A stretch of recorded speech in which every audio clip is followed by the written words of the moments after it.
Alright, so where we left off, after the party dealt with... Wait a minute. What? We're starting at 9:15. This isn't right. I know Jayson's got to leave in 3 hours. He is going to leave us. Let's go. We have a Lord's Up to get through. Let's go. Well, we've got a few things to get through. But, where we're leaving off. You guys dealt with the kobold cultist leader who sold out his entire clan of kobolds to the evil dragon thing. And what did he get in return for it? $5. $5 a small... $5 or we're banned, a small condom, and turning into a fucking monster. He doesn't need a condom when he's that monster. I know. Not anymore, but he needed it before. It's the principal thing.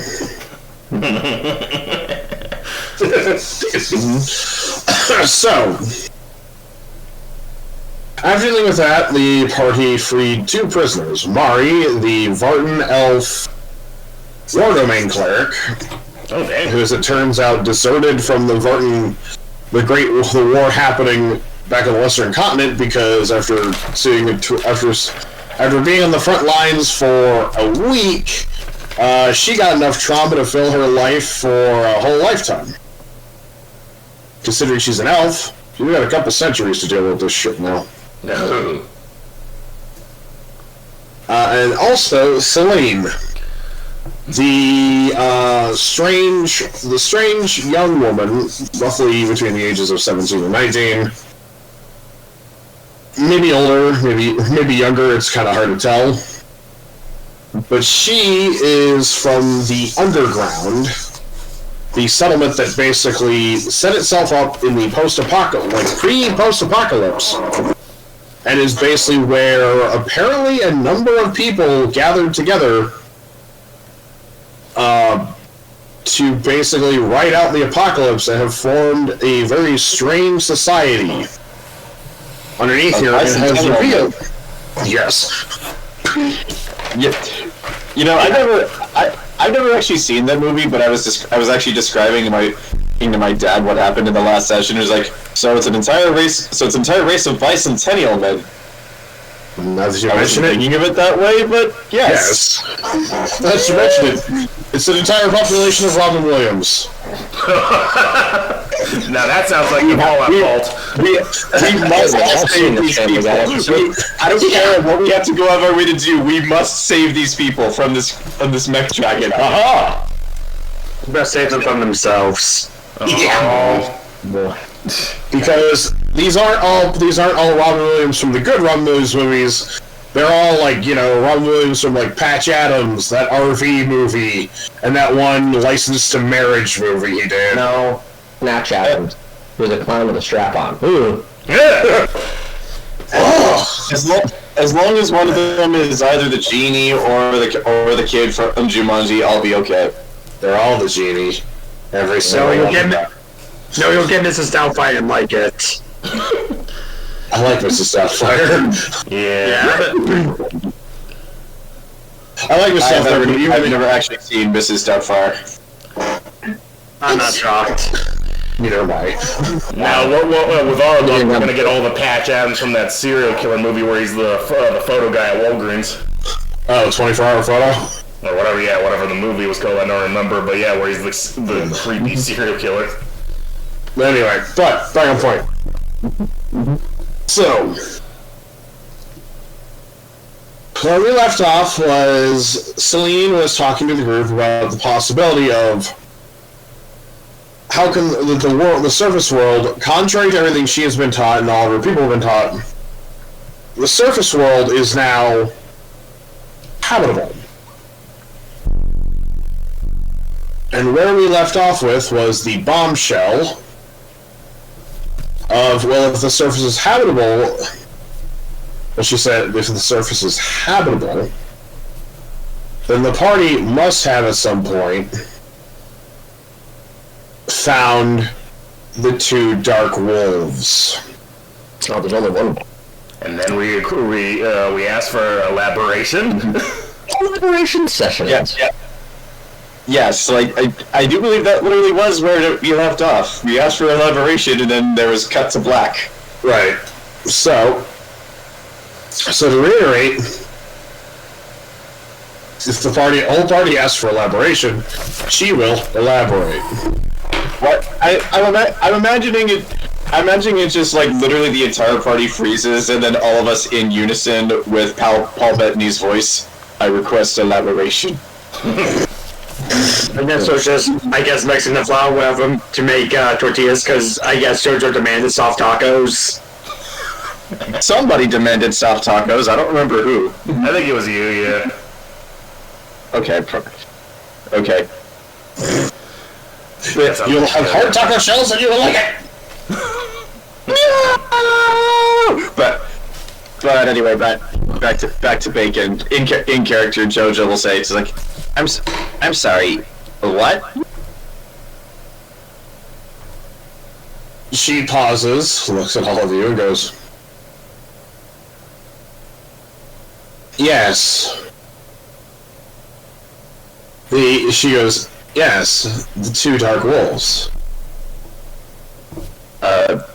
Jojo is going to look first to AARTI and then actually to Riken, and she's going to whisper to them both. Should we tell her now, or should we wait till she's done explaining?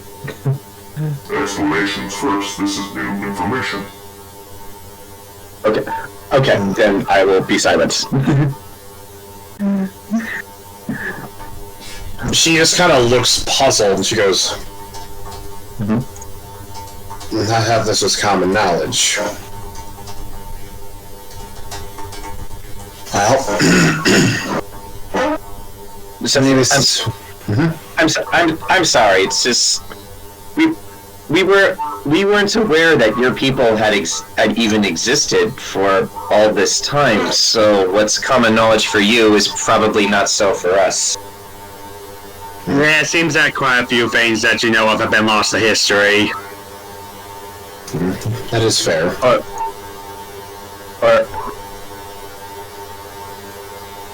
So yes, if only for the sake of posterity, Jojo opens her notebook and gets her pen ready. Please elaborate for us. She just kind of looks at you, looks at all of you, and goes, "Oh, alright."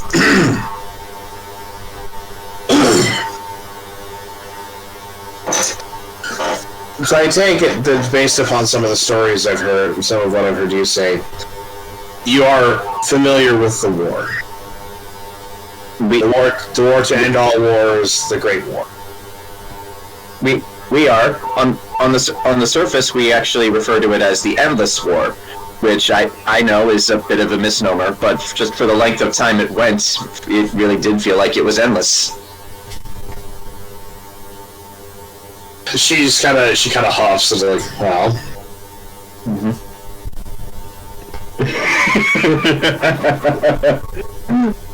Yes.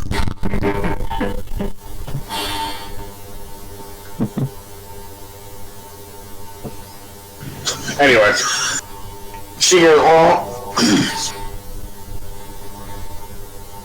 At some point during the war, we tell these stories sort of like fairy tales, sort of like legends. Legend has it that the plane of Elysium was held under siege. Jojo is writing down all of this as she speaks, by the way. Now, at this point, it was common knowledge that everyone knew what the Dark Wolf looked like. And what... Before she can elaborate further, and what did he look like? Well, you know, because there's, like, art, art and pictograms. And I'll say this, for anybody who, well, most of you know this, because stories, anytime something is referencing the Dark Wolf in history text, or, book, they depict a strange, tall figure that looks kind of like a cross between the Tall Man and Gamork. Well, yeah. Well, yes, I understand we have a depiction of the Dark Wolf, but she said there were 2 Dark Wolves, so I want to see if her description I'm just saying. does. What I'm saying is, you guys know this. Okay. It's just like the Dark Wolf is usually depicted as this strange, ethereal malevolence. All right. So And as you guys have been discovering this whole time, the Dark Wolf led the Brotherhood of the Wolves. The Brotherhood of the Wolf. A militant organization that essentially may or may not have been responsible for most of the problems down here when they happened in the first place. Mm-hmm. So, you see, she goes, well, here's what I was told. Mind you, this is a story I was told when I was young, so probably doesn't hold much water. But sometimes not much water is enough water. When Elysium refused to fall, something changed. The Dark Wolf was known to be in his fortress, his floating fortress. A ship of steel and iron and magic. He did not do it because everyone knew what he looked like. Black armor, that whole thing. What appeared that day in Elysium was a figure in white armor.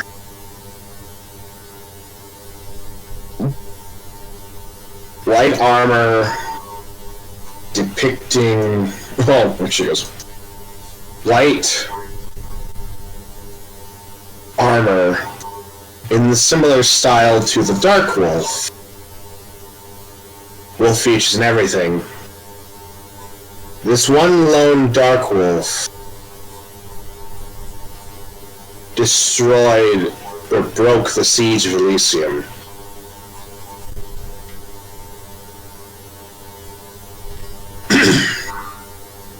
Allowing outside forces to cross into it and slaughter everyone inside. Rumor had it that they couldn't take the Black Throne of Elysium, for there's darker, more powerful magics protecting it than they expected. Nevertheless, I guess the legend came down that, from people who understood it, that there were actually 2 Dark Wolves instead of just one. Yes? And Metal Man? Sorry, this is Grant out of the character. Yeah. Alright, so she says that the person, the other one they call the Dark Wolf was wearing a white, like an offset side of the armor, like the white version of his armor? Yes, I And can. Dark Wolf, it was a white And yeah, wolf. building off of that, we are familiar with the White Wolf. We've heard that moniker before. Yeah. Well, yeah, but we heard about the White Wolf, but did he actually wear that armor? That's the question. Because the White Wolf was what's her name's mentor. Yeah. Mordenkainen. Do we know the name Mordenkainen in character? Yeah, he was the master. He was the mentor of the White Wolf, and then Mister was the apprentice of the White Wolf. Yeah, the White Wolf. Okay, so Mordenkainen taught the White Wolf. Yes. Yeah. Okay. So. And he was adversary to the Dark Wolf. Mm-hmm. So why would he break the... All I'm just hearing is woof, woof, woof, woof, woof, woof, woof. Yeah. Go home, Lehman Russ. You're drunk. Lemon, shit. Oh, yeah, sorry about that. I just wanted to clarify because I didn't know if I heard her right. But, They're fine. But yeah, like, is she pausing, or does she still have more to explain? She has paused because this is kind of... She knows a little bit more, but it's sort of like... It's one of those things where she's just like... You know, she just explained it as best she could. Just like, I see. Well, this is enlightening. On the surface, the story we tell is slightly different. There is only one Dark Wolf, and for the longest time always had been. However, very recently in our travels, we had discovered the interventions of another, similar to the Dark Wolf, wearing white armor as you described. However, to us, we know him as the White Wolf, as a way to distinguish the two. As a way to distinguish the two. No, she goes. Oh no, she cuts you off. She cuts you off and goes. Oh yeah, no. This other Dark Wolf is different than the White Wolf. But he still wears white armor. Yes. We believe that, according to our legend, the Dark Wolf had a shadow. Hence, does that align with what we think we know? Okay. Not at all. Okay. We don't know shit. And so, according to your legends, this shadow appeared in Elysium and broke the siege. Well, yeah, killed a bunch of people too. So, if this shadow is an aspect of the Dark Wolf, why did the Dark Wolf not just do it himself? Once the siege of Elysium was broken, he probably could have broken the magics protecting the throne.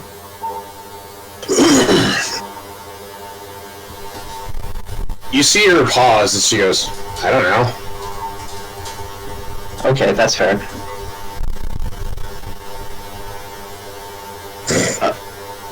Artie, your memory is more perfect than mine. Do you have any questions? Artie's mulling it over, like doing the information, and he's like switching it through. And then he asks, There must be more to worms of this tale, because you have told us if we have found them. What do you mean by find them? According to one other thing that the first Alpha saw, at the final battle, how did this story get described to me by the new Alpha? You see her kind of pause for a second and then, you see her go, the Dark Wolf and the Fox fought. And the Dark Wolf was beaten by the Fox. That this aligns with what we know. Yes. But then the Dark Wolf... You see her kind of pause, you see her kind of like, she goes...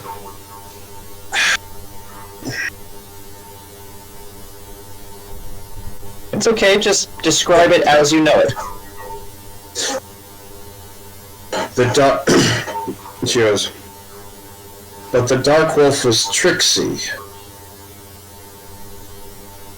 And broke his brain. The Dark Wolf was tricksy? I knew it! Mike, you got some explaining to do. What'd you let your wife do?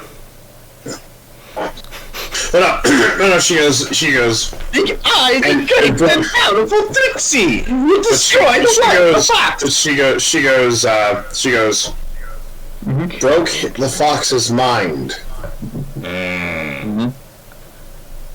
And then the second one appeared. Jojo's eyes go incredibly wide. They argued. The Dark Wolf walked into a portal to a room filled with lavish scents and golds and all the trappings of wealth, the shadow of the Dark Wolf walked into a different portal, one filled with books and monochrome.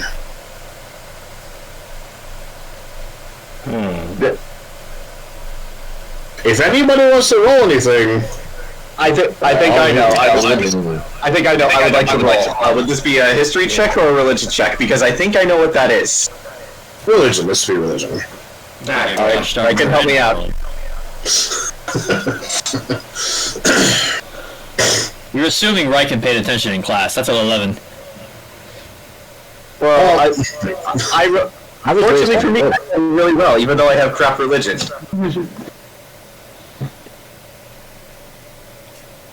Yeah, I could, but I'm not proficient at it. I'm not rolling. Ernesto's busy cooking. Ernesto's just kind of like, making tacos. Ernesto's listening to the story thinking, is there a way I could recreate this story with puppets so that I could explain it to everyone later? The puppets are already sewing themselves together as we speak. Yeah, Dave's more thinking, man, these are going to be lackluster. I don't really have spices. There's no roughage for me to throw it in. I have my pepper seeds, but those are for my gun when we get back. But You eyes, and eventually we'll find something down here that we can eat. Eventually. This is actually not a hard. The check for this was not very hard. But the goal, describing the portal the dark will walk through, like the dark, like the gold, the sense, the lavish sense, the wealth, the opulence. Where the fuck that is, you have no idea. At this point, it's just kind of like, okay, that sounds vaguely familiar. I'll say to all of you. But it's one of those that's kind of like on the tip. It's like the tip of your tongue. Like, I can't quite figure. The shadow, however, the one in the white wolf, or the white armor, the portal he walked through. That all kind of hits you all because like you only know one place that's described as a monochrome library, and Jojo, for you especially, you feel a chill run up your spine because what was described was. The shadow of the shadow wolf, the dude in the white armor, walked into the Grand Abyssal Library of the Raven Queen. Oh. Yeah. So Jojo, eyes wider than dinner plates, is just going to say the Grand Abyssal Library, the domain of the Raven Queen. I suppose. It's like Things like because this knowledge is pertinent now, and because I'm a follower of her, what do I know of the Grand Abyssal Library? I think we touched on this in a previous session, but just as a refresher, because it's been a while. The Grand Abyssal Library. Yeah, it is massive. It is a labyrinthian maze of books and shelves and books and shelves and reference materials. The Grand Abyssal Library is the collective knowledge going back millennia. Anything, literally everything that is known is recorded there. Everything that is known and unknown is recorded there. Somebody figured out world peace but died before he could bring this idea to the world. It's recorded there. And in fact, a little bit of extra creepy lore. Every person has a book on them in the Grand Abyssal Library. It's essentially everything you've ever done or thought about doing is in that filing cabinet. No, it's more like your actions. So I guess in theory, writing those. Oh, that's a very good question. That's actually a very good question, and some yeah. That's and Jojo, to know this, Jojo, because you're an acolyte, you know a little bit more about this, and that basically this collective knowledge, these like the stories of you, are woven together. They are pulled from the great loom of the great weave, attended to by the mother of spiders herself, Lolth. So, and her legion of driders. Not spiders, driders. There's a difference. sexy. There's a difference. So I will reiterate this to the group just so that we are all on the same page. But after I do above game, I actually have a question. So within the Elder Scrolls series, there is a similar deity named Termeris Mora, who is also the god of knowledge, and you can't he knows all things that are unknown, and you can actually bargain with him for unknown knowledge if you either swear your service to him, do something for him, or just give him something. But since he's evil, it's usually never good. Does the Raven Queen function in a similar fashion, where like she can trade unknown knowledge if we give her something? Maybe it's the spider that we'd have to do that with. You would have to go to the light.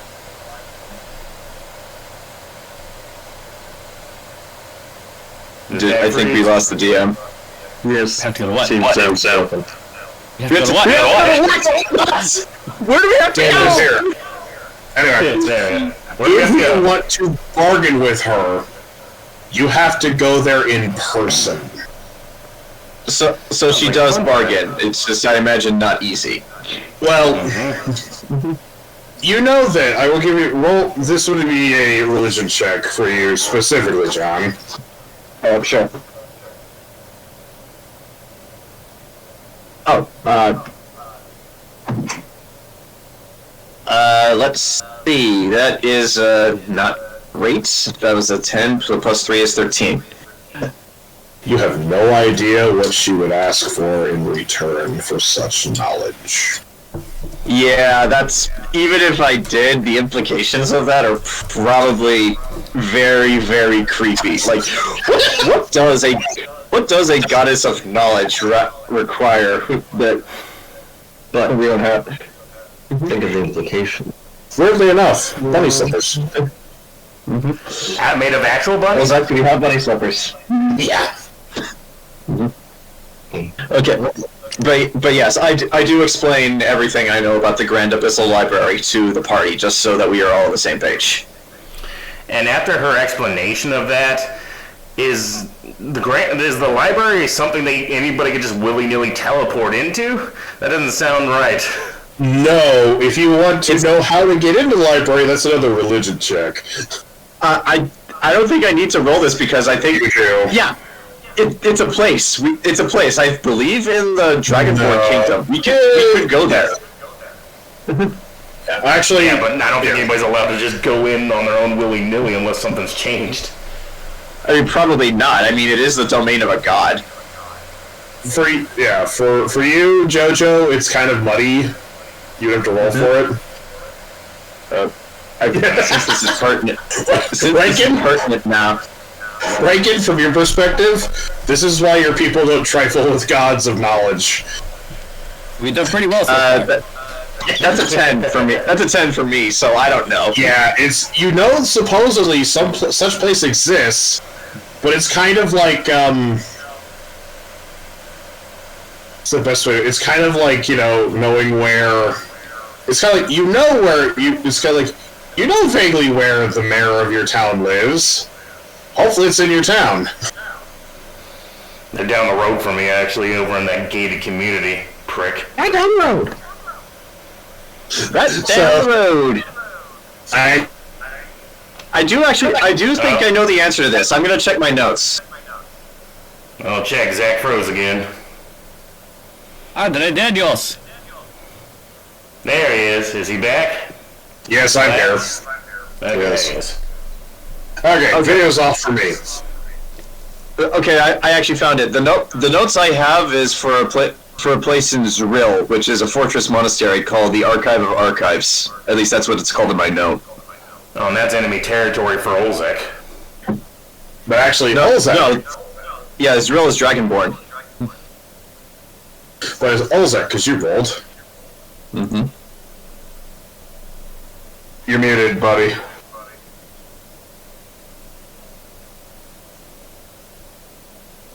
Nope, nothing. Yep. Maybe I'll drop Discord and get back in with the microphone on or something. Nope. Nothing. So, This happens when I That's check on my... another, isn't that on another continent though? Like wherever the dragon. It's south. It's in the southernmost country. On the continent you guys are on, not right now, but where you came from, it is the southernmost country. And essentially... Oh. You there, Temme? we're finding out. Oh, he's taking his headphone off. Hello? Yes. Yeah, there we go. There we go. For you. Jesus fucking Christ, man. Temme, for some reason, Olzec, you do recall, while Jojo's floundering through her notes. Yeah, I do already. That's what's happening. I'm just like going back through my notebook, like trying to find the answer, and Olzec just knows it. Yeah, Olzec on the top, like right off your dome. Yeah, the archive, basically the Grand Archive in the Fortress Monastery in Israel, one of the Fortress Monasteries, supposedly has a gateway into the Grand Abyssal Library. It is maintained by the Order of the Raven Queen, a group of Dragonborn who are specifically acolytes of the Raven Queen and are tasked with recording all history as it happens. And in fact, historically, because you were in Varda, you know this, it was not uncommon for one of the people on the court of the Emperor Empress of Varda to be a member of this order, and they would literally just follow around the Emperor Empress, recording all of their things. The Emperor masturbated in the bathroom today. Still write that down! Yes, an order of stenographers, pretty much.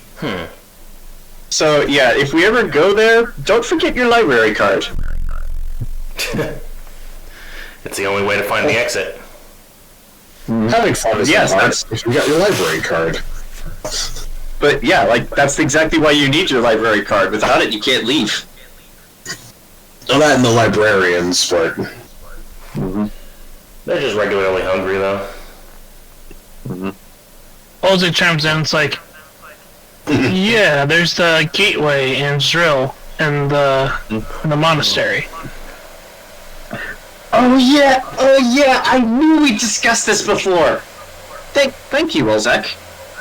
You are welcome. For whatever reason, my god knowledge is impressive. So, actually, that raises an interesting point. It's like, the White Wolf was the apprentice of Mordenkainen, and Mistra was his apprentice. Do you think Mistra would know anything about this? I mean, you're best friends with her now. Couldn't you just ask? Yeah, second White Wolf armor that was the shadow of the Dark Wolf instead of being the enemy. That's weird. I mean, it's not like we can go to the Grand Abyssal Library right now. Even if we were to get out of this tunnel and go to Shrill, I imagine there's like at least a mountain of paperwork for each of us that we would have to fill out. Sign here, initial here, sign on the dotted line, get your library card, prove your worth, go on this epic quest, and then we'll show you the portal. Then once we get inside, hi, I'm the Raven Queen. Yes, I have the knowledge you seek. What will you give me in return for it? Well, if we meet the Raven Queen, then that's another bingo card for Olzec. Yeah. But I have to come back. Also, Jojo would probably just climax where she stands upon seeing the Raven Queen, because, yeah, it's her god. That's weird. Too much information, Jojo. I didn't say that out loud. Too much information, John. You said it with your face.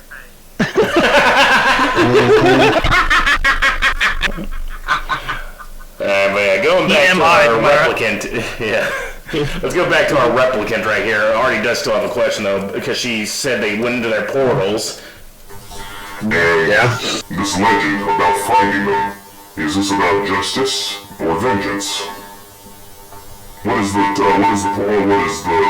end of this tale? I guess it's more asking... I don't know. I guess what people were supposing is that eventually the Dark Wolves would have been found. Whether them, where they were or corpses. In light of this new information, you have actually probably given us clues in order to figure out that very mystery. Is it weird that we've been very subtly solving that mystery throughout all of our travels? Like, it seems like everywhere we go, we find a new piece of information about the Dark Wolf.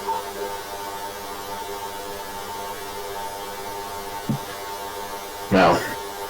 Not much is known about him. Not much is known about him on the surface either.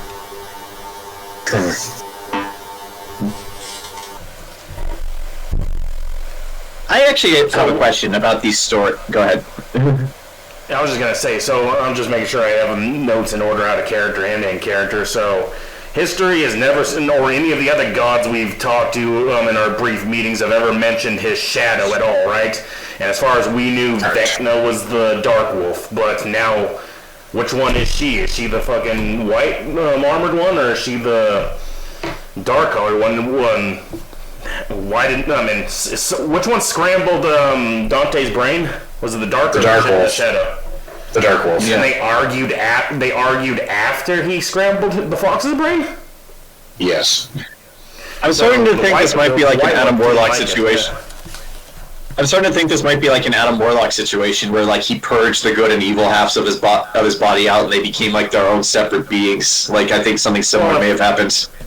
Well, it's still he's still being an asshole though, because they still both of them still see Delisium, but the white one didn't like the idea that Dante got scrambled. So let's make sure we don't forget that note. Mm-hmm. Maybe the white one is part of Dante's memories.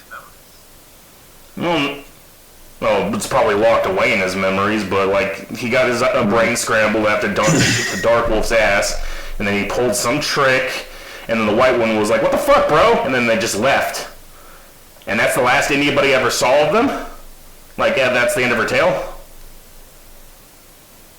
She goes, insofar as I know, yes.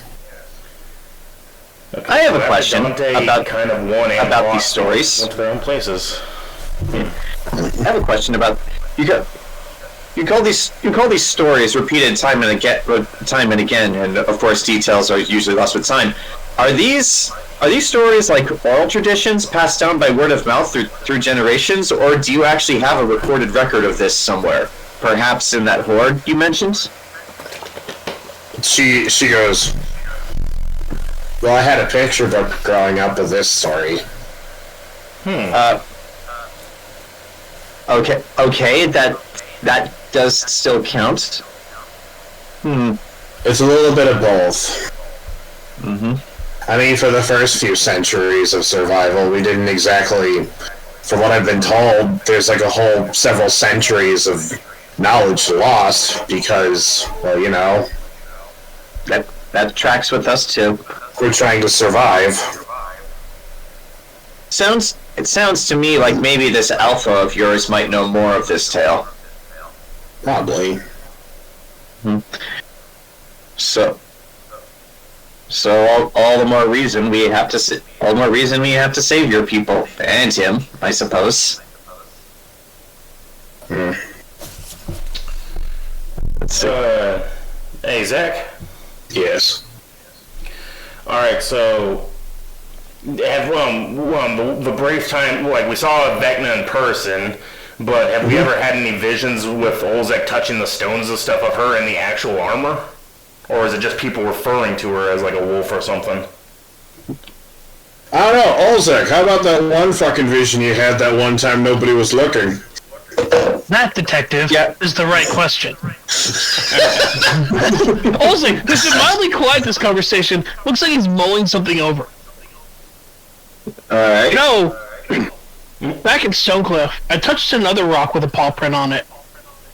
You guys remember that one? It was in the store. Mm-hmm. Anyways, Yeah, so I touched do. it. I touched it, and I got a vision. I was standing in the middle of an army. These two people floating up there who had dark clothing and like wolf masks on. So yeah, there are two dark wolves.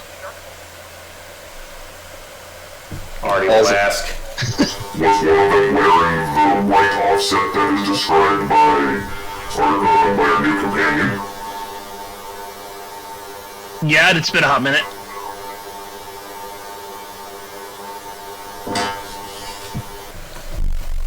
Yeah. Zach? I done did forget. It's been a hot minute. Yeah. Yes, Grant. Oh, No. Tony was asking if he was at. Yeah. Oh, yeah. Okay. Because Grant's question was like, what was one of them wearing the white offset armor? You do recall seeing somebody who had on something like that.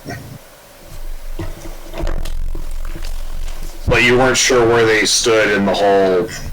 They weren't, but it wasn't one of the two, because the two were up above everybody else. Yeah. Olzec sits there for a minute. I think this person was there, but he wasn't one of the two. What the heck? I mean, like, he wasn't one of the two dark wolves. This is the white wolf, it sounds like. Olzec, you were just a walking magnet for gods, anomalies, ancient histories, and who knows what else. I'm honestly afraid that if we keep you around for long enough, eventually you'll start the apocalypse and we'll be at point zero. I mean, I'm not that bad, am I? No. I'm not saying it will be your fault. I'm just saying you're going to be standing there when the apocalypse begins because you're some kind of mythical, powerful chosen one that's supposed to prevent it. And because we're your traveling companions, we're going to be standing there right next to you when it happens. Please, I'll believe it. Oh, please, all the chosen ones died in the Great War. Well, that's bad. Olzec's choice, like D, but he'll get it done. Well, we ran out of all the other chosen ones, so we settled on you. What do you mean the gladiators is doing it? What? Mr. the background ice palming. Fuck, I made him a champion. God damn it. I do mean what I said in character, though. Eventually, the apocalypse is going to start up around Olzec, and we're going to be right there when it happens. Well, that's the safest place to be. But you know, I suppose you're right. Two dark wolves, but the white wolf wasn't hard to wing. Good. I was being next to the guy who doesn't mind getting fireballed. And we have no depictions of the actual white wolf, like the actual mentor dude, do we? We just know he was called that. You don't know if you do. So yeah, we'd have to wait for Olzec to talk to Mistra about that, but yeah. I don't think I should ask. What's going on? They're not the friendliest of... That's not the friendliest of conversation starters. So couldn't you just open with another conversation starter and then just work up to, oh yeah, by the way, what do you know about this white wolf? I did. I already had that conversation. Oh. Okay. Oh. Well, Mentor is correct. Friendliness is not. Well, if he was the mentor, he's obviously not the one that laid siege, because that wouldn't make sense, but the only one I think that would really know is Dante, and he's still scrambled. And we have established in universe that Dante is the fox. We just don't know how or how he got scrambled. Well, because the Dark Wolf pulled a trick and was obviously Mike's last wife. I'm saying this both in character and out. Whatever he did to do that must be a kind of custom spell, one he invented himself. And I'm willing to bet that this other dark wolf that he pulled from the fox is part of it.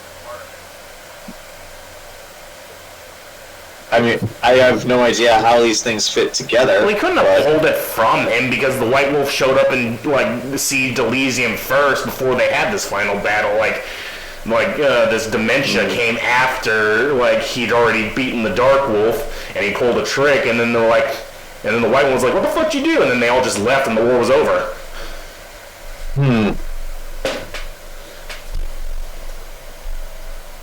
Mysteries on mysteries. Make sure you guys keep your notes, because what the hell's going on? I'm keeping mysteries of the things Jojo does. I'm starting to think that maybe that second half of the book we're down here looking for might have some of the answers we seek, but especially if it does, we cannot let that book fall into enemy hands. Mm-hmm. Speaking of which, we're sure this elf lady with us isn't just Vecna in disguise, right? We did tests. Yeah, we did no tests whatsoever. Son of a bitch. I did ask the DM if I needed to roll an insight check on anything she said last time, and he told me I didn't. So just going off of that, I assume for now we're okay. And supposedly she doesn't understand Common, so she only does Vartan and Elvish. So I don't know, unless she's pretending real good. No, she's fine now. Yeah, she's got a Vartan. She has a Vartan accent. Mm-hmm. Besides, there's nothing wrong with Vartans. Yeah, last session when I met Elvish and Vartan, that's what I meant. Yeah. But yeah, last time when I met her, I did ask Zach more than once, do I believe her? Do I need to roll an insight check? And he kept saying no. I don't think in the entire last session I don't think in the entire last session I ever once rolled an insight check on her because Zach, you told me I didn't need to. Streamlined. I never said you didn't need to. Ooh. Well, then in that case, in light of this new information and the possibility of Vecna betraying us, may I do so now? Well, if you think about it, because AARTI didn't say that, Grant said that. Jojo's been suspicious. She's been suspicious. Yeah, I've been suspicious of everyone we've met since that happens. Okay, I rolled a natural 19. Let me look for my insight. Okay, my insight is +3, and I am proficient in it, so that's a 22 for insight to our cleric friend. You believe that Mari is not Vecna. Okay. So for the moment, she is okay. That doesn't necessarily mean she's our ally, but she's not Vecna. That I'm certain of. Nah, she's Vecna's secret daughter, Enev. Yep. You asked if she was Vecna. You didn't say anything about being related to Vecna. No, wait. No, she's Xanathar.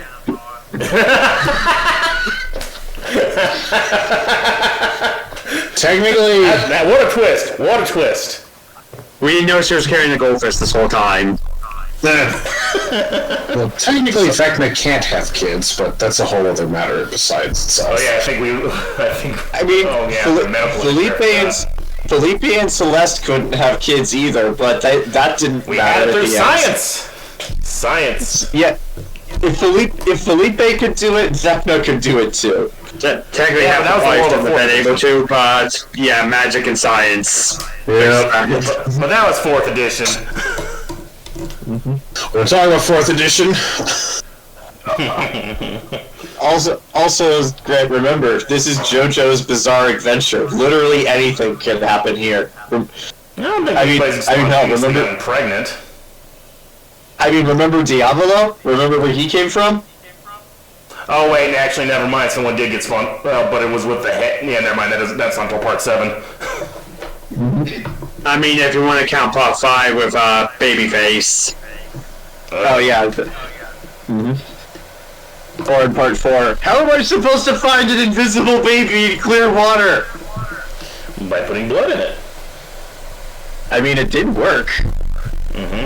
I mean, yeah, the context made of Jojo saying, I'm too old before slicing his wrist.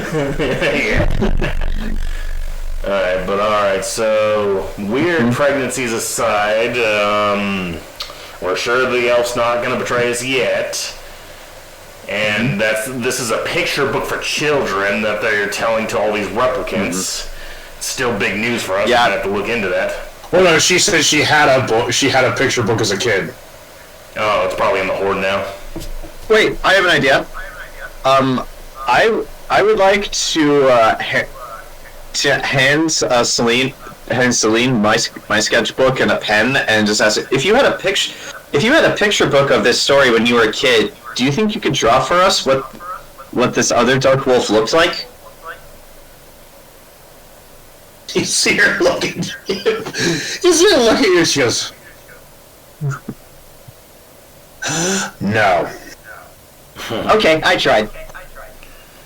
Unless you want the dark wolf to be depicted as a stick figure. Well, at least you're honest that you can't draw. That's good. We all need to be more honest about things we don't know how to do. Looking at you, Strahd. He'll never get Maybe the because it's some random guy we met once. I don't know. I just feel like I shouldn't trust him. We apologize for her. Sometimes we think her fire cooks her brain. No, that's Elaina. Lena's not the one that sets herself on fire. No, I don't. I just let others set on fire. I mean, when Well, I punch for people, they temporarily get lit on fire. Well, you do have a best friend that's from the Feywild, a place you hate, I'll remind you, that is on fire, or is she made of fire? I'm honestly confused about that. That's a son. Friend is a word. I think it's a yes on both accounts. You actually, at that, what's that? I don't know. What's the name of your? I'm summoning her. She's not a people. She's not human. What's the name of your last spirit? Melfina or Mel? Mel. That's what I thought. Mel. What do you say? You have fire spirits for the Feywild. Technically, I'm from the elemental plane of fire, but I digress. There you go. Now it's completely fine. Well, that's actually a very important distinction, so thank you for that. So wait, is it just a plane that's nothing but fire? Basically. Yeah, she goes. I mean, it's in the name, elemental plane of fire. She goes, it's a sub... Okay, if we ever have a mission to ever, and we ever have to go there for some reason, I'm noping the fuck out. Ernesto, I think if we ever had to go to the elemental plane of fire, every single one of us would die instantly because everything there is on fire. Literally, everything there is on fire. The ground is on fire. The air is on fire. The beings there are either made of fire or on fire. We would die instantly. So half of you psychopaths will be at home then.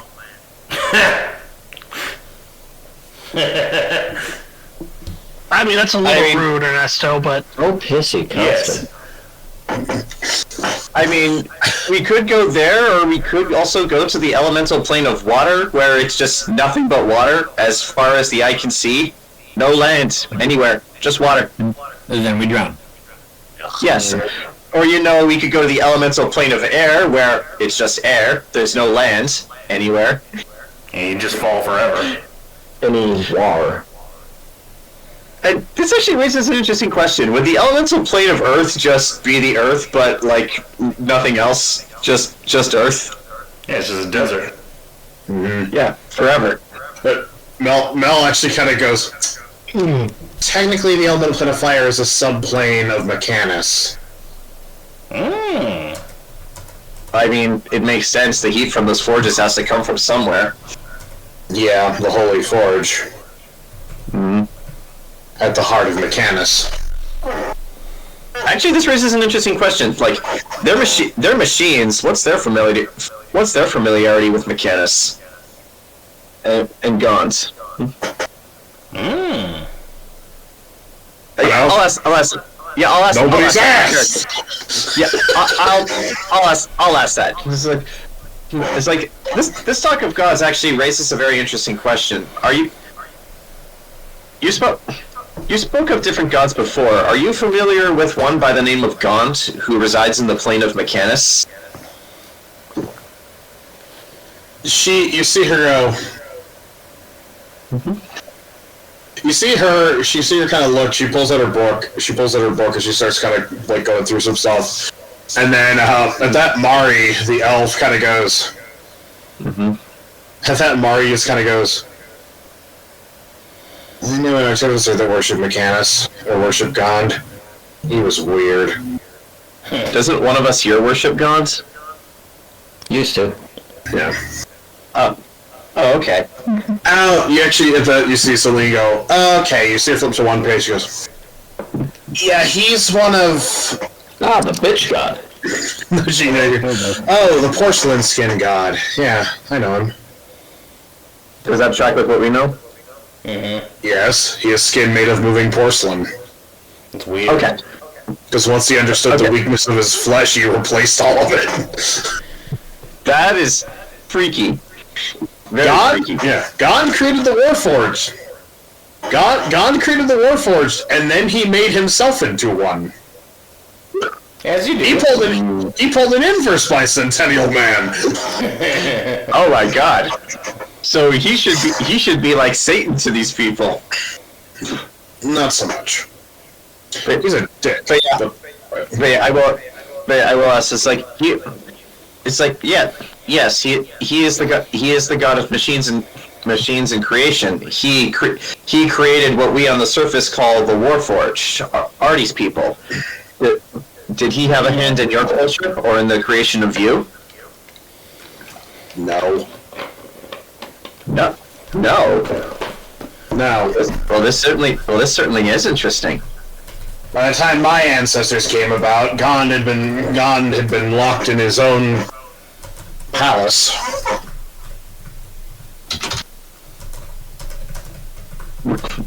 Is it safe to assume then that Gond is perhaps unaware of you? Probably, based upon what you said about a number of other gods existing, there's a good chance that there is a number of gods that we aren't aware of and that aren't aware of us. Just to see her reaction to them, because I don't actually remember them off the top of my head, I'm going to go through and list out the names of every god that we know that's common knowledge on the surface, and I want to see if she shows any reaction to any of them. As you go down the list, she kind of goes, yes, yes, yes, no, yes, no, no, no, no, no, no, yes, no. Once you get to the carnal court, it's a whole bunch of no's. So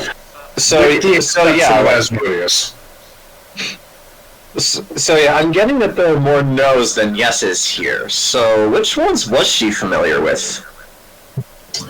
Well, let's pull up the pentagram. Yeah. Can I see tables? Basically, okay. Off the rip. Lathander, yes. Malar, yes. Soon, no. Mistra, yes. Talos, no. Gond, yes. The Raven Queen, no. Sylvanas, no. Shar, no. Waukeen, yes. And then of all of the demonic core, of all the fucking carnal core, Asmodeus was the only one that was like a hard yes. So yes then. So yeah, of these 1, 2, 3, 4, 5, 6 of these 6 gods, what do they have in common? I think I know. Well, we know Don't keep it to yourself. Rose to power during the midst of this thing, so she probably doesn't know about that. But yeah, Olzec, what do you think you know? Well, if I'm thinking about it right, it all depends on when they ascended. I'm pretty sure Moira. I don't think I know her name. I don't know if. I'm pretty sure the Raven Queen ascended at the end of the war. So whenever her people finally, took cover, was probably before the Raven Queen ascended. DM, the actual dates during the Endless War kind of get hazy, so we don't have like an actual timeline of when these gods ascended, do we? No. Okay, yeah, that's what I thought. So, but yeah, I think Temme is actually right. Like all of these gods ascended first, and then they went underground, and the rest came later. Or it was also probably they were ascending right in the middle of the battle too, so like not all information was getting across. I will say this. And you would know, like, Riken would know this. Lathander is an older god. So he is, Lathander is an older god, so the fact that they know him is both a relief and sort of like, yeah, that tracks. Okay. Well, Did you roll that out? Well, I was going to suggest we have a cleric of Lathander and a paladin of Mistra here in the party with us. Like, I don't know if like you get. I know Olzec talks to a lot of gods, but that's mostly by accident. Like, could either of you, like, I guess, call upon your gods, maybe by prayer, and like ask them about this stuff, see what they know? Maybe they could fill in the missing details for us. I look over at Riken and shake my head no. So it doesn't work that way. Solved if we could just snap our fingers and they come running. I mean, he doesn't have to come running. He just has to answer a question. I mean, though I see your point. if we mortals can't figure stuff out, then what? Then if we can't figure stuff out on our own, then we're no better than just little miniatures on a table. Yeah, miniatures are very expensive and very detailedly painted with the expensive paints.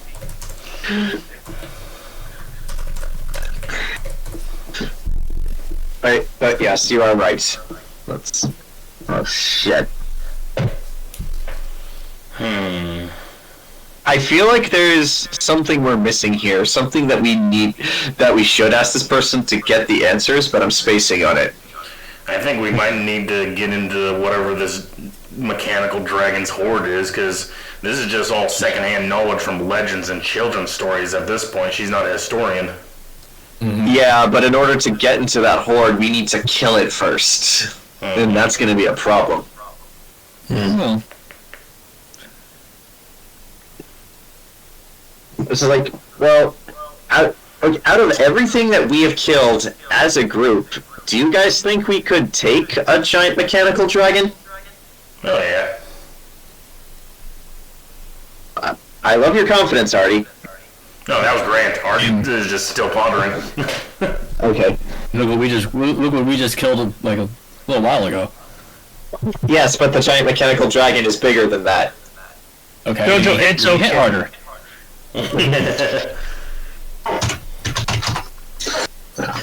I think we could handle ourselves if we came across a mechanical dragon. Besides, if it's a giant mechanical dragon, it's ancient and old. It's probably rusty, and it probably can't move right.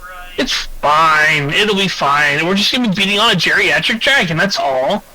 Yeah. Well, it's also You got see- some flesh. Celine, does that sound right? No. This thing is, like, well maintained. It's big. It's got all its parts. Oh, Ancient is Oh, correct, that's though. Ancient is correct, though. I don't suppose we're lucky enough. I don't suppose that we're lucky enough that this thing is so old that it's suffering from a form of rampancy, kind of like Cortana. No, we know it's mad. It thinks itself a god. So it's already there. Yeah. Okay, so Yeah, well, let's just ask the actual clockwork dragon if he can be a bro and help us. well, I assume that was the plan. However, we still need to find the clockwork dragon first, which, if I recall, Celine does know where it is, I think. According to the scripture, we need to remove something called System 32. But we understand magic, not science. How are we supposed to go through the lines of code and delete System 32? Artie just hacks into its mind and puts in an impossible integer. Like, 0 It's like- divided by 1. Son of a bitch! Ernesto, help me! I don't understand computers. I study magic. Why are you asking me? I come from a farm. The files are in the computer. Well, I'm more imagining it's just like, Celine, what operating system does the dragon run on? Vista, we're going to die! Oh my god, no wonder the dragon is going rampant and thinks it's a god. It runs on Vista. And it's already running on Windows 98, clunky as all hell. The ultimate suffering. It's stuck on Windows 8, so which means it's between 7, which functioned and ran beautifully, and 10, which also functioned and ran beautifully.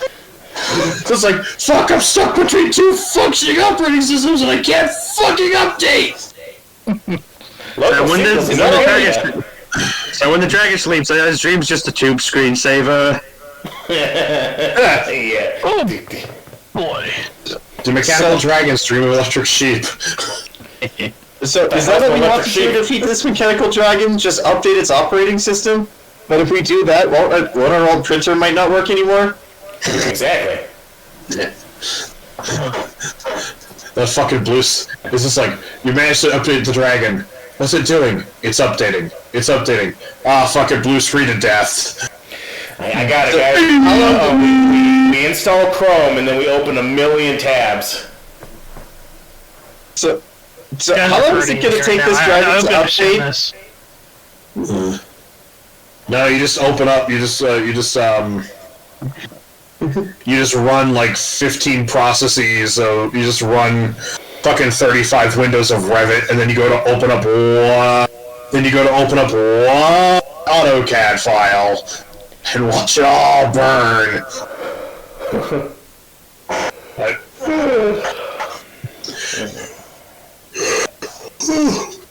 Let's see. Man, Celine goes. Yeah, good. No run. I was gonna say, in lieu of if she's done with her children's story, I guess the next best thing to do is get more about her culture, because the fact that she was actually doing explorations and looking for mutations, saying, "Oh, no one believed me," it's like she seems to be like she wanted to go to the surface more. Like she wanted to are they not allowed to research that or something? Or is there they're like, "Oh no, you still can't go to the surface"? That's actually a very good question. I'll ask in character. Just like Celine, you were asking about all these mutations and changes to the surface. Have you? Well, I guess you assumed it was irradiated, so the answer should be obvious. But I want to ask anyway. Have you never been to the surface, or even close to it? I'm not gonna lie. As God, I want to give the smart-ass answer and be like, I live in a goddamn hole in the ground. What the fuck do you think?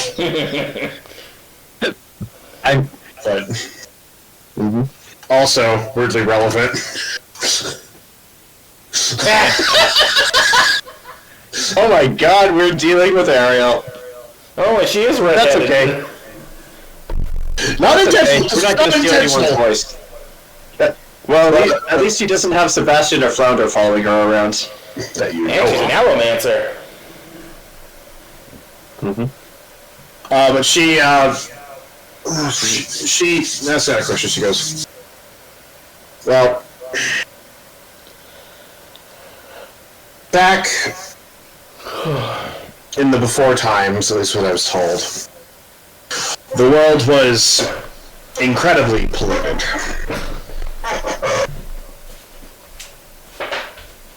There was no vegetation. No plants, no flowers. No animals.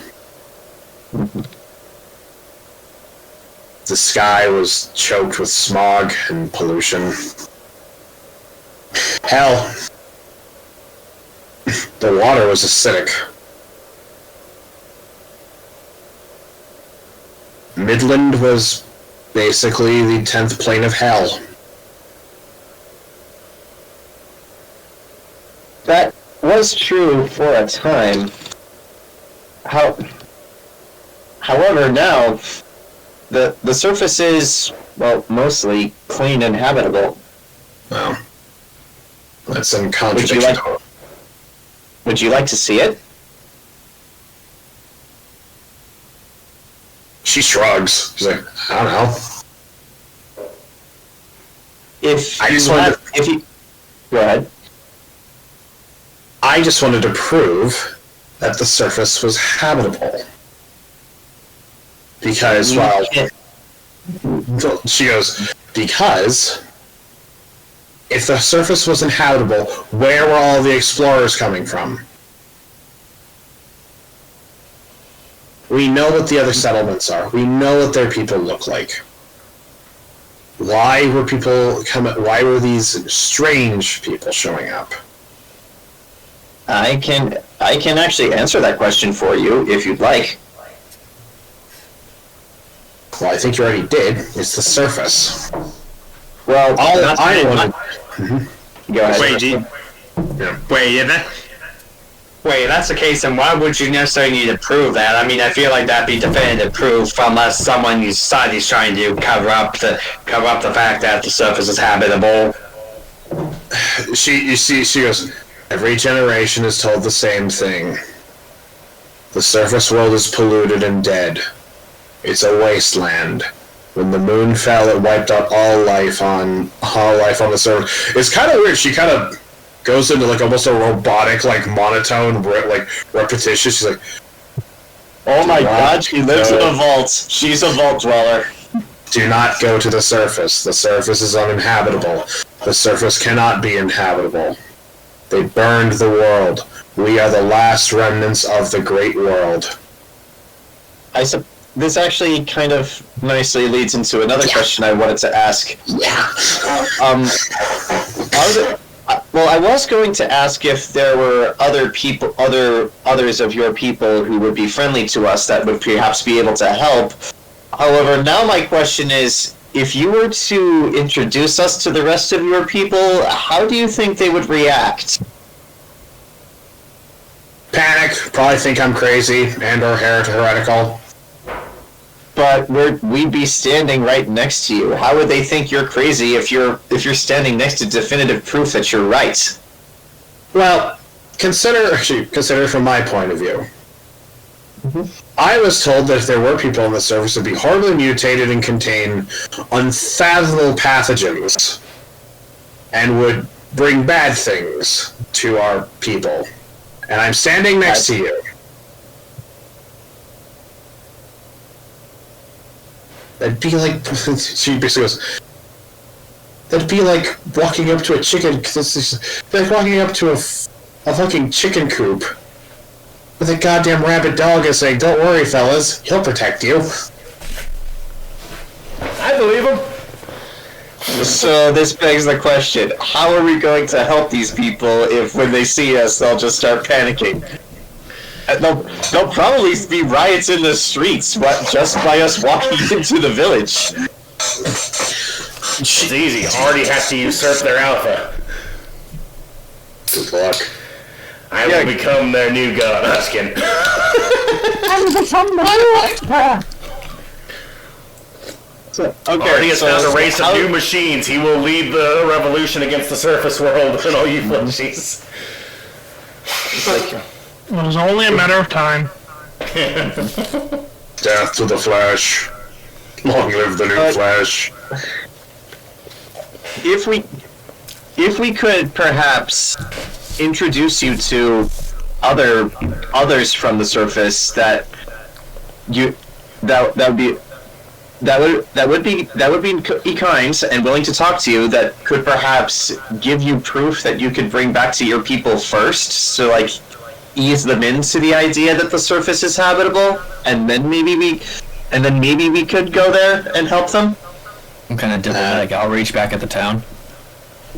That's exactly what I was thinking. Yes, like we could introduce her to Jen. We could get her help in establishing diplomatic relations with these people, and then we can just, it'd be easier than just showing up to their community and be like, "Hey, we're here to save you from the Clockwork Dragon," and then they barricade themselves in in their houses and bring out the torches and pitchforks because we're abominations. Well, she does. She looks at she does say, You're being rescued. Don't resist. She actually does bring us up like, well, we weren't exactly going. She says, look, when I left, I didn't exactly leave out the front door. Well, it doesn't matter how we get to your community. When they see us, and they eventually will, there's going to be panic. Like, people are going to scream. They're going to do something. And she continues, and she goes, look, if we go back through the front door, and I introduce all of you, a couple of things are going to happen. First, I'm going to get collected. Oh, that sounds bad. Yeah, we gotta stop that. Second, a lot of you are going to get dissected. That is also very bad. Not by my people, but by him. Mm-hmm. Look, you've already interfered. No. Go ahead. She goes, look, you've already interfered with his shit twice. At this point, you're on his list. He finds out you killed, he finds out you've been killing, some of his acolytes. He'll definitely put you on the top of his list to deal with before his ascension. Okay, seriously, guys, what is this now? Like, the third self-righteous asshole proclaiming themselves to be divine that we've had to kill? I mean, first it was your asshole brother, then it was the thing in the woods, and now this. There does seem to be a theme going on. I prefer That we just in some other way.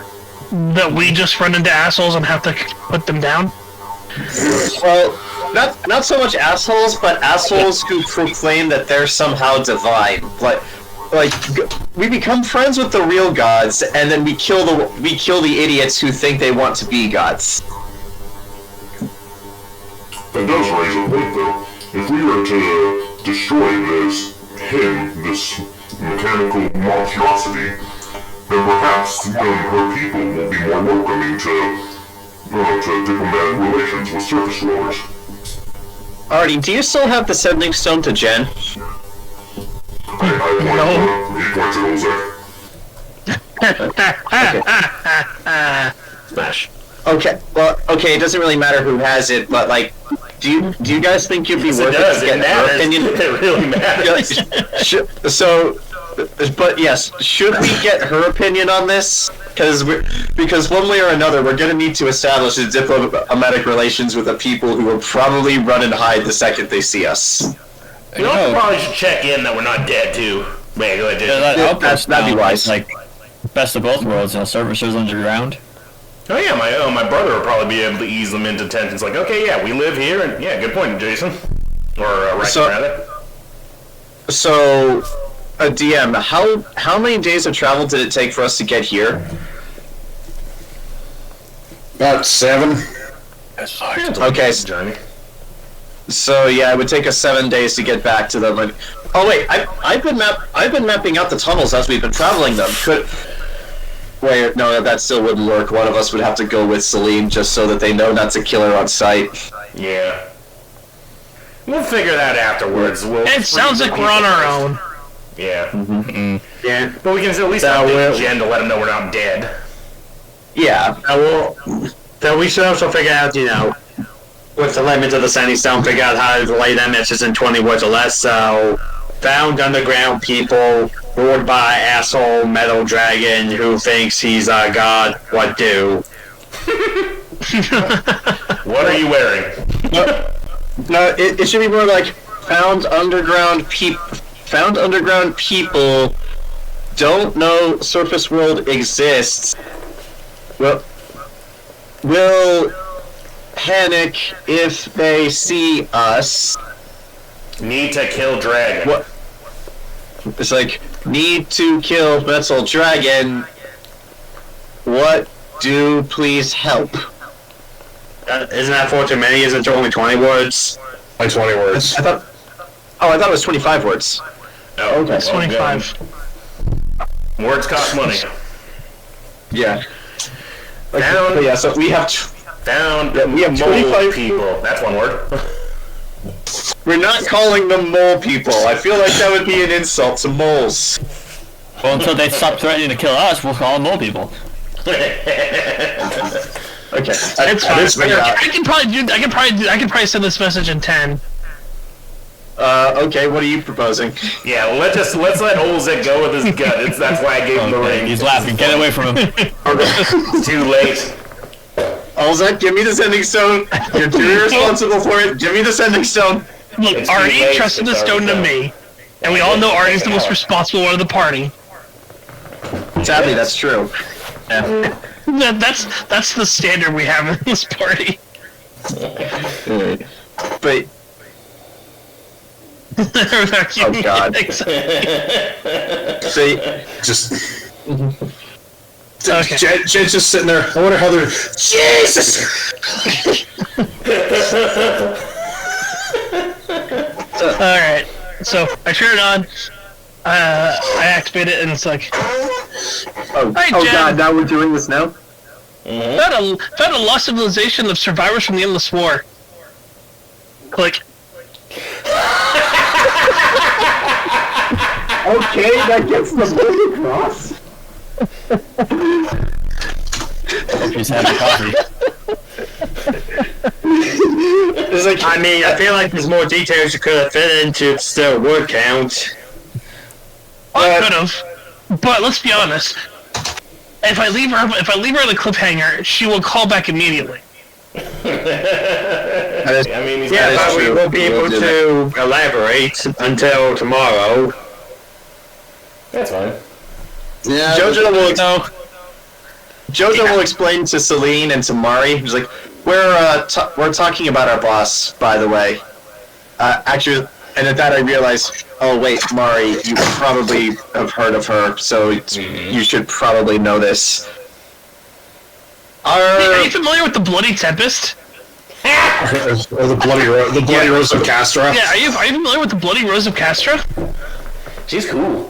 Yeah, Mari's already kind of pale. You watch her go a whole new white.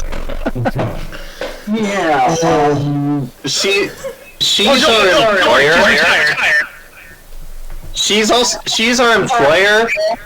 In fact, she gave us all of the things we have now that let us free you, including this broom of flying, which I'm really grateful to her for.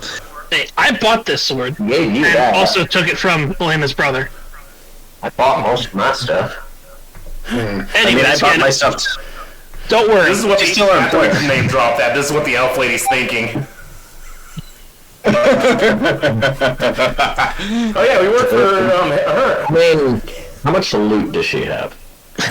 Not a lot. Anyways, don't worry. Some then. Got it. Jen's retired. She isn't gonna try to hurt you or care that you exist. In fact, she might probably help you. She'll help you end your life. She'll ease you No, into really, it's okay. It's okay. Jen's retired. She won't try to kill you. I've only seen her eat an elf's heart twice, and that was only on a Tuesday. And he had coming. And to be fair, he had it coming.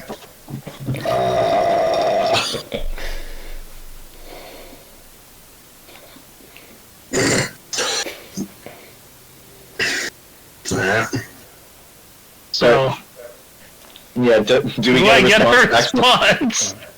response? Well, considering it's a little late. Just woke her up. See, Finally, this I get part, because to if enjoy a long some message nice would have just evening gotten tea and like, Finally, I get to enjoy some nice evening tea and not have to think about those idiots for 10 minutes. We found a lost civilization of survivors. What? That should be the response. Just what? Good night. You actually hear.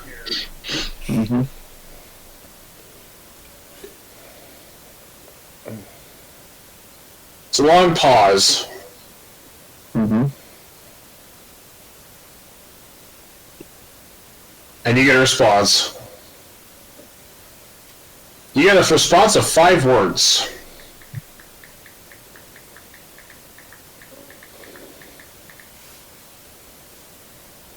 What in the actual fuck?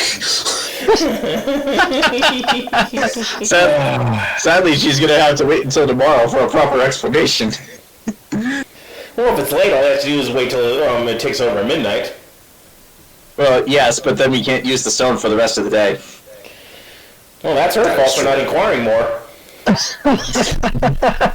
Well, I just imagine all of a sudden teleportation just like pops into existence right next to us. It's like, how the fuck? I mean, you guys keep getting into these situations. That would require us to know where we are. Which, in that case, how? Transponder beacon on that sending stone.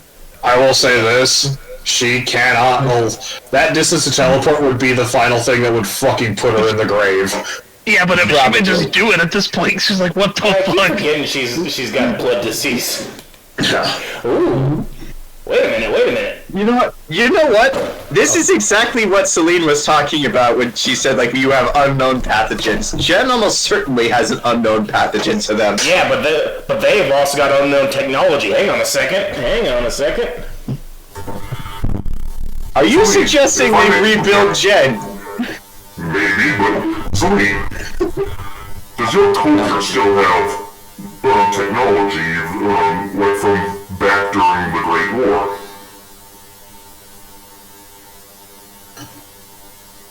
She probably some. Do you know if there is ways to treat disease of the blood?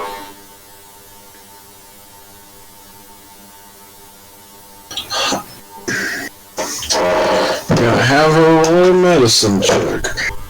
They probably don't even have blood in the same way we do. I mean, we've seen they her got bleed. decay blood. But I'm just saying, if we can replace Jen's blood, then she won't be dying anymore. Replace it with what? Their blood. It's like nanite blood. It's also incredibly poisonous. Well, I know, but if they got technology from before the war, we could, like John said, worst case worse, we could give her a new body. We can rebuild Jen better, stronger, more magic-y. She probably. Are we also gonna get her a tracksuit? Be living. I'm only game if we're gonna give her a tracksuit on top of this.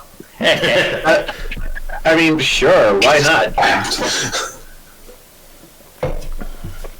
But yeah, it's like some sort of blood cancer or something she's got, right?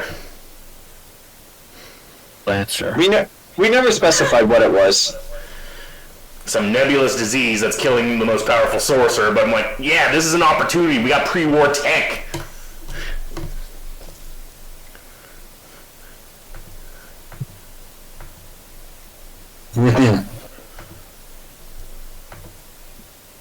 She goes, it's a possibility. Alright, This would still require us to establish diplomatic relations with these people so that they don't immediately kill us on sight. I believe if we are to free them from their conqueror, that may go well with diplomatic relations. But I have a hypothesis going.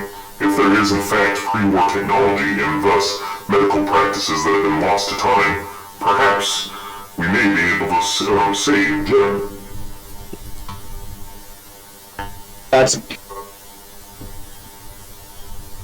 I don't want to hope for something that might not be, but you are not wrong also. My main concern is this. What happens if we save these people from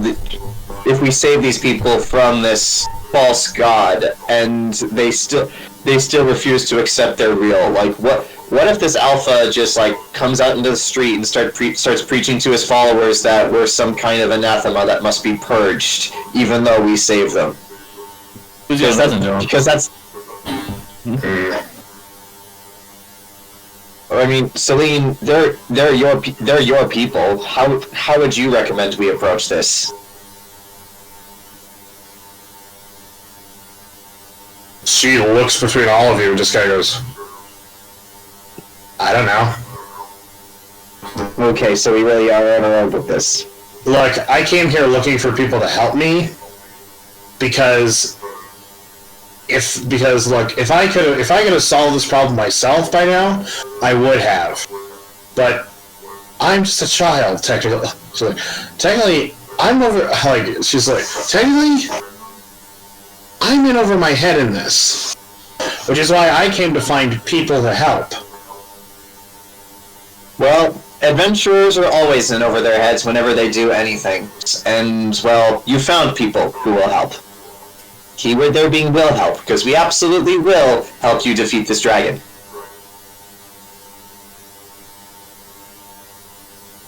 The question is, when we defeat this dragon, how do we present ourselves to these people? Because this is going to be their first exposure to people from the surface in millennia. They're going to have questions. Some of them are going to be non-believers. I believe that the best Don't let you talk. Why don't we let Olzec? Yeah. I bet the best way would be with friendly faces and those enthusiastic to have their words about. Perhaps Olzec and Ernesto together could explain the situation better than logic could. Perhaps. But until we actually solve the issue of the dragon, enemy relations afterwards is a moot point. We may not in fact survive this. If we do, though, we will have to, as the idiom goes, cross that bridge when we get to it. And also, even if we survive this, there's still that traitorous cunt Vecna we have to deal with, and she's probably going to be a lot more powerful than a clockwork dragon.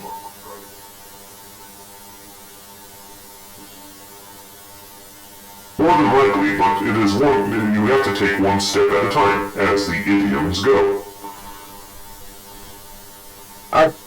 Artie's right. Maybe we are thinking about this a little too broadly and putting too many layers on top of it. We need to solve one problem at a time. And I think the first thing we need to do is meet up with this clockwork dragon, because he could probably help. Not just with the fighting, but with the location of the hostages. Indeed. I suppose that brings us to you, Mari. I don't want to presume, which is why I'm asking. Do you want to come with us to help these people, or do you just want to get out of here? Because if you do just want to get out of here, I know a place that you can go, and I can tell you exactly who to talk to when you get there. It's a 7-day journey, though. By yourself. I mean, it is. Kobold Cave. Yeah. Your Kobold Cave, who are most likely going to kill you and eat you. Yeah, because we haven't freed the kobolds yet. I do still want to give her that choice, though. Like, does she want to come with us, or does she want to go home? Because if she wants to go home, we should at the very least help her with that a little. I believe above game, she had mentioned that she wanted to get back her friends at the very least, make sure that whether or not they're dead or not. Well, if she does that, she's going to be fighting the dragon with us. If she does that, she's going to be fighting this dragon with us, so we can leave her outside. She could go free the prisoners while we fight. You see those doodle worms? How much though. fighting is she going to do? Yeah. She's a healer. And weak nerd arts. She can eat one of the dragon's actions, that's it.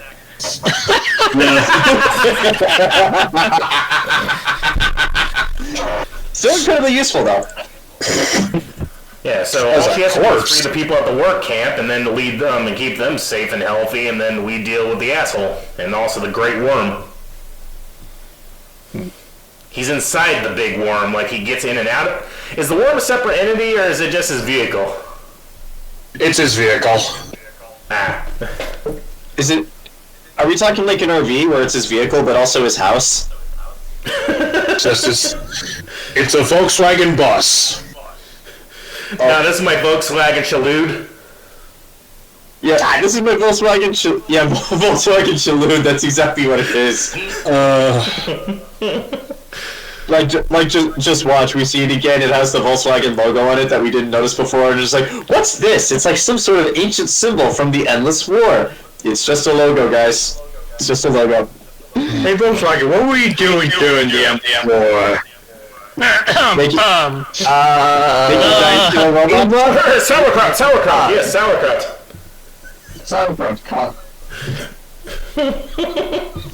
Hey, Volkswagen.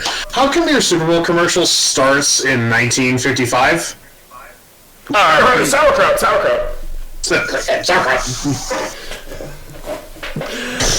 But yeah, so we gotta find, we just gotta get there when we get there, and this is a kid who just wants to free some people in their family so they don't get mulched up, or whatever the hell collecting.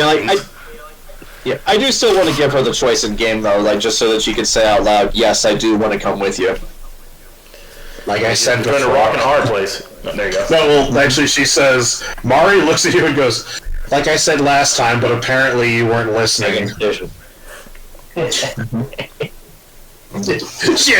straight. Time-sensitive thing, apparently. You must make a decision immediately.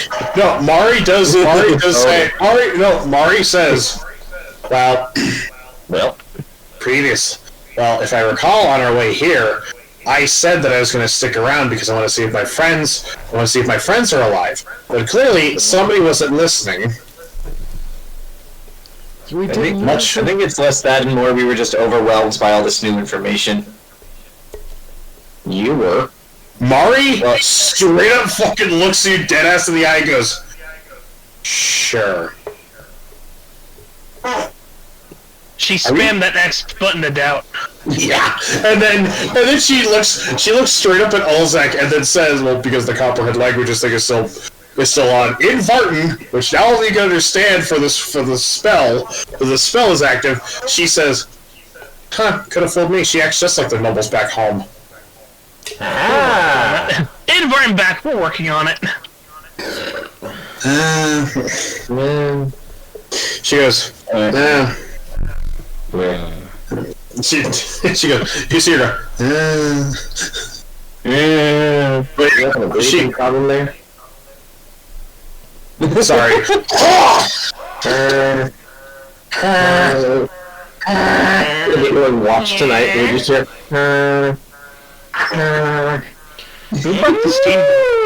Okay, somebody get the fucking sleeping machine. Who brought the chainsaw? Fun fact, my sister's dog snores like a 70-year-old man. Alright, I should Fun leave fact, out. I kicked the house. Yeah. I slept through the CO2 alarm going off in the hallway. It was malfunctioning. It's just saying error. My roommate literally stormed down his room, ripped the thing off the wall, and was staring at it, and it said error, error, error, and he's just like, God damn it! No. Well, Mari goes, for the sake of things, I won't... she goes, I will stick with you. I will stay out of the way, because I want to go help my friends. Alright? Well, where you belong. That is a background character. Join the cast. She's been adopted. I see that token. She's in one of her NPC tokens. We've exhausted all your dialogue. Go sit in the background right there with Housen. She's not a fucking New Vegas NPC. She doesn't become one with the walls. Go to talk to her. She's like, can I wait for a bit? I'm in the middle of some calibrations. Don't worry. Somebody get a box with a lockpick, and we'll get that affection really high. How does that help? Fallout 4. Bugs. Oh, okay. God, right. I locked and unlocked a box repeatedly, and it just makes them all wet. Oh my god, he knows stuff in his hand. Look at that dexterity. I mean, I didn't even know a screwdriver could fit in there. God. It's been so long since I played Fallout 4. What's that? We were watching this anime last night, and there's a guy just like, look at the size of his nose, bet she's got a big schlong. And I started fucking dying! Yo, wait, what? Wait, what? Yep. Yeah, that was a line said by a fucker in an anime. He's like, look at the size of his nose, bet she's got a long schlong. What anime were you guys watching? Was it a hentai? No. It was a drama. It's a drama. It's a drama set during the Prohibition outside of Chicago. Oh, is it the same one that you showed me that one time? 91 Days, or whatever it's called? Yeah. Yep. Yeah. I gotta rewatch that. I only got into a few episodes when I thought, I'm gonna wait till it's completely done and then I'll watch, and it never did. We're doing a watch party of it right now, me and Seth. Yeah. Because it's one of my favorites. Yeah, it looked interesting. I like mob stuff like The that. accents. The accents. Oh my god, the accents are glorious! Are they good accents? No. They're glorious. They started out really bad, but they get better. It's clearly like, it was clearly they didn't practice very much, but it's like you finally get to like episode 8, it's like, we have to deal with this guy. I'm like, yeah, I believe he's from Chicago. But backup point. Mm-hmm. So, yeah, Mari, there's a point here? Yeah. But Mari basically says, that's as far as I'm gonna do. Hell, while you guys are dealing with this fucking dragon, she points at Celine, I can help her. Okay. Now that that's settled, I actually genuinely don't remember if this was established last time. Does Celine know the way to this clockwork dragon that we are supposed to find? Well, she says, she goes, well, I know two ways. The first one, you have to sacrifice someone to it. You wish. Well, she says, the last few adventurers, I showed them both ways. Showed them one way. She points, it's back that way, the way you came. And we gotta go down a different path. That being said, that path took them 2.5 months to navigate. It's the easy route. 2.5 months is the easy route? Yes. I know of a shortcut. I'm guessing this is not the easy route. Mm-hmm. It will take roughly 2 weeks to navigate. Okay. That being said, it's a kissing cousin of the path you guys just came from. Oh, no. What the hell is that term? Means they're intimately related. Out of character. Yeah. Right. So there'll be more. There'll be traps, oozes, and other ropers trying to kill us along the way. Oh, I don't know what lives in there.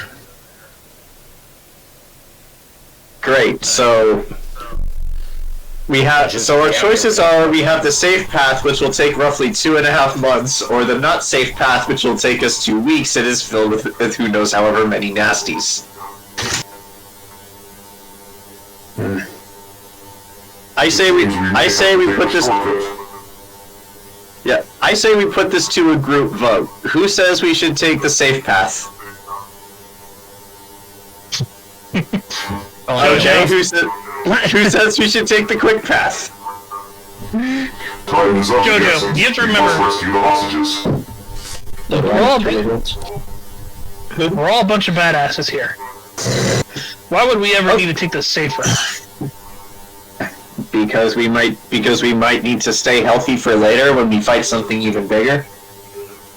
But Artie is right. Time is of the essence. So we will go down this very dark, dank, and dangerous path with you. Good. at that, Celine goes, excellent, but first, nap time. She's like, at first, I need to sleep. And that's what Taco, you should eat first. Do you not want to try some of our surface food? It's delicious. I mean, admittedly, this could be better if I had the right spices and some vegetables, but yeah. You actually see her. You see her look at it, and you clearly tell she's like, and she goes, "That is incredibly tempting."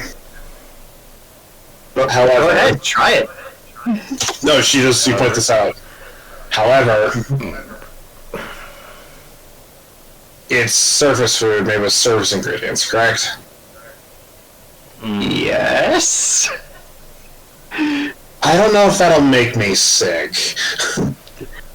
That's a point. Yeah. So at that, Mari goes, "I'd be more than happy to have a taco." Okay, I hand it to her. Fine, I guess. Fine, I guess you can eat. I don't know. What do you eat? Like a handful of moss? Well, she said she eats metal earlier. I'm still not entirely certain how that works, but that's what she said. No, you see her go. You see her reach into another pocket, pulls out, unbuttons another part of her coat. And you see her pull out, essentially, it's like this weird... It looks like compressed beef jerky. What are those? Compressed into a bar. And you see her snap off a piece. Where she goes, I stole some field rations before I left. Okay. Okay, enjoy your meat bark, I guess. Yeah, and she goes,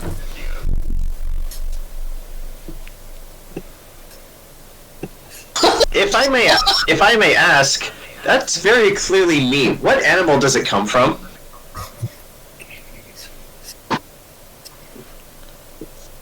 She pauses. Oh, it comes from the... Does she not know?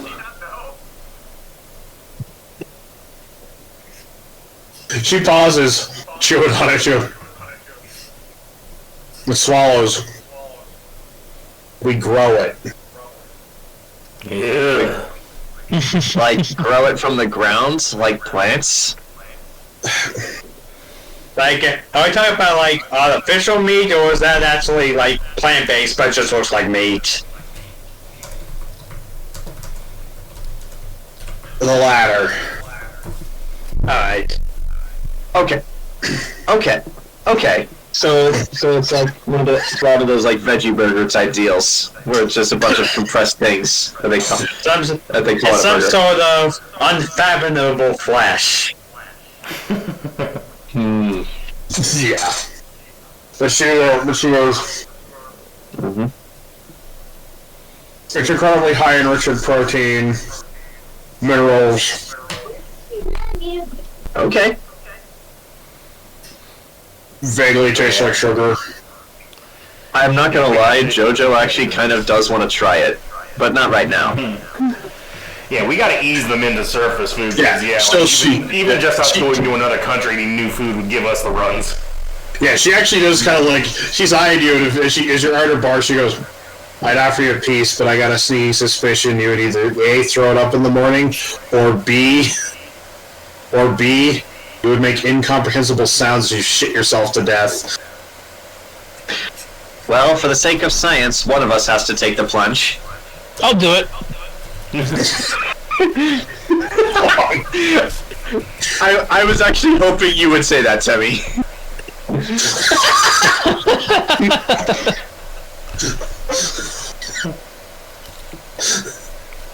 Riken.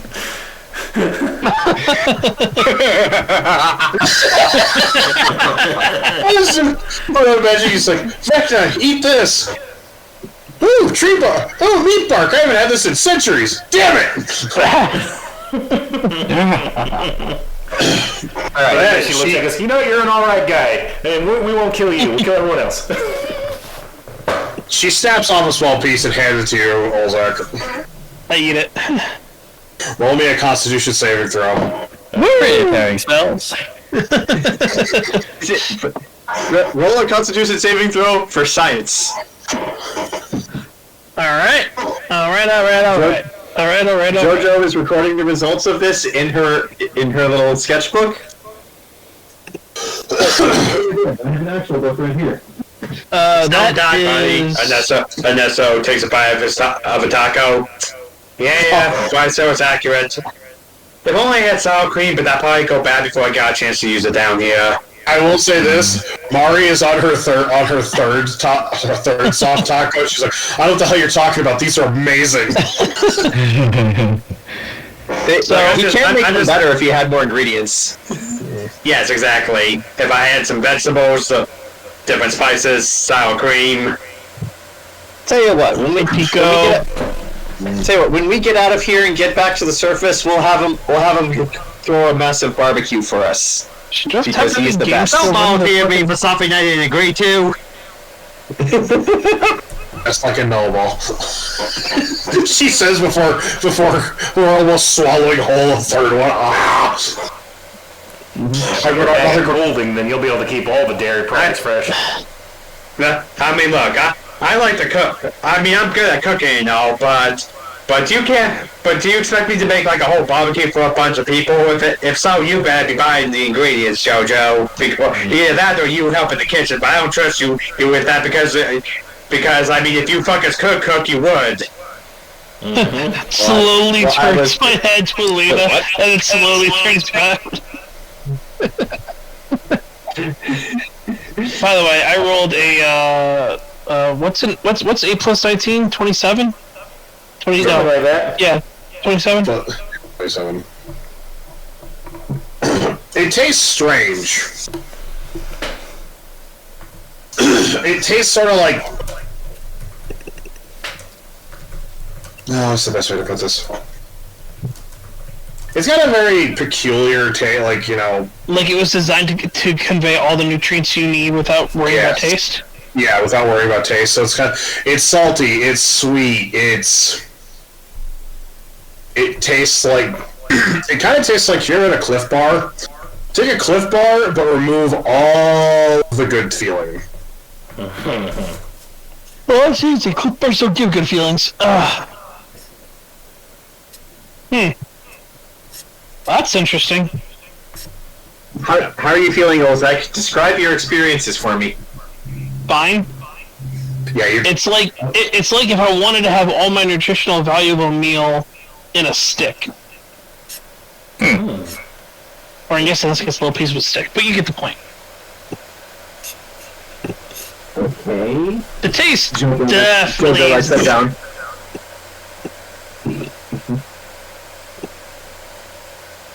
Whoever made it definitely didn't think about tasting at all, because it's got like everything kind of just hits you at once. Need to see how growing process works. Okay.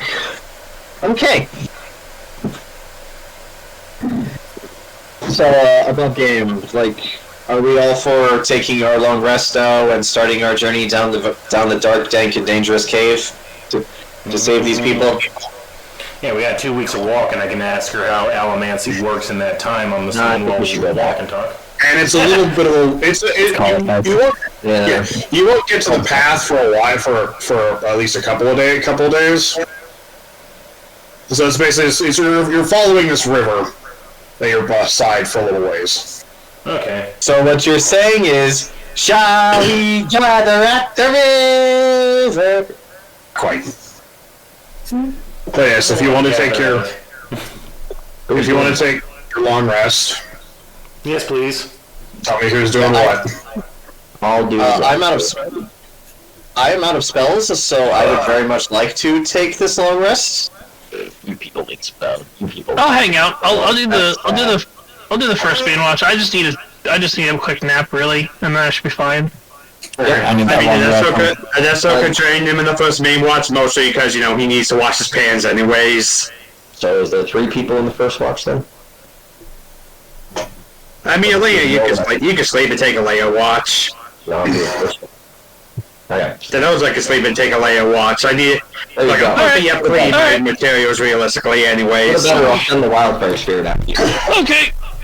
Olzec stretches and then just falls right back onto his bedroll. Teleporting his bedroll 5 feet. Mel looks at you and goes, No, I didn't say that. well, I know. Mel looks at you and goes, look at the time. I gotta go get a long rest myself. Boop. And then disappears back to the elemental plane of fire, where she can resume her natural form as fire. Don't worry. I need 6 hours of sleep. It's been 20 years on the elemental plane. It has been this way for millions of years. She just comes out evolved into a tiny meanwhile, back crab at the space fire station. spirit. Oh my god, I just realized when we eventually get to this community of bicentennial men, that is what they're going to say to us. It's like, why do you live like this? It has been this way for millions of years. Literally. God, sorry. I was gonna say, you ever meet the god of time? He doesn't say billions of years, but billions and billions of years. Well, the millions of Amazing listeners that I from a can video sleep with that his Grant eyes showed me. open. Wait a minute, his eyelids are painted. He's a faking. He's a big fat phony! Sorceress, as the party settles into their watch and into their sleep, we're gonna take a quick 5-minute break here. Alright. To the restroom. Alright, we're good again.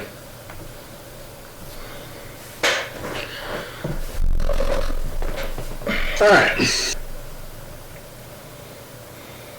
So, on the first watch, roll perception.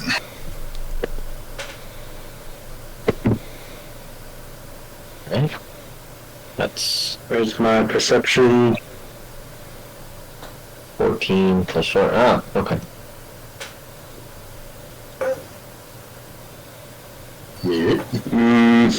Ah, okay. Ernesto, you're kind of more distracted by, Just rubbing the. Why won't this chunk of meat come off? I hate that. Have you tried soaking it? Use more fire. It'll get it off. You didn't do it the way I like it. Well, how do you like it? Don't. Charred. That's blackened. Like cold as ice. Elaina, Mm-hmm. as you're sitting here, dulcet tones of scrubbing filling the air. And also, the noises of your companions sleeping. Off in the distance, you do hear something.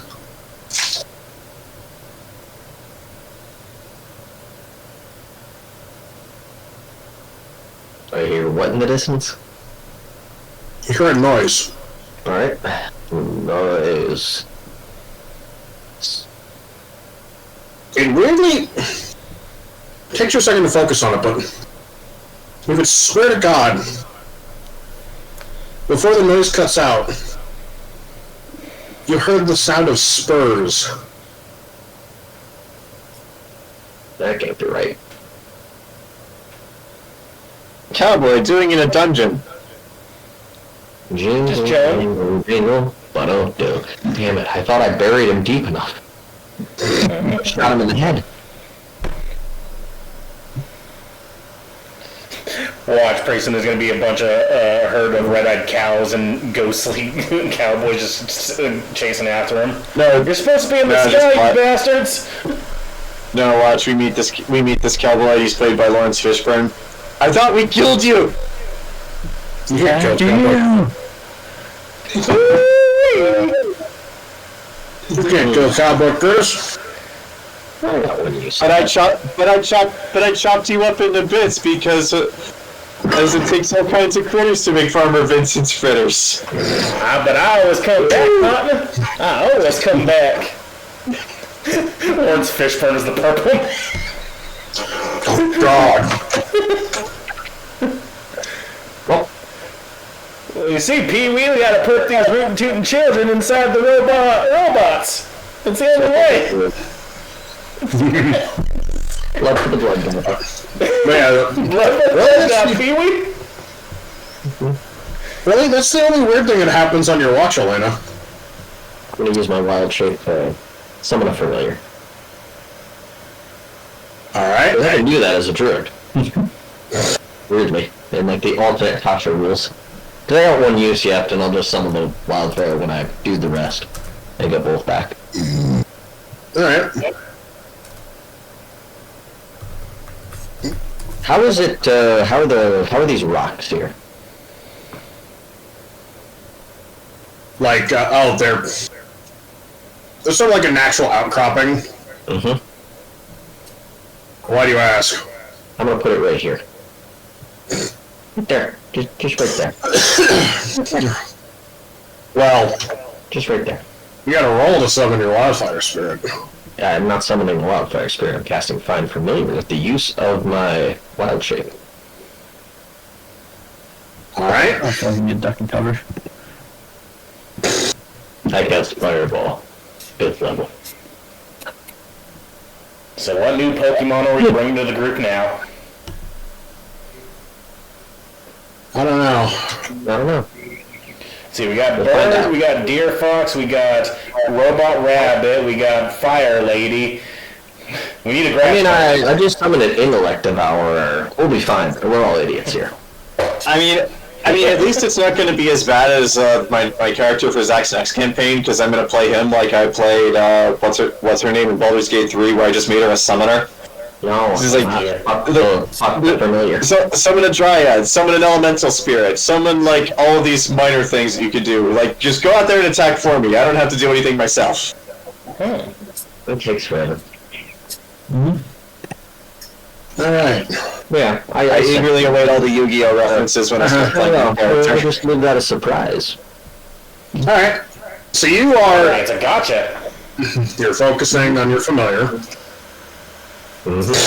Processing your Try to make familiar. this celestial or fiend, anything but fey.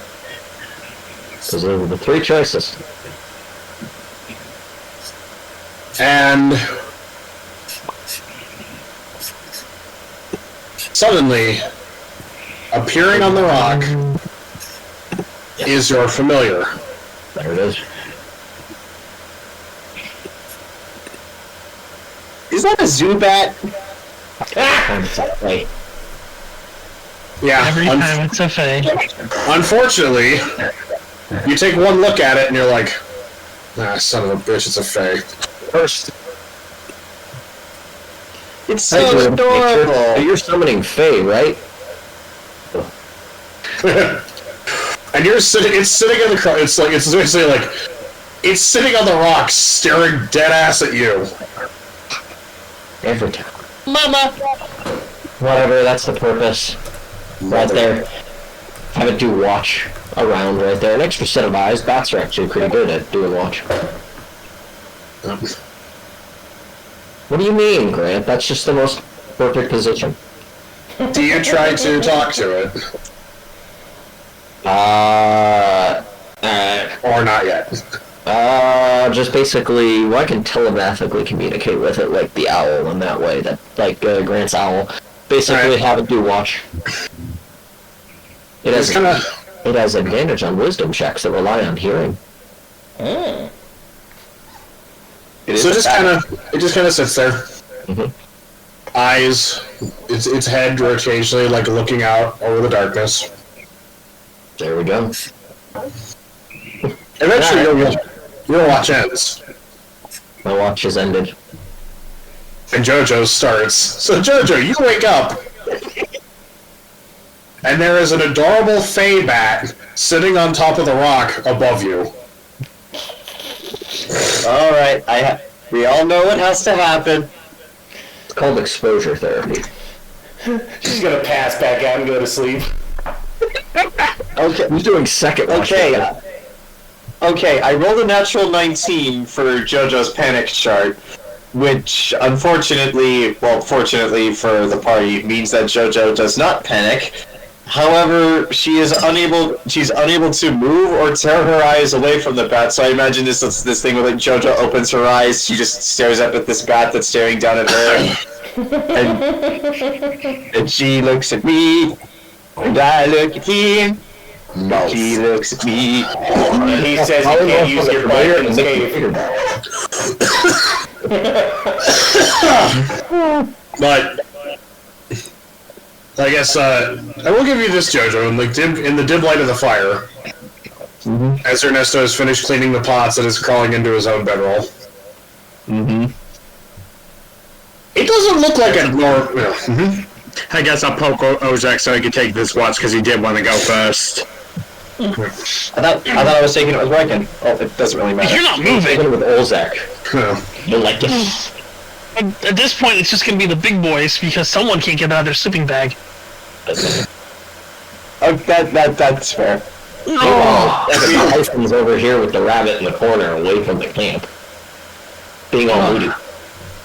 Well, Also, Zach, even despite what you said, it doesn't matter. It's still bat-shaped and very much a bat, so it's the principle of the thing. It's dark. It's scary. There's a bat above me. I'm cold and I want to go home. So I guess I will say, after Riken and Olzec.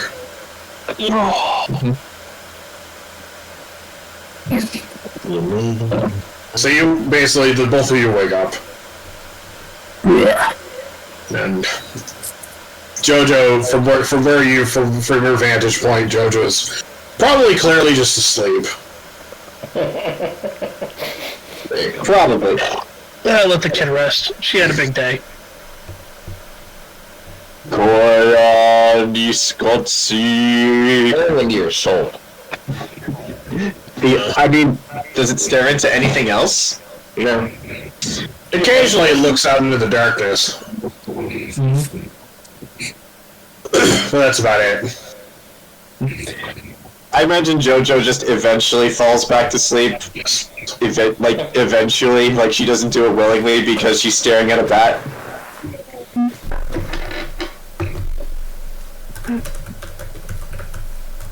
Oh, we're gonna have fun. Anyway, Riken.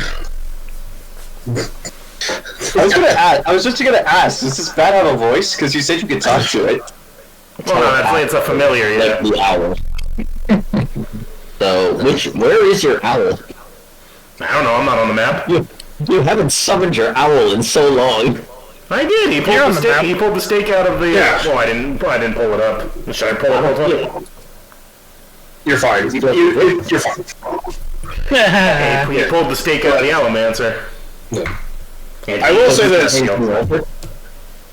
this, Mike, you are the only one who hears this.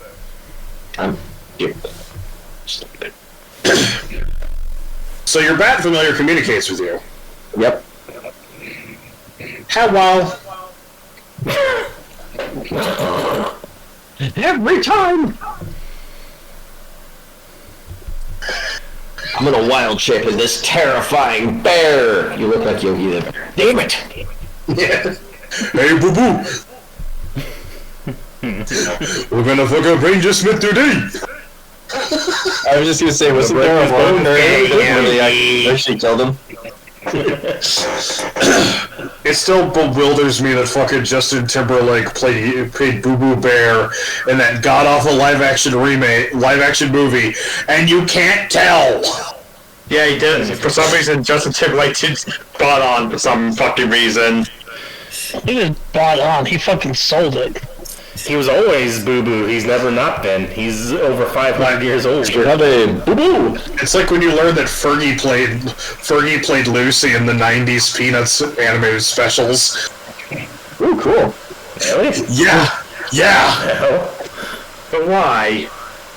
Or like when you find out that Ashley Johnson played a character in one of the Precious Moments videos. I'm not kidding. I have video proof. So, rolling perception for the watch, Yeah, right? roll perception for the watch. I don't know if this counts, but apparently, like in an upcoming SpongeBob movie, Rockhammer was going to be the Flying Dutchman. Alright, Jayson, did you hit the double digits? 20. Oh my Nice. god, that's amazing! I cast Silvery Barb.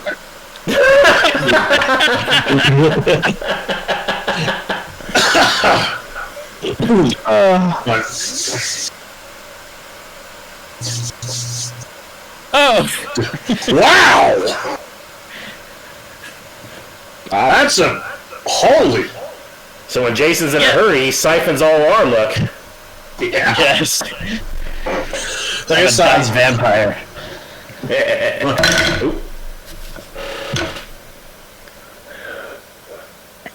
So as you both are... Olzec, what kind of... I guess I'd say you're kind of just like, you're just kind of like, you're like in deep thought. There are all the revelations and everything going on. Riken, you are like a sentinel. You're basically like stock straight.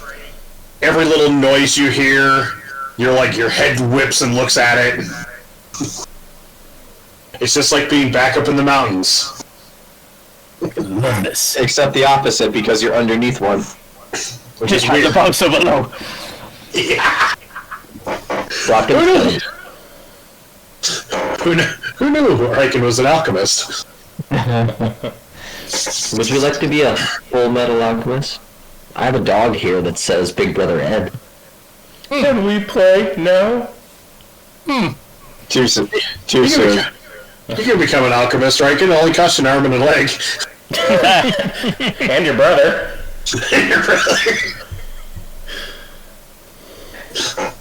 He's fine. But yeah, I will say it's a lot. It's you do notice as you're kind of standing around, like there are trees, like in this underground. It's very kind of weird, but then again, it's this place has been weird for the whole time you've been down here. So the idea that there's trees growing in the underground is kind of like unsettling, point, but it's not old news. weird. You know? Yeah. At this point, it's old news. Yeah. And you too also hear in the distance the jingle jangle of spurs. But it stops, like, almost immediately. As soon as you, like, hear it, all of a sudden it's just like gone.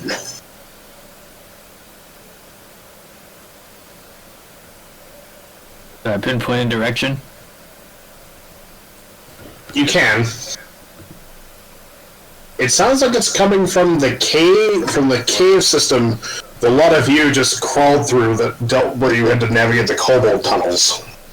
I was promised time that this would happen. This is a little too soon. You need to stop. But it's way off. Like, it's clearly, like, you can tell based on your experience and how well you rolled that, like, what this echo is, this is an echo of an echo of an echo. It's sort of like how, like, when you drop, like in a valley, if a rock falls 30 miles away, you hear, like, you suddenly hear, like, a weird, like, popping noise, and you're like, what the hell is that? If a man with spurs walks in caves and there's no one around to hear him, does he still make a sound? Apparently. Yeah. Weirdly enough, sometimes. But only on Tuesdays. Yes, indeed. Only on Tuesdays, but never on a Thursday.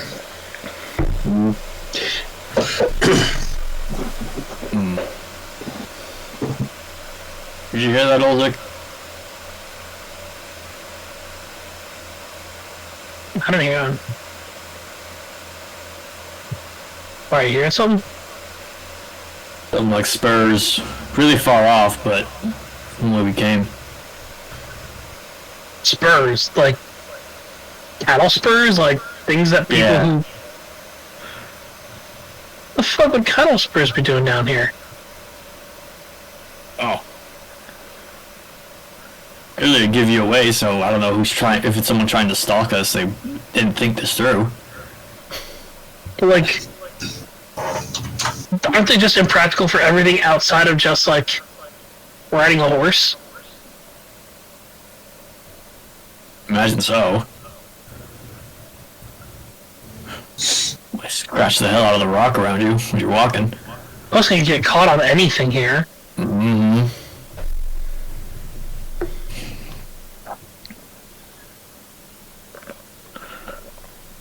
I don't think we need to wake anyone up, but something to keep an ear out for. Alright, well. It stopped as soon as I caught it. Did you hallucinate it?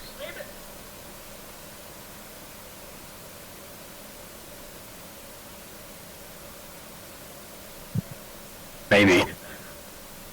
If it was just a one-off, then not that I'm saying that you've gone crazy now, Riken, but it'd just be anything really. I mean, hell, there's robot animals down here.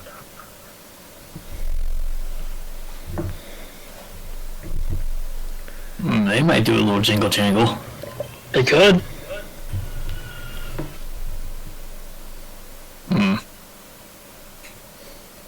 We'll let the next watch know. Sounds good. Jojo heard this entire conversation, but she did not pay attention to a single word either of you had said because there is just this thing You were in asleep. front of her that will not. Yeah, make sure you're asleep. So Otherwise, eventually you're I not did- getting a full rest. Are you sure you're going to be able to sleep with that thing above you? Yeah, so I eventually did fall back to sleep after going toy on Discotzi with the bat. Yes. Yes, Jayson. I already heard the whole conversation, but he's still in sleep mode. Riken knows to just slowly press the pillow down.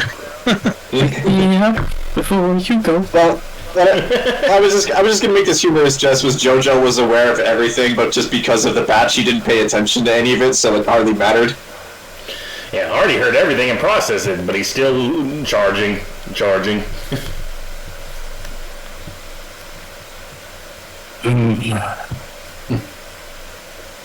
Ugh. Alright. Still weird how there's a whole river down here. Yeah, every new cavern we come to is like a new surprise. Seriously. I have expected just to find a whole freaking forest down here at some point. Yeah.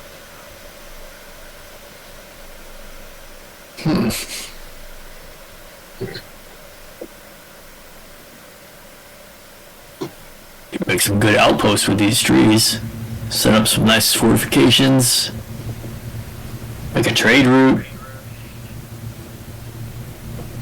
Yeah, but if you're that high up, and your biggest problem's going to be kobolds, though. They're small and fast. Stealth, they have the advantage of stealth, and I don't think you want to have the manpower to light this whole place up, huh? True. Kobolds ruin everything. Yeah. At least they're not goblins. They're rascals. Little rascals.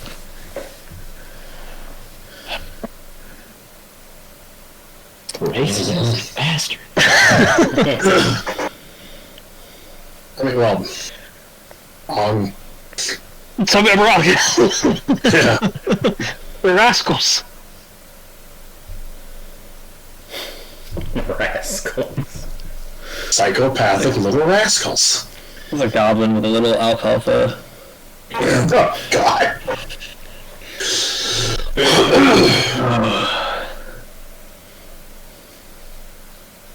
Oh, It'd be weird to see the sky again. I know, but you know what, though? I'm really missing the starry nights. Yeah. Actually, no, sorry, I am missing the sun. I miss the sun. Hey, how about we take Celine up to the surface and have her sleep under the starry nights? That would She'd kill probably freak the hell out. Joe trucking her sleep again? We're gonna have to just beat that out of her, too. But anyway, I just getting my vitamins. What? Sorry, Rochelle's giving me attitude. You gave me attitude first. Funnily enough, Rochelle's words echoes Jojo's exact thoughts at this moment. You gave me attitude first. Yeah.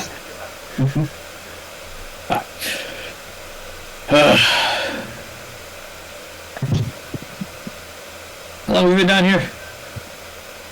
Too long. Couple months. I mean, don't get me wrong. I like it, but it's not the same. I mean, we're underground, man. What was that? Robot-y.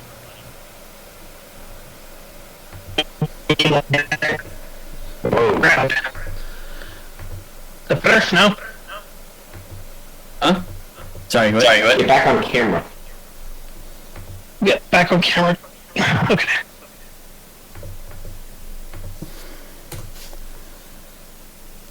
Alright, is that better? Yeah. Yes. I said, why would you? We're underground. But I just can't wait to go back, see the sun, the stars, touch grass. Upper wind. Yeah. Actual space to think. I mean, there's plenty of that. Children hunger for the minds. I guess also, like, being somewhere without the expectation of getting jumped in the darkness. Yeah, it's a good challenge, but it kind of Where's Anya? start hearing spurs. Yeah.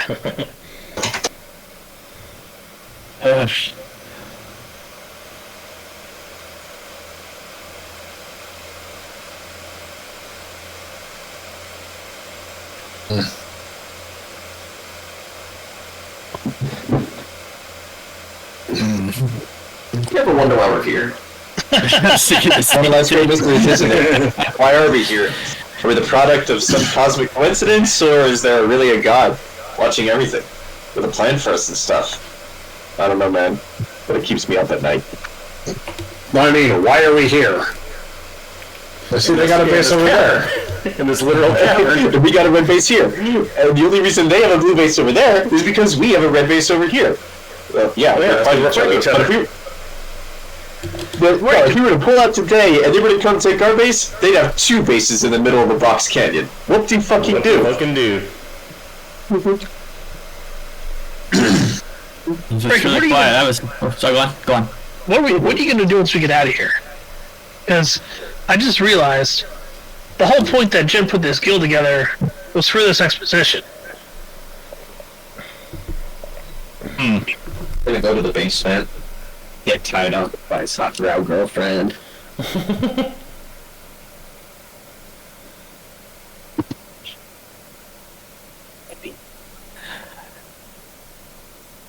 Alright, so, I don't think I thought that far ahead. You? I don't know. We got to meet the guy. We got to meet my people from the Esoteric Order of the Dragon. It was nice to see them again. Maybe I'm slightly homesick. Happens to the best of us. Maybe. Maybe after we get out of here, we'll go. I can convince you guys to come down with me to Yisk. Why not? Plenty of opportunities to be had down that way, I'm sure. Yeah, and you can see why the Drow are bad people. Yeah, okay.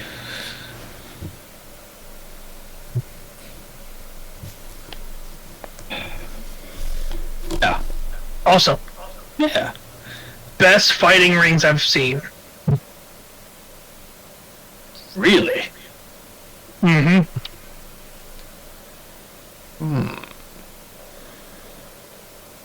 They were amazing. I will say they know how to build good arenas, if anything. Will definitely be worth checking out. Oh yeah.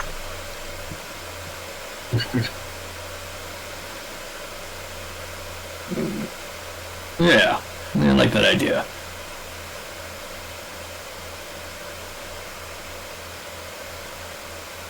Sweet.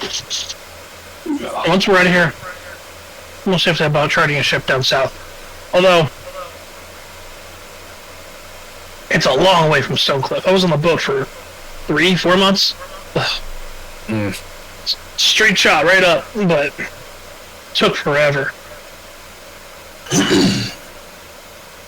I don't think I've ever been somewhere that far. Oh yeah, huh, this is probably the farthest you've ever been from home, huh? Now that I think about it. Yeah. That was one reason why I left in the first place, so. Get out, see the world. Pretty much. Good. Well, I'm glad you're doing that with us. Yeah, I am too.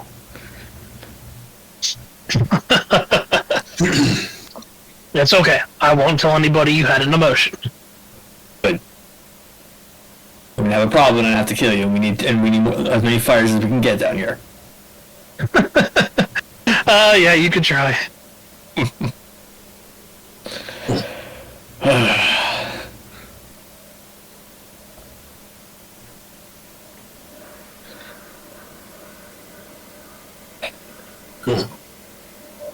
It's quiet. I have some dice. Yeah? But God does not wagering, play with gambling. What's that? God does not play with dice. That is a blatant lie. Yeah. Alright. I have a set of bone dice because Riken kind of has a gambling problem. He's like Michael Jordan. That's just like Michael Jordan. I don't have a gambling problem. I have a competition problem. Alright. What do you want to wager? I don't know. Challenge choice.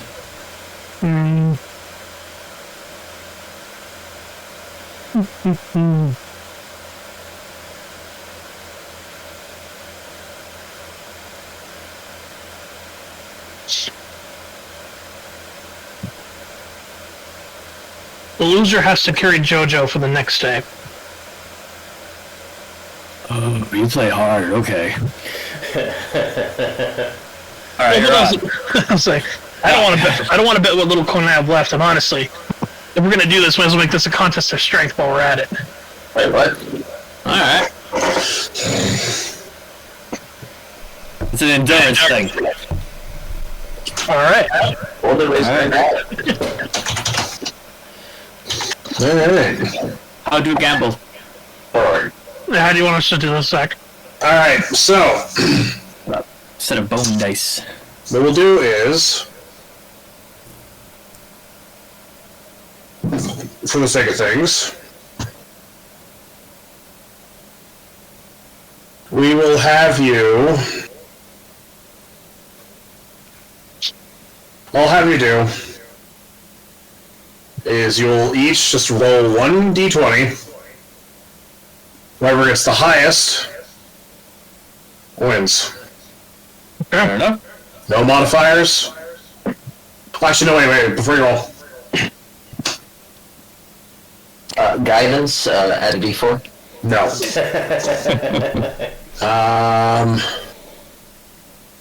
Enhanceability. Who am I? No, I realize Which what one? it should be. I realize what it should be. Suppose I still have the inspiration from last time. I No. don't know if you used that. No, I guess the way this actually is, because these wouldn't be D20. So it would actually be both of you take 2d6s and you basically roll and add up the total of your respective dice. Whoever got the highest wins. Okay. 2d6s? 2d6s.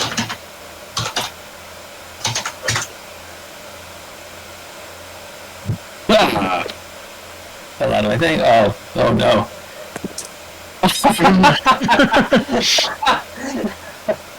Oh, Jason's laughing. Oh no.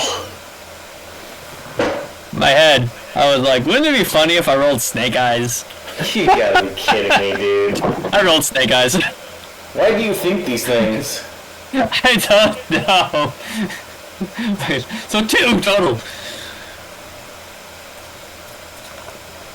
He's throwing up gang signs. So, there A you new quest. I need to find more. I need to find new dice in game now. go. It's like Rolf was like, "Ha! I win!" Oh, I have never rolled that on these dice before. Well, works out for everything, my friend. Kind of looks like Jojo. The bat's still hovering over Jojo, right? Yeah. Oh, the bat never stopped hovering over Jojo. He's just perched on a rock. Right. Look at Jojo. Perched on a rock directly above her. Does a double check at the bat, like. Then looks back at Jojo. Riken lost. What is Riken being forced to do? Have to carry Jojo tomorrow. Why are you carrying her? That was the bet. Fucking walk. Lazy millennials. Again, I would like to point out Jojo only weighs like 98 pounds. This will be stupidly easy. Oh yeah, but for a whole day of carrying a person even that light, it's still gonna be murder. In caverns. Just fire my carrier. Just put in the babushka. Or babushka, whatever it's called. Bruce. The baby carrier. For the baby. Jojo like, I can get used to this. Don't. I mean, she kind of is. She is the baby of the group. Is the youngest. Technically speaking. Yeah. Because Riken's only 26. Yeah. Oh, man. Yeah. Alright. Oh, she's still. Well, I can take these dice back. Fine. No, Jayson, what you need to do is befriend a Jawa and get it to teach you how to make magnetic dice so that you can cheat. Which, by the way, is the only reason I won that first poker game I ever played. That is insulting, Jojo. That is insulting. Who would teach that? Tell me, who would teach that? Where would I find them? How much does he charge? Oh my god, it's disgusting. Where? Well, you see, he charges a single tooth. Not one of your teeth. He charges a sarlacc tooth. He charges a what? That's No joke. That was literally my. Do that now. I didn't know about that. No joke. That was literally my reaction when I got that quest. He's like, he wants a sarlacc tooth in exchange for what you want. I'm sorry. He wants a what? It was dead. It's fine. I want the flamethrower. Are we still watching or? Yeah, you can just wake Artie up and I can keep watching with all the animals so Jojo can go sleep. You finish. So. So Riken, begrudgingly grumbling, you go back to sleep. Your vision filled with the possibility of having to throw Jojo over your shoulder like a sack of potatoes tomorrow and carry her around. Nope. Carry her around. It's an underage girl. Oh boy. It'll be fine. It'll be like a daycare. Touching another woman. That drow was very yandere. Yandere. Yep. Well, I guess we go get Artie awake and. Yeah. At this point, imagine Artie just kind of wakes up and actually walks over and is like, "The fuck are these guys doing?" Yeah, I've just been listening to you talking the whole time. I've been on standby mode. Yeah, that's literally what he does. Like when I go to sleep, I'm still conscious. But yeah, I can just take watch with the fox and all the birds and the bats since Jojo's still dead asleep. AARTI, the mechanical man, surrounded by animals. It's beautiful. Yeah, exactly. That's what's going on.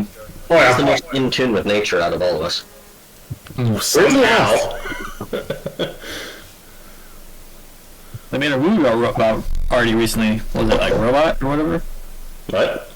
Was it a robot with nature? Yeah. Oh, It's The Wild Robot. It's a really good. that's not out yet on streaming, is it? Yeah. I rented it from Amazon for like $1 or something. So, wait, it was actually good? It was really That good. was good. I liked it. Yeah, I heard nothing about it after it came out. Yeah. Maybe. I mean, it's nominated for Best Animated Feature, so there's that. Hope it wins. All right. Okay. Get it. Yeah, I'll check it out too. But yeah, I guess maybe they did make a movie about AARTI. Yeah. But yeah, AARTI just sits up whoever wakes him. Alright. So, I listened to your conversation. How are you going to be carrying Jojo tomorrow? I'll address that in the morning. Good night. Very well. Go wake her up. Oh, AARTI, are you aware of any weird jingling noises? I heard Riken speak about that. Is he sure or positive it was a spur and not perhaps just metal against rock?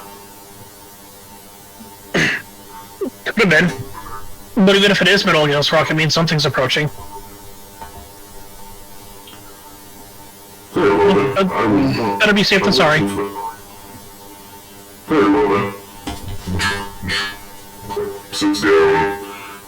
Summons Fig and sees if he looks over at Jojo and the bat above her, and like he looks over at Olzec since he haven't quite gone to bed yet. Is that a predatory bat? Has it been feasting on Jojo's blood? Odd thing to say. That's really specific. How rude.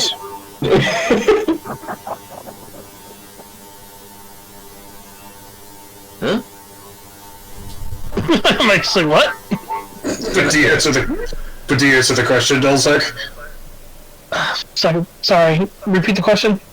He was asking if that bat that's above Jojo is predatory and if it's been feasting on her blood or not. I mean, it's Faye, so I look He back doesn't at know it. that. it's eating her intelligence. There's not much there to begin with, so. I look back at it. I'm just like, no idea. And I go and go lay down. Already runs the calculations of his head of how if she sees that thing upon waking that it's gonna wake everyone else up. So instead he'll go over to Typhon and Nifty, nudge them, and also Fig, like he'll summon him too. Alright. The pets continue to grow. The Nifty, Oh, wait, that's my owl? Yeah, he's just an asshole. Yeah. But you go over to Nifty and Typhon and Fig. And Typhon is like about to fall asleep, and he looks up. Oh, what's up, party? Typhon, I believe if you have had enough rest, would you be able to keep watch with me? There is a bat above Jojo's resting place, and I fear that upon waking she would scream and wake the others, thus denying them a proper night's rest. Typhon looks at the bat. See one of those in a while. Is it a subspecies that you know well? It's a fan origin. Curious. them come to be in our cave. Is this not suspicious? Typhon's gonna roll. Typhon goes, someone probably summoned it. It's not attacking her, so I wouldn't be too terribly concerned.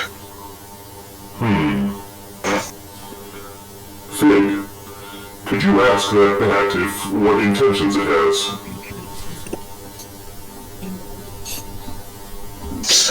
Fig goes over,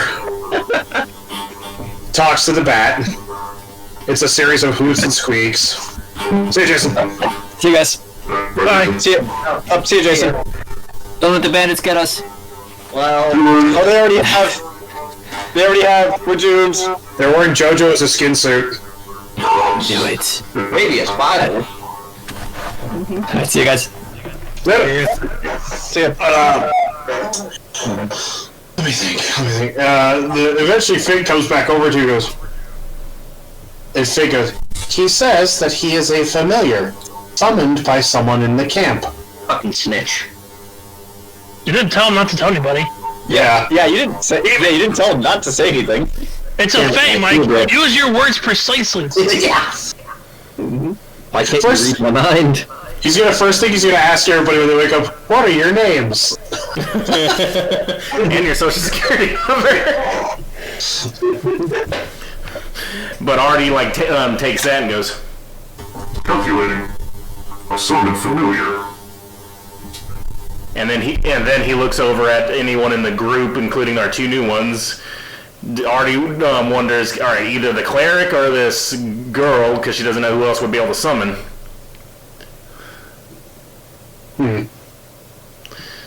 Is there like a roll he can make to figure it out? Roll me intelligence check. Okay. That one. Damn, Jojo, summon him yourself. No. That's a so just straight intelligence, so that's an 18. Well, Ernesto wouldn't really summon a familiar. You know that one. Jojo's terrified of bats, so that's out of the question. Olzec summons flumps, so this is probably out of the question. Are you sure Olzec summons flumps? I haven't seen it in a while. Yeah. Riken... This is too cutesy for Riken. Like, you expect Riken to summon a familiar, it's gonna be something like a fucking bear made of muscles and more bears. With a racing strip on it. Yeah, with a reason. And flames so it runs faster. And a tattoo on its arm that says, I love my mother. The tattoo says I'm damaged. So for the sake of humor, I just typed into Google "bear with muscles" to see if I could find a funny image, and I immediately regret that search. Oh god. Yeah, you looked for bear and you found bear. Yeah. I'm looking for an actual bear, damn it! Not whatever this You is. type grizzly. You type grizzly. It's like type grizzly bear. And make sure you don't let's try type that. grizzled bear. Oh Jesus. So yeah, dude, Dutchin. What about like our two newcomers though? Based on her magic, Celine, this is way outside her wheelhouse. And Mari, nah. So that leaves only one possibility. Artie just like tilts his head at that and processes. Through logical deduction, it would appear that perhaps Elaina summoned this creature. I did not know she had the ability to do that.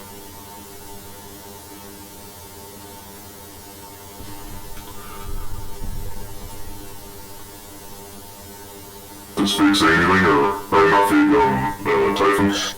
Typhon just kind of goes, looks at the bat, looks at Elaina, looks at the bat, looks at Elaina, looks at you, looks at the bat, and goes, yeah, this tracks. Hey, I hate when your test doesn't track.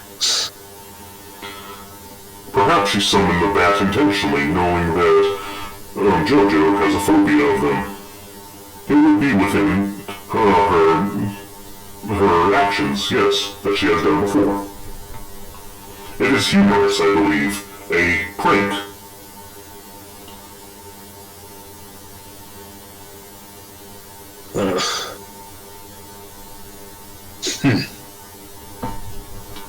Yeah, Artie just like decided. Artie like classified this as probably a prank. Yeah, maybe. Hey, just a prank throw. In that case, I'm not gonna wake the rest of the group up since I don't want anybody yelling. So, I guess let me sit with the animals, talk with the animals, squawk and squeak and run with the animals. Dr. Dooley up in this fucking house. Mm-hmm. There's an actual bear that just walked into camp that's hanging out with you, right? There's a rabbit. Elaina eventually has to make Elaina, you need to apologize to the party. Elaina sits down, pulls out a ukulele. Hey guys, I'd like to apologize. Hey, I have a guitar on me. You do? One down step from a ukulele. Take that back. But anyway, as you are watching things, Artie, Jojo. Mm-hmm. You are sleeping. Ooh, dreams. Oh, is this a dream? Okay. You bring on the Lovecraftian style nightmares. I can take it. You find yourself in a. It looks like.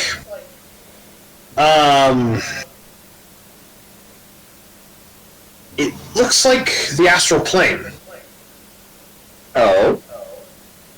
Wait. Last time I was on the astral plane, didn't I get brutally stabbed? Yeah. Yes! Yes. Okay, so yeah, Jojo's a little nervous. You're hearing all these voices in the astral plane, in this space. But there's one voice that sticks out to you, because the voices sound familiar. There's Ernesto's voice, there's Elena's voice, there's Artie's voice, there's Riken's voice, there's Olzec's voice, and even some of your other friends and family, and you hear all the voices, but there's one voice that sticks out to you. I need you to roll me perception. Okay, let me double check my bonus to perception with this character. Yeah, it's 0. I just needed to confirm. That is 7.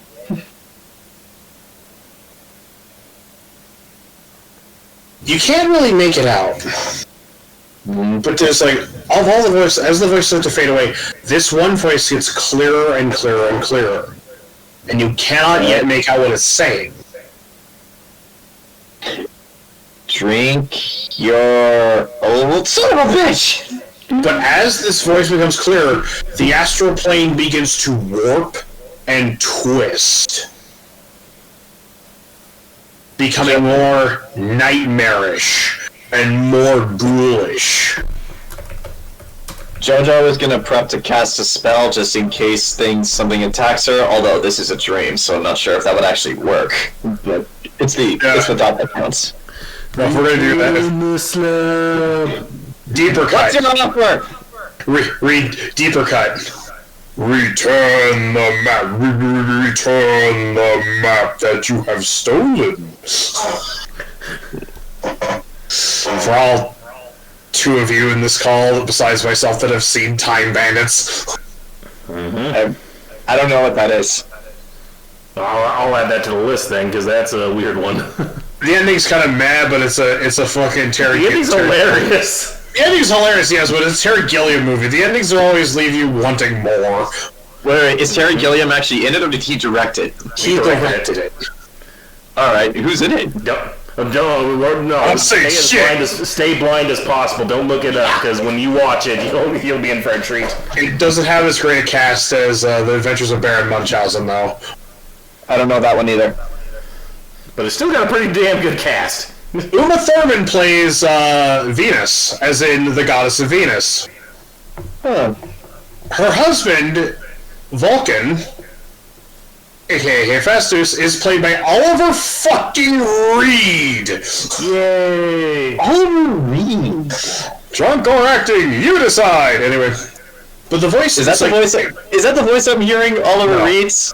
No, you start to hear this voice. It's very feminine. It's female voice.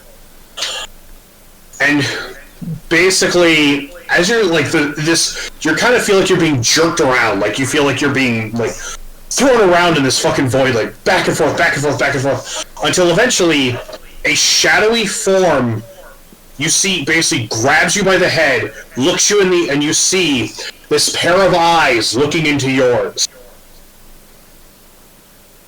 And right before you wake up in a cold sweat, you hear the voice finally as clear as day. Help me. And you wake up. Important question. When I wake up, is that bat still staring at me? Roll for luck. Well, I mean, it's Elena's familiar, right? Wouldn't she have control over that? Yes, but roll for luck. Not necessarily. Yeah, Find familiar. Hang out with Figmore. Find familiar gets to do whatever it wants. Remember, Adrian will eventually be summoning his familiar, which is a cat. And I'm expecting that cat to act like a cat. Where the hell is the cat? It's probably here. Cat. Okay, Kitty. Okay, just get off the tip. Just get away from the plates. Kitty, what are you doing? No. Graham? No. Graham? Summon! Graham! Not the chocolate milk! No! Whoa! You know what you're signing up for. But, roll for luck. But, I did. That was a 5. Yeah, that bat is still sitting there. It is looking dead-ass at you at this point. And when you open your eyes and you look at the bat goes, squeak! Okay, because this is a new instance, because they're hours apart, I need to roll again. Go back to sleep. It's okay. Man, okay, that is a fireball. That is a 10, which is right in the middle between handling it and not handling it. So, DM, Yep, she's frozen again. Yeah, DM, how is Jojo taking this? Because I rolled right in the middle. Looking for a thing. I see we're just going and just kind of backing away slowly, backing up. It's an adorable bat. But it's still going to eat your. I guess you kind of do one of those things where it's like when you when you wake up and you see something that startles you. You wake up, you open your eyes, the bat goes squeak, and you go.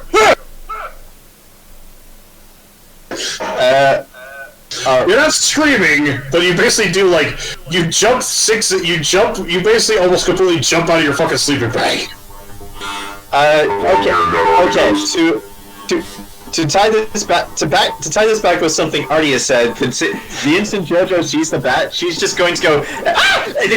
And she's going to prep herself to throw a fireball at the bats, but then stops when it probably doesn't move. Yeah, the instant I hear her yelp and stand up, Artie's going to send a telepathic message so that I don't wake anybody else in the group, saying, "Do not be afraid. It is merely a familiar." Did you send that to Jojo too? What? Yeah, I sent it right to your head. Is it, I thought you were talking to someone else within the group. It's just like everyone else is asleep. Okay. But yeah, I sent that message in your head so make even less noise so you can respond in your head too. Like Artie's explaining, it's just a familiar. It will not harm you. I actually also have message, so you and I can just go back and forth this way. Well, yeah, I know. Mine, you can respond back mentally. That's what my whole class is about. But yeah, Jojo's going to.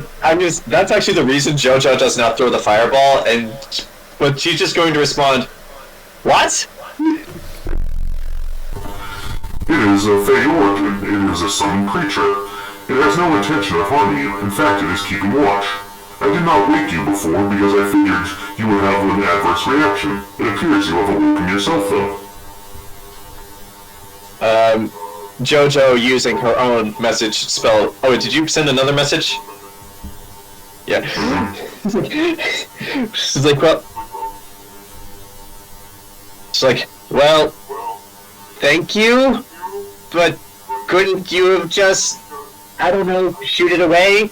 Or put it somewhere else? Or done literally anything other than leave it alone? It is not my familiar to command.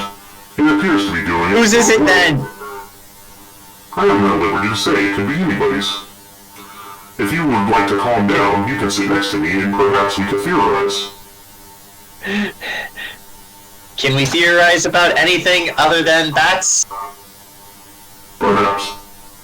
But now that you're awake, you should take watch with me and, Nifty and Typhon and Fig. Jojo is going to walk over to you, but keep your eyes on the bat the entire time, just to see what it does. I'll tell you right now, as you walk over to fucking Reich, as you walk over to Artie, squeak!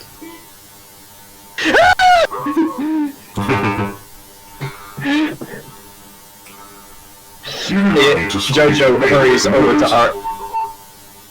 Jojo doesn't respond to that one. She just runs around to the other side of you, so that the bat does not see her and she does not see it.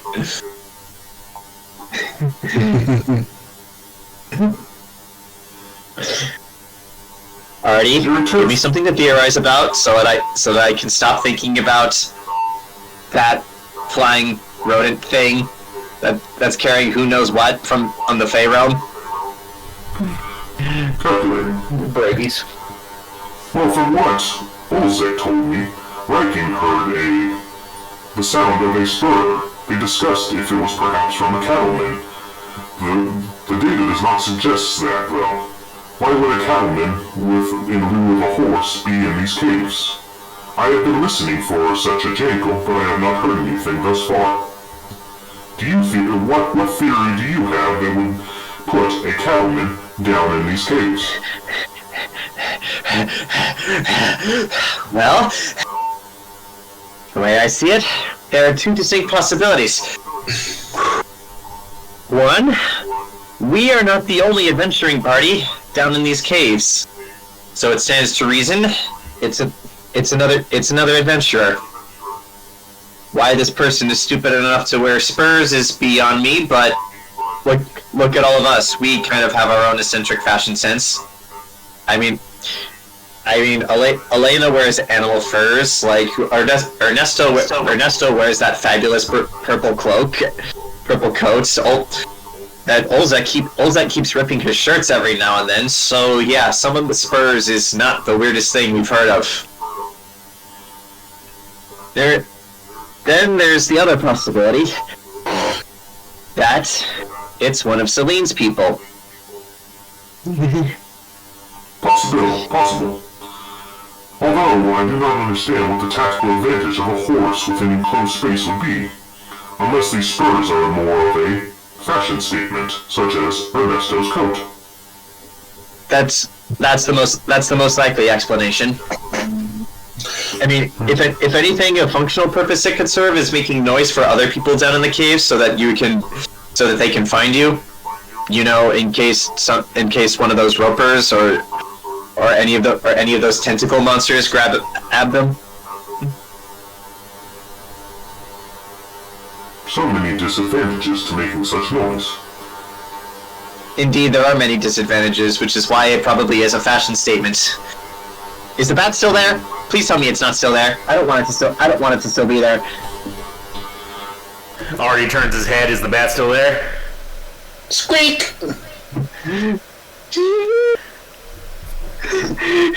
At this point, Jojo has grabbed onto Artie and is holding on for dear life. Do not worry.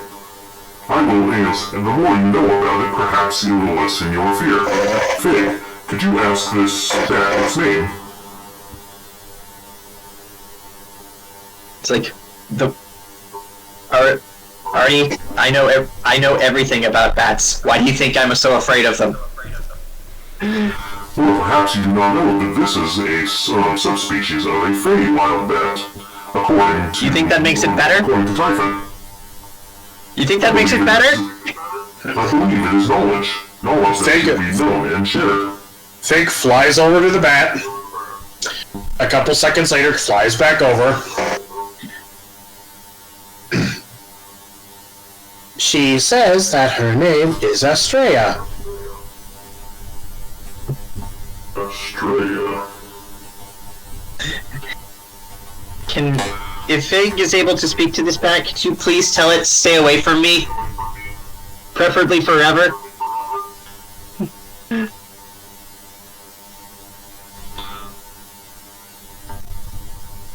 From the other side of the room, you hear squeak.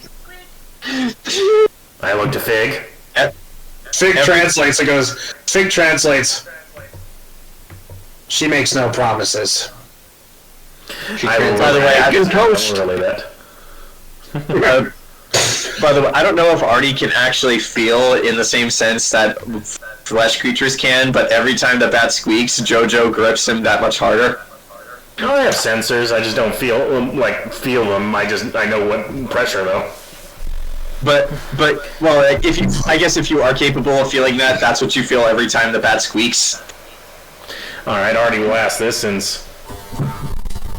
Jojo, it appears your phobia of bats is intense enough to cause you physical pain and mental. Would you be willing to talk about why you have this phobia? Is it something traumatic from your childhood? Just like, hold on, I actually have something for this. I need to just find the actual quote.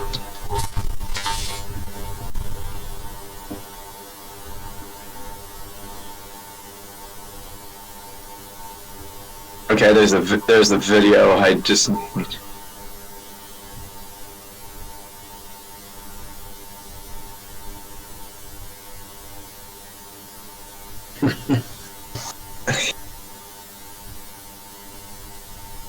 Okay, fine. We'll use the video because it's just right there. It's like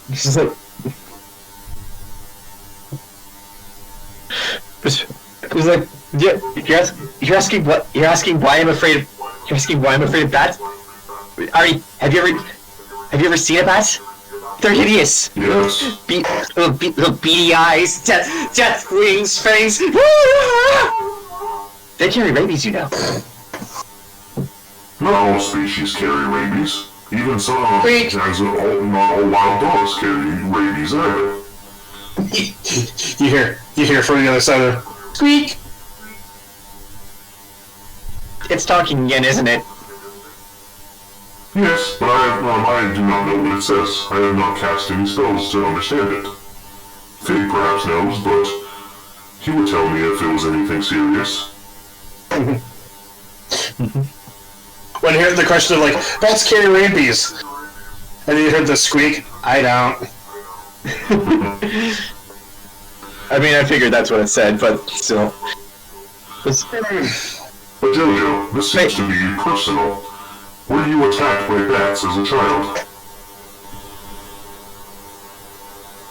Well,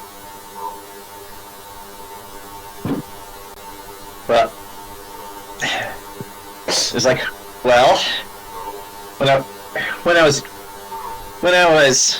much younger, if you really must know, my family, the Jocastas, owned a guest house that was a bit off the beaten path, and actually had a nice view of the valley overlooking the slopes of the nearby mountain range.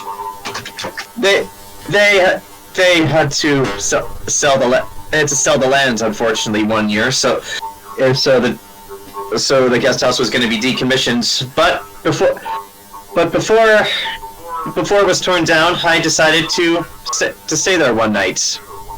I forget exactly why, but I just remember falling asleep in there, then just waking up to the sounds of repeated squeaking, and so I woke up, and so naturally being curious, I woke up to see what it was, and then, well, next thing I knew, just hundreds of them, lots. They were all around me. They were everywhere, and they flew out the windows. I guess in the time in between selling the land and moving everything out, like, nobody was living there, so I guess somebody made it their home. The guest house was eventually torn down after that, but I never forgot. Okay. So it is, as I suspected, a childhood trauma. Some people take their childhood trauma and become Batman, others become Jojo. Jojo is not nearly cool enough to be Batman. Jojo, I have personal experience with something similar. At the college in which my father taught, there was an individual. He was a young scholar. He was deathly afraid of bees. For when he was a child, he told me he was attacked by a bee as he was reaching for a pastry. Ever since then, anytime he saw them buzzing around, he would have an involuntary fear. Well, that makes just as much sense as bats. Did you know that bees can kill? Did you know that bees can kill some people by stinging them? If you're allergic to bees, you can just die instantly. If you. Yes, I did know that, and it's called anaphylactic shock. But Jojo, he confided in me, and I gave him some tips. There is a way to lessen the stress. You may not get rid of the fear, for even he did not get rid of his fear of bees. The best way is to lessen it.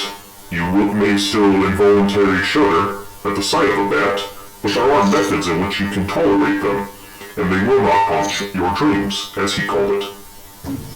Would you like to know more? I have a feeling you're going to tell me anyway, regardless of whether I ask or not. So sure. I would not have told you if you did not wish to know. But very well then. You see, there are many different methods to dealing with a phobia. Some extreme methods are what they call exposure therapy. I do not believe you are up to that level, though. That entails being close to the object of your phobia. You are not at that level of comfort, though. Well, if Estrella there is someone summoned familiar, I think somebody has it out for me and is trying to do that. Actually, wait, from those context clues, can I figure out that it's Elena's? You have to roll me a intelligence, actually.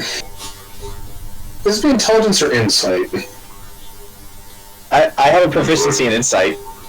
I would say insight, but yeah. Yeah, roll me some insight. Putting together context clues, let's see, 13 plus, what is my insight? Okay, insight's based in wisdom, which I have 0 in, so that's 13 plus 3, 16. You think it could be Elaina, but you're not entirely sure. So yeah, with that in mind, I'm gonna interrupt my own train of thought and just go. And Artie, you hear this telepathically, but like it would sound like this if she said it out loud. Elaina. Bring it, bitch. Dinkelberg! Elaina. Like I said, you think it's Elaina, but you're not entirely sure. Well, until I hear proof otherwise, I'm gonna think it's Elaina. Do not stress yourself so. But as I said, I do not believe you are at that level in order to engage in exposure therapy. If we get you to a more comfortable level, perhaps we can get you to that. And what are you suggesting? The method in which this student used for his phobia of bees is very simple. You and I are of an analytical mind, are we not?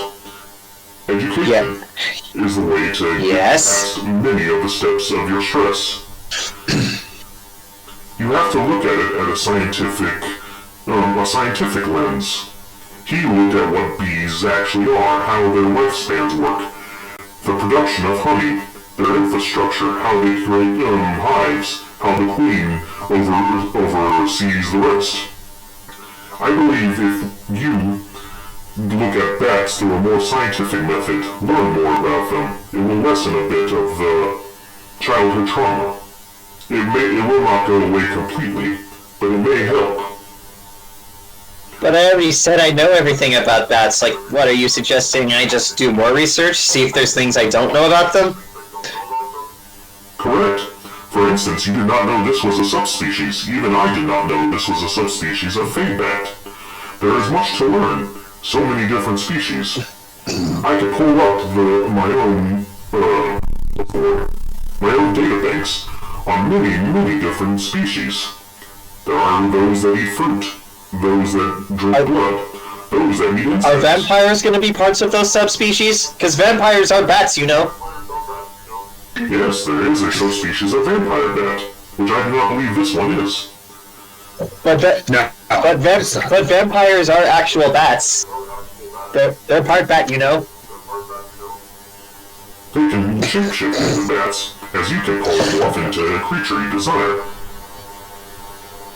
I'd like to imagine while this conversation is going on, everybody else is just sleeping. Like, Olzec is basically just like. Well, yeah, that's all telepathic, so we're not waking anybody up because he's too terrified. We've got the animals keeping watch too, but yeah, this is all telepathically, and AARTI will because he's basically a National Geographic program. He can actually pull up many facts about bats, and we can talk about those. Boring details. This is actually a thing. Like you get so bored in researching the animal, it lessens its impact on being something bigger than it is. AARTI of Omaha's Kingdom of Bats. Just play the remember the scientific, what were those, the scientific VHSs, and they had that jingle at the beginning with the dinosaur and stuff. Yes, that's exactly what I was thinking. I just couldn't remember exactly how it went. Yeah, dun dun dun dun dun dun dun dun. It had like the eye at the end. Mm-hmm. So yeah, AARTI will do that, because this is actually something real. Like, if you learn more and actually become bored with the subject, it can lessen it. You know, honestly, I'm still afraid of bees, but ever since I knew more about them, they're not as monstrous in my mind. I'm still wary of them, but I don't freak out as much. So that backstory I came up with for why Jojo's afraid of bats, I made up on the spot. The bees thing, that was you? Yes. Oh. Well, I did not know that. I hate bees because they stung me when I was like 6, when I was reaching for Fig Newtons, and the little bastards stung me. Motherfucker. I never forgave them. Well, at least take solace of knowing that the one that stung you died immediately afterwards. Well, in the moment, I didn't know what the hell happened, and I was freaking out. It hurt like hell. I'm more imagining this is what, because as AARTI's explaining bats to Jojo, it's basically, this is what preludes this long conversation into bats. Yes, this is exactly what I was thinking of. I just couldn't remember how it went. Because you're watching football. The whole game is basically an elaborate scheme. I gotta skip.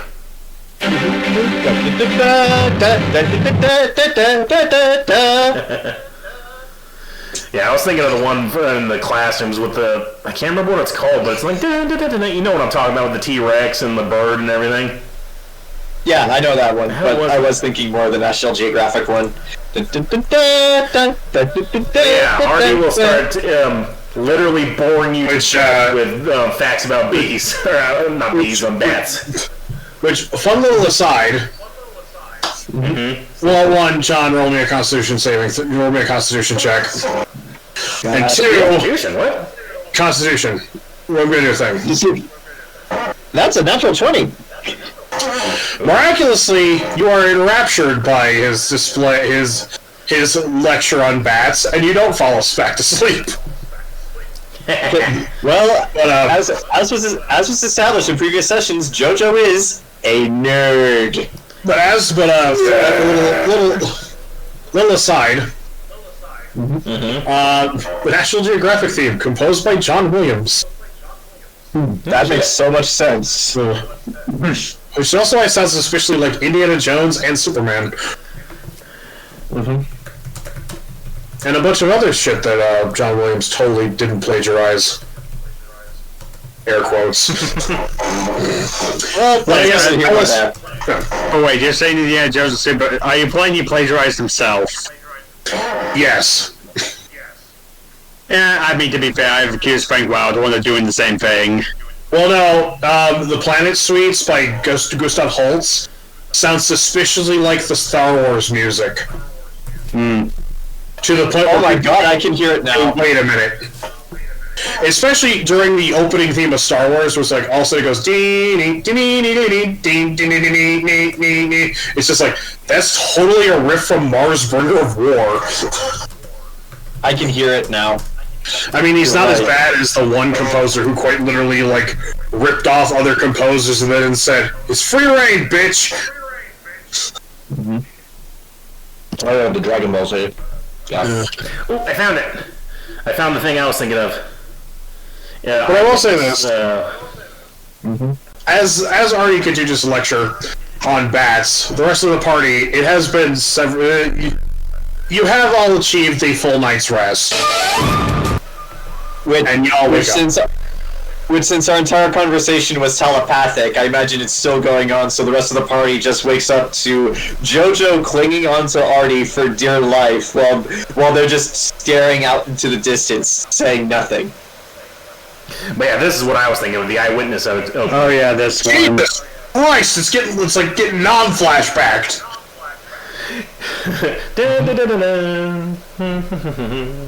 Oh, this might have been the documentary we watched that had the monkeys, that show the cannibalistic monkeys. Yeah.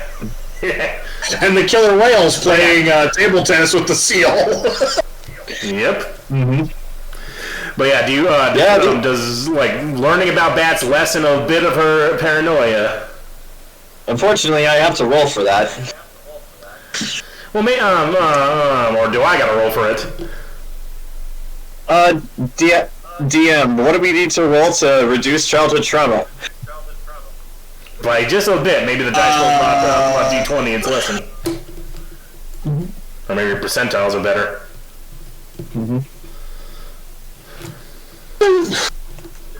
He would... Okay, Grant will have to roll a performance check for how good his lecture was. And John, you have to roll an intelligence check. Well, I just rolled for whatever. Do you want me to roll again, or do you want me to take the results I already rolled? I already rolled before you told me what to roll for, so do you want me to take the results I rolled? Because it's not the best. Okay, I'll re-roll. You re-roll is the best I can get with a 0 in performance. Well, thank you for the re-roll, Zach, because that was actually better. That is an 18. Where are those percentiles at now for the phobia?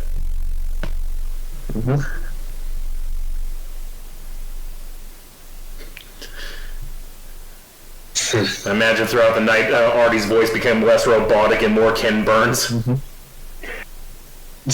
No, you just transitioned to the sweet... Yeah, did you transition to the sweet, soothing voice of David Attenborough? Yeah. But, Zach, how does this lessen JoJo's phobia even a little bit? It does a little bit. All right. I'll say for the purposes of my phobia rolls, Jojo will no longer on that ones. Jojo will no longer attempt to fireball a single bat. If there is a group of bats, however, that's a different story. We'll cross that. You probably raise your percentiles. Maybe it lowers your percentiles for freaking out, or what's good. Maybe it's now at 8. An 8 and up is good. Well, I'll have to think about that, because this isn't something Zach told me to do. I made this up myself just to make JoJo's interactions more fun. But yeah, we'll cross that bridge when we get to it. Yeah, so we'll burn that. But yeah, I'll get to it too. Yeah, but I'll say this: a single bat is not as terrifying to JoJo anymore. A group of bats is a different story. I feel that. I have summoned woodland creatures. I'm gonna summon 12 bats. Bats are not woodland creatures. Yeah, they are. They are? Technically, yes. They're classified as... I would figure they're cave creatures, not woodland. Nope, they're beasts. BRB, if our conversation's done, I need to do this one. You know. Man, go ahead without me, we're just waking up. 5-minute break? Alright. 5-minute break. Okay, 5-minute break. Oh wait, if we're taking a break, I guess I'm recording. Yeah. And we're good. Oh, were you gonna say something, Ken? Why? Oh no, I thought you were going to say something. It looked if anything else, I was like, and then there's Tales from the Borderlands, the spin-off that most people forget. I don't forget about that one intro from one of the episodes where it's that one music video. Oh man. Well, I mean, when I think of Tales from Borderlands, I think about that leaked Telltale email where, like, the president of Telltale at the time said, like, I can't believe we have to work on this garbage franchise. It has a great Borderlands scene of just the finger guns. Pew pew pew pew. The entire fucking finger gun scene is just great. And they take it seriously. Yeah. I genuinely can't tell if that scene is happening in that character's head or if that's actually what's going on. You will never know.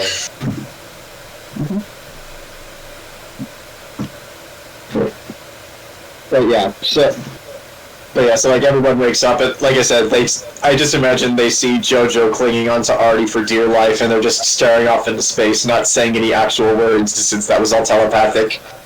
Yeah, I'm in the wildfire spirit for the day.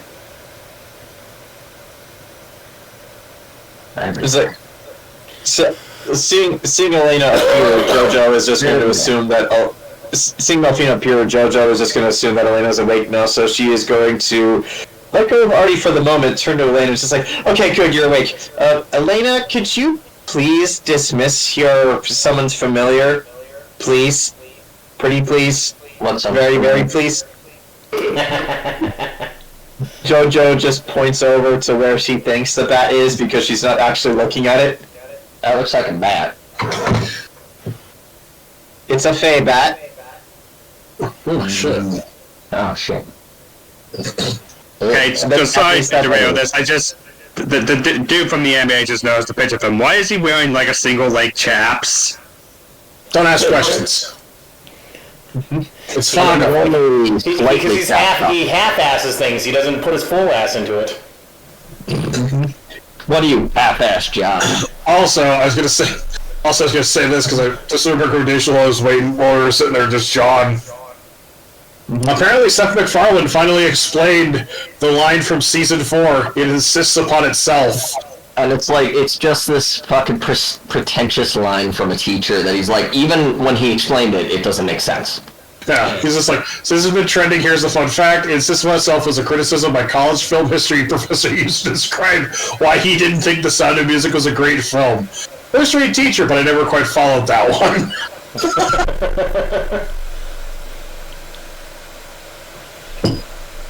Okay, but yeah, that's back insist upon itself. Indeed, it does. but it's a fey bat. At least that's what AARTI tells me.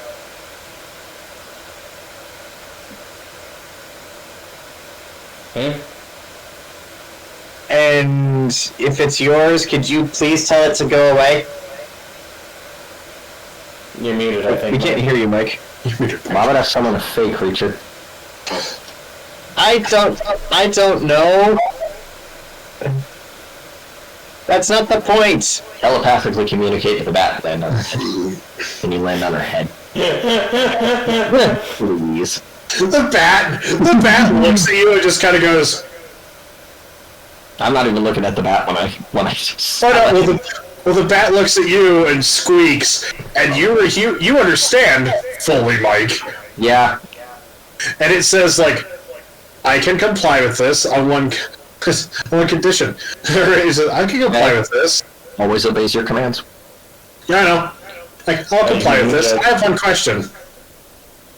As the bat gets up and starts flying around, it telepathically says to you, it's like, you reached out for a fey creature. I arrived. Ergo, I am a fey bat. Disappointing. You'll do for this process, though. This is part of a long-step plan to get her away from my brother right there. That point. By making her a better person. By making her a better person. The bat, you actually hear the bat. The bat goes, in an adorably moppish voice. You nut. You need therapy. Okay, just for the sake of hilarity, does this bat have the voice of Kermit, Miss Piggy, Flossie, or Animal? No, this is exactly what the bat sounds like. To Elaina and anyone who has speak with animals. Lady, I think you're nuts. Jojo, do not look away. Let the fear wash over you. Stunning isn't real. You're all just crazy. I must not fear. Fear is the mind killer. Fear is the little death that lands on your head. Let the fear wash over you. Well, you know what time it is. Roll me that fear. Roll me that with disadvantage. Okay. But we got rid of the fireball. Okay, I rolled a 16. Okay, I rolled a 16 and a 14. So the bat lands on Jojo's head, and yeah, Jojo goes catatonic and just starts shivering, just waiting for it to go. The hope is, if I don't move, maybe it will go away. Oh.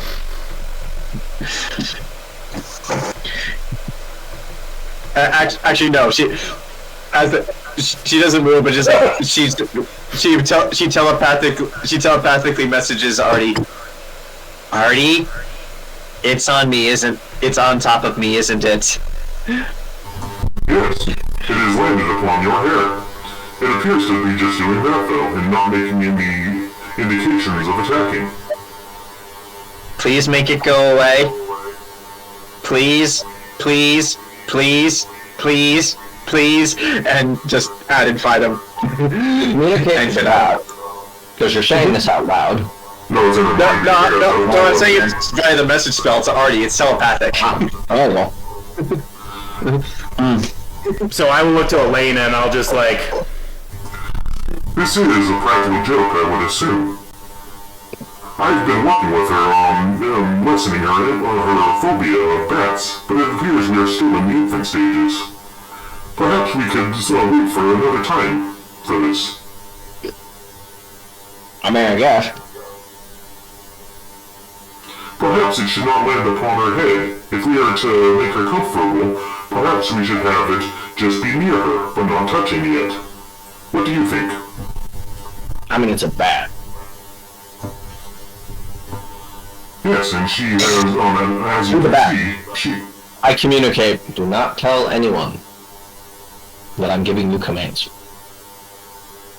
If they ask. Unfortunately, Artie already knows. Your own independent creature. If they ask. I know, but Artie already knows. No, but Elaina. The bat replies to you, Elaina. You nuts. I know. It nods. You're nuts. I'll tell Elaina, or I'll send a telepathic message just so only Elaina hears. Typhon already told me, and also the bat itself told me last night. I understand it is a prank, but perhaps we should lessen it for the time being until danger has abated. Nah. She is going catatonic. Right now, she cannot move. It would that would not make our journey any good. What is she? Jojo is now starting to hyperventilate. Just saying. I'm having this conversation just in your mind, Mike. This is making me realize I feel Elaina has like the same energy as that one comic where Thor's idea of the prank was doxing Iron Man. See, John, you're hyperventilating, right? Prank. He turned himself into a snake and then he bit me. I need you to roll me a Constitution saving throw. That is. This is a saving throw, right? Yes. Okay, that means my Cloak of Protection gives me a +1 bonus. Let's see, con. Oh, I have a really good con. So 8 + 6, that is 14. Yeah, you keep hyperventilating like that, you're gonna pass the fuck out. Yeah. Well, I'd say that too. unfortunately, I can't control this because there's a bat on top of my head and it's not going away. Maybe if it went away, I would stop. Yeah, in your mind, Elaina, she will soon hyperventilate and become unconscious. This is not ideal circumstances in this surroundings. Could you perhaps please move the bat for the time being? It's a strong, independent bat. But it will listen to you. From behind you, Elaina, you hear... From where? There's no one behind me. Yeah, there is. From behind you, Elaina, you hear... Quit acting like a child and just do it, for God's sake. Oh, Typhon angry. And you hear Typhon's... Looks like it's in front. Oh. Typhon's moving around. I don't even have the map up. Typhon is a strong, independent deer fox. Exactly. No man. No. But yeah, that's what Typhon says to you. He says, stop acting like a child. Fine. Now it's on her shoulder. That's better. No, it's not, because now if she turns to the right, she can actually see it. But now it's out on her head. Roll me that con save. Roll me that con save again, dude. But that's actually better. That's 21. Yeah, you're starting to turn a different shade of color. We are not at the level of physical contact. Merely Wait. Did you want me to roll that at disadvantage? Because that was a straight roll. Yes. Okay, then in that case, I need to try again. Jojo passes out where she stands. What'd you roll? Natural 1. Oh, even better. I need you to roll me some luck. Oh boy. Okay. Well, now we know where Riken has to carry Jojo today. Yep. I mean, he was already planning to do that, right? All right, let's see. That is a 14 for luck. Well, as you hit the ground, your head narrowly misses the rock that you were going to split your skull open on. Yes. Okay, that's good. So yeah. Around this point, Ernesto wakes up. Oh, Jojo fell asleep on the watch. So lazy. You know what? This is what you get with prissy nobles.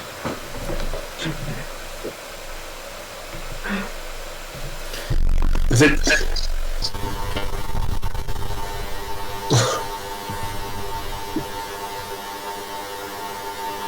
In the future, we should refrain from doing such things, Elaina. She could have split her head open, and then, if we got into a fight, that would be one less person.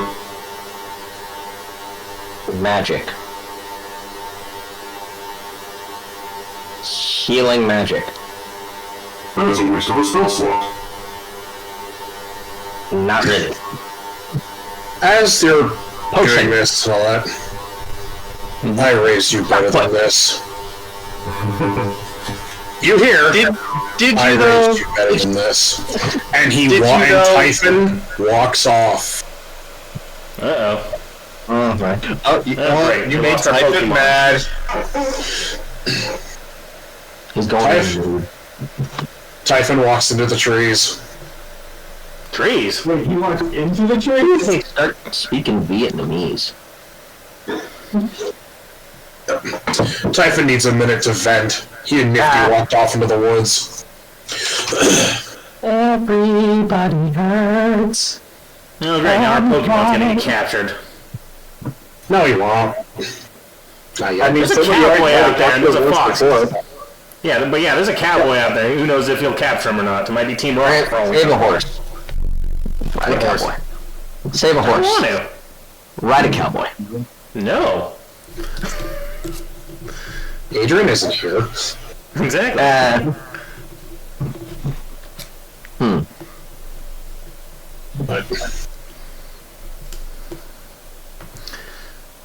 So, time to start a 3-week journey? What are we doing? In the mines. So we pack it up right away, or should I just make breakfast? Or I guess we'll pretty much just be oatmeal for everyone. Yeah, I mean, above character, if we have a hearty breakfast, we could probably go for longer without rest.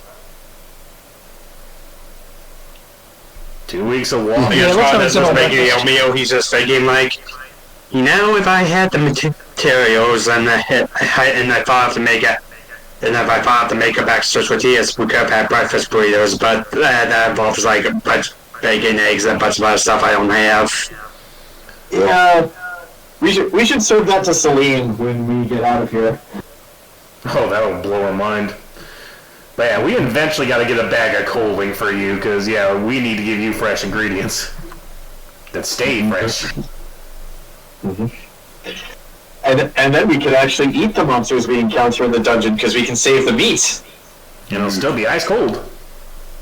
Mm-hmm. Maybe.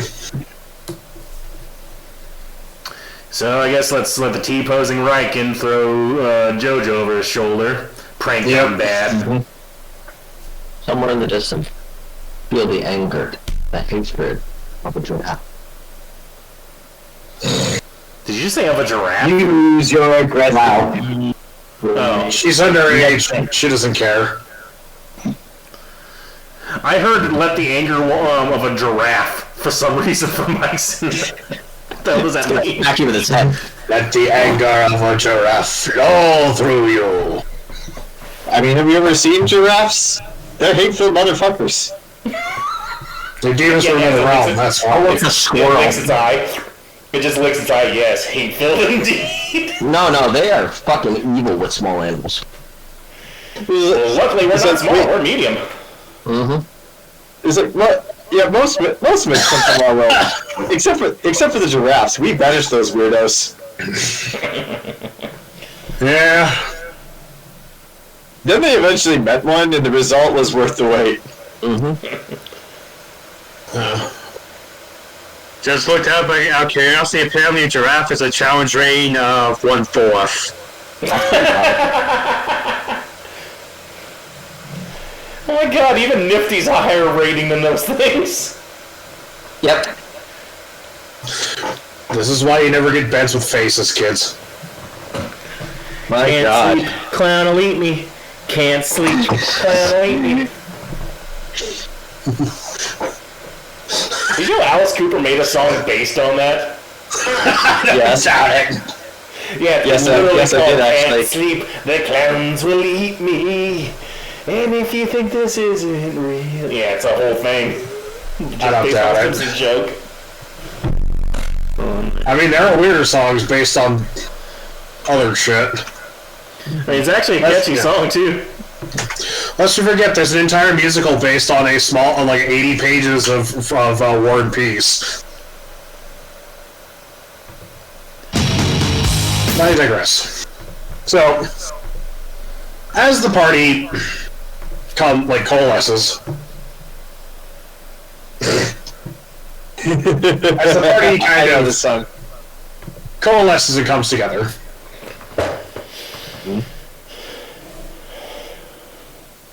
Huh? As the party coalesces, comes together, has breakfast, and then sets off into the direction that Celine indicated. Yes. Riken carrying Jojo the whole way. Yes, Riken carrying Jojo the whole way. And one of those baby carrier things that Ethiopian women have.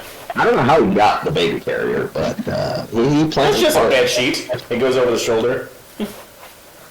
I will wake up Zach when you baby carrier right there. I will wake up Zach when you tell me I do. So until then, I am just out. Yes, indeed.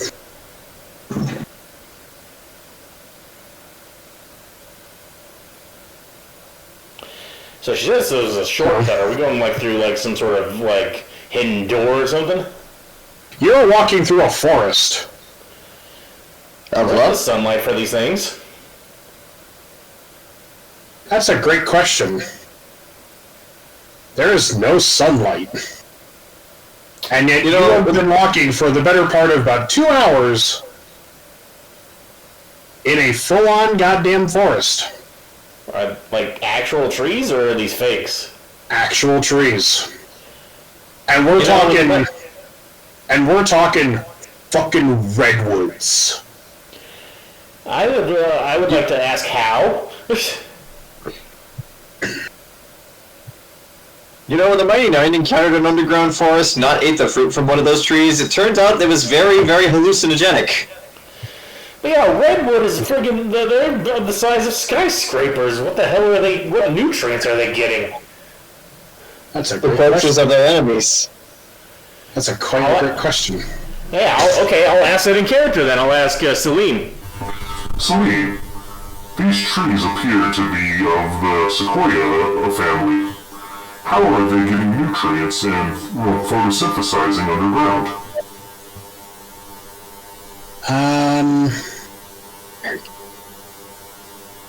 Normal nature. Alright. Real nature. But I will say this. Celine shrugs. I don't know. This has always been here. And I will say this. This is a vast fucking forest. Yeah, Mike got a 19. What does that tell him? Well, Why are we rolling, like, nature? I was rolling nature to see if I could figure out why. well, I'll give you this one, Mike. Mm-hmm. Elaine, as you're kind of like, you're looking around, like, you know, occasionally, you find one that you basically touch one of the trees. Mm-hmm. Yeah, these are real trees. They got bark. Everything. By all accounts, you look around at the soil, the ground is kind of average. By all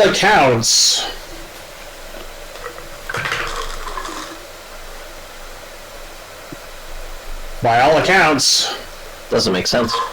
makes no fucking sense to you. Yeah. However, these Back to are, business.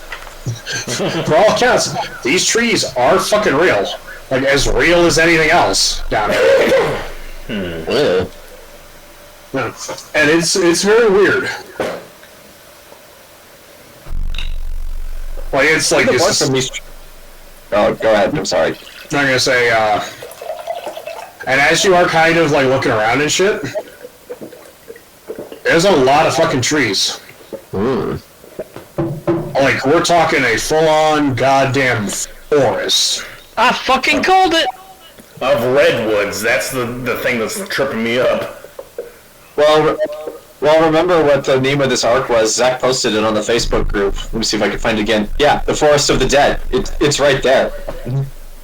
Well, they look pretty alive to me. Unless they are doing what I suggested they're doing, and they're taking their nutrients from the corpses of their defeated enemies. What defeated enemies? I don't see no enemies here. Well, of course not, because they've dissolved into the soil, and the nutrients from them is being absorbed into the trees. That's how they live. These things have literally got to be feasting on giant bugs. Then, like, have you seen a redwood? Well, I mean, have you seen what we're dealing with down here? As you're all walking, and you've been walking through these woods for a hot while. What are you doing? Walking? Yes, walking. Here, baby, Jojo. Jojo is currently being carried by a T-posing Riken. 100 miles and down. Riken, trip. Oh, there you go. I will say this. Also, I gotta say, I love how the dice gave Riken a reason to carry Jojo. I did not plan any of that. Yeah. I will say this regarding that, Jojo. It is about this point where you wake up and you are literally just surrounded by trees. Is it gone? Is it gone? Please tell me it's gone. Is it? I would assume it is. Only Elaina can answer that question, I guess. Yeah. Yeah, because Riken's busy floating through the air with you strapped to him doing this. But yes, is the bat familiar gone, or is it still around? It's still there. Yeah. Where is it? Flying Apparently. Kind of just flying around. I will say this. So You want to watch? You are. I will say this. As Riken is T-posing, floating through, Jojo has managed to somehow get strapped to him upside down with her face directly above his ass crack. Oh, God. Riken, would you like some beans? Well, I was going to say it is Riken. He's got a very nice ass. Very well sculpted. Goliath food, I assume. He's been eating nothing but cheese and broccoli soup for the last 3 days. No. And also, I know he can't respond, but just in the principle of the thing, Jojo is going to ask, Riken, not that I don't appreciate the effort, but could you put me down, please? I will say, in reality, he has you just over his shoulder, so he just kind of puts you down. Yes, thank you. But I will say this. According but as you are crawling, you've been traveling, and it's just trees and trees and trees. When did we get to a forest? We've always been in the forest. You hear from somewhere in the crowd of you. We're close. Says Typhon. How does he know? Did I miss something while I was passed out? Not much trees. What do you mean by we're close, Typhon? What can you sense? I know where we are. And where is that? We'll be coming on a clearing soon. That's not an answer to the question. Where is this place? Where are we going? We are in the capital of Oceania. What? The hell you say? yeah, Jojo has the same reaction. The hell you say? This... He looks around and he goes... And as you guys kind of walk forward, he is right. Eventually the trees thin out into a clearing. And there, on a raised dais, you see a metal structure. A large ring. It is broken and fragmented. So it's kind of more forming like a half ring at a crooked angle. Like an arch? Kind of. But it's supported by another structure beneath it. Okay. So is this like a monument? No. Oh, he's going to explain. All your sentences. He goes... He looks at this thing. This is the Gate of Elysium. Fuck. It was the Gate to Elysium. This is the only one of its kind. It was the only one of its kind. Gate. And he looks around and he goes... I'll wait till he finishes. He looks around and he goes... This is where we all met. Who is we?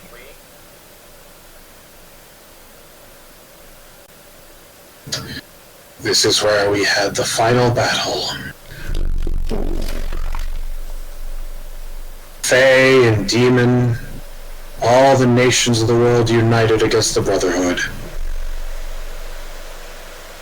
A force of 125,000 against 3 million cultists.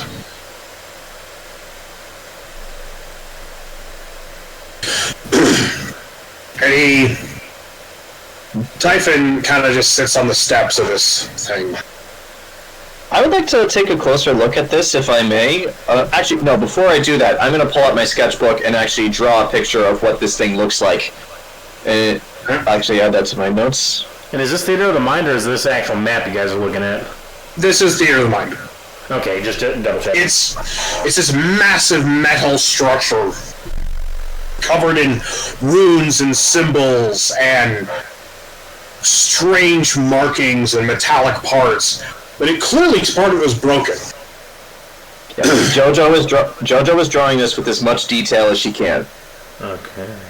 And Typhon looks back at the trees. Mm-hmm. When my people die, that's what they become. Ooh. So all those trees are dead fae? Jesus. Yes. And he goes, the battle cry of my people was, may a mighty forest rise from where we fall. Well, I suppose that rings true. This... Mm-hmm. And he basically looks, he goes, we all met here. Does the gate function? Was that gate functioning then? Yes. That was the final battle. This was the choke point. The Unmaker had already made it to Elysium. And the Dark Wolf was making a play to meet him there. So we cut off all means to get to Elysium except for this one.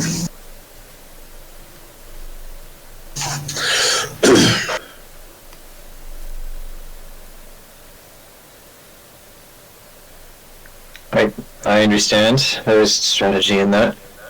Jojo is going to get closer to the ruined gate of Elysium. Do I recognize any of the symbols on it, or do I recognize what its construction is? Is it familiar from the history that I know? This is so advanced. You could spend a lifetime studying it and not even begin to scratch the surface. So we have just discovered that you could move an elephant through this thing. That's pretty big. Oh, so it's a literal Stargate. Yeah. So we basically just discovered the Dead Sea Scrolls of interplanar travel. Teams of archaeologists will be studying this for years. And this is the shortcut. I'm actually going to ask, Celine, what is this to you? She looks at it and she goes, it's a relic. Well, what do you think it's a relic to? Oh no, she goes, per the Alpha, this is where the first Alpha fought. So that would logically mean that your first Alpha was one of Typhon's companions, or perhaps one of his enemies.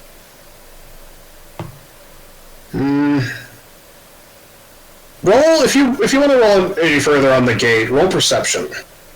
I would like to, actually, yes. I have no bonuses to perception, so someone else want to help? Yeah, sure. That's a 4, so I'm not getting anything. Yeah, I rolled a 9. Anybody else want to roll perception? On the Stargate? Oh, they just got it. Elaina. And what is... Elaina. Thank you, Elaina. What does Ernesto have? I rolled... Elaina and Ernesto, both of you are kind of, as Typhon was explaining this, moving around the ruins of this thing. And both of you find the same thing at the same time on the edge of the gate. You find a handprint. 5 fingers. Ooh. Just like the one on the rock outside of the orphanage. Oh, another message. That can't be good. So, are we supposed to, touch it, or...? Touch it, see what happens. You want me to touch it? I have... Ernesto has suddenly put his hand over the handprint. As you do... And the handprint grabs you and pulls you in. As you do, Melfina appears and goes, come with me into the light. No. As you kind of touch the handprint, or have your hand over it, it does nothing. You will have to physically touch it. I am touching it. You touch it, and very similar to the moon rock, there's like a burst, like a boom, and suddenly the forest is gone. Oh, you killed it. Nice. The gate is going, Olzec. You just killed the forest. I'm the one that touched that. Ernesto. And I'm sorry. you see the ring complete. It is massive. And you see a number of figures standing around at the base of the gate, including a very regal-looking deer fox. Do we all see this, or just Ernesto? All y'all see this. This is a group hallucination. Okay. Yeah. Okay, so a group hallucination. Got it. Including a very regal-looking deer fox, who looks suspiciously like Typhon, but taller and much cooler. Yes. Oh God, he's hot! Oh no, he's in deer fox form, you sick bird. Oh my God, he's still hot! Well, he's cool. He's got a motorcycle, a chain, sunglasses, and he's smoking a cigarette. That's pretty cool. Such a bad influence. Hey! But you see him. I raised you better than this. Well, look at how you grew up right there. Bad influence. Bad. Also, if you want an approximate visual of this thing, that's what I said. Yeah. Oh my God, it is the Stargate. Am I the only one who unironically loves this movie? Just the first movie. I haven't seen any of the sequels of the show. The first half hour of that movie is amazing. The second half hour, the third act of that movie sucks dick. Yeah. I love the third half of that movie. It's a great payoff to what they built up. I did not like. As soon as they get to the fucking planet, in movies, it was only dull. a TV show. Yeah. Let's check out the Stargate Atlantis pilot movie. But who can say? Anyway, so wasn't Kratos on the original Star Trek show? yes. Teal'c, he was in SG-1. He was Teal'c, the most badass character, indeed. Likes being swallowed by a fitted sheet. What? It looked like a fitted sheet, so I was like, Mike's getting swallowed by a fitted sheet, run! Oh God, the black pudding has come back! Thank God. Black Pudding was sponsored by Downey. Thank God, Ernesto, you now have pudding. Elaina, pudding is evil! I'm on your next Midnight. I was promised dessert and I will have dessert, damn it! I ate all of my meat, so I'm getting this damn pudding. So, Alright, yeah, continuing the vision. Typhon is standing there, and he's talking to a bunch of his soldiers. And that's when you all see an individual approach the gate.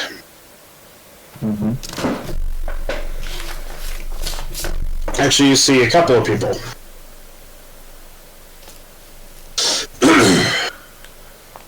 You see a figure dressed in all white, brown hair with white mixed in, and he marches forward. How badass is he? He has his own theme music. Ooh. Oh, is that who the White Wolf has been this whole time? Yes. Oh shit! Surprise, he is Geralt of Rivia! Gary of the river. Yeah. Well, we still don't know his real name, but yeah, this cool. And he's talking in he goes, hold them off as long as you can. Yes, White Wolf, we will. And as they're talking, suddenly from a distance, you hear, Master. As you watch as a young man, messy black hair, wearing a coat, not too dissimilar to... where is it? Not too dissimilar to... Well, similar enough to Olzec's or not Olzec, to Ernesto's and Meg, but it's made of patchwork of many fabrics. Oh, is it Dante? Might be the case. Finally, I get to drop this. Yes. Who is this guy? Dante approaches. Looking spry. But you know Dante in his prime, back when he had all his memories. And you see the White Wolf turn and go, look, we don't have... I know. We've come to help. We? Emerging from Dante's shadow, like stepping out from it, is this tall, young woman with long red hair, flanked on either side by two shadow wolves.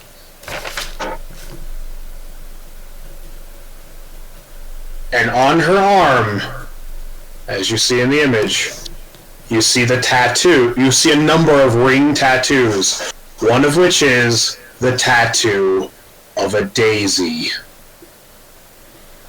Look at that, it's Maggie.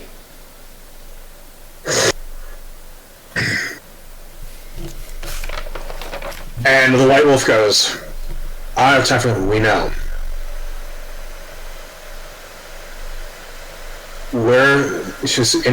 And she steps forward. I'm willing to put what you tried to do to me in the past, because we have a war to win. Got it? Yes. I will forget that you tried to strip me of my magic.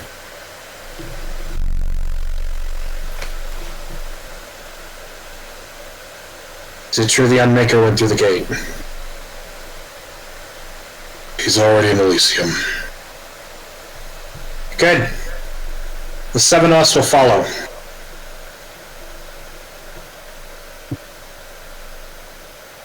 Seven? At which point, you see emerging from into the illusion. You see a young man similarly dressed to Dante, but in all blacks, with a pistol.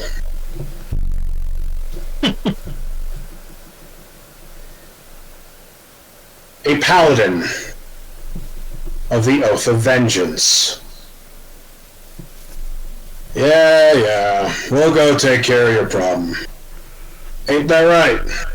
Vengeance, paladin. Emerging, you see a tall Azamar, wearing black and white robes and vestments, part of her face covered.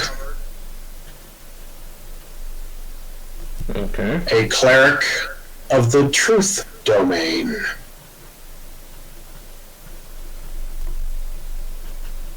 And thundering in, you see this boom, boom, boom, boom. This massive hulking brute of an older man, wearing furs and metal armor, with a giant war hammer over his shoulder. Leaving Russ? Oh my god, no, that's a... What's the name of the character from Overwatch, Ken? Which one? Reinhardt. Oh yeah, that looks like a Reinhardt. We'll take care of it. Ain't that right, Gabriel? This thin, wispy soldier, flowing armor, flowing white hair, or golden hair, white over slim armor. Yeah. Griffith! Yeah, what the fuck? And you see suddenly you see a number of shadows coalesce. As you see a woman in robes and armor comes from a big sword across her back. Yeah, we'll take care of your problem for you. And bring up the rear is an elf. An artificial, his left arm artificial. Yeah, we'll take care of your problem.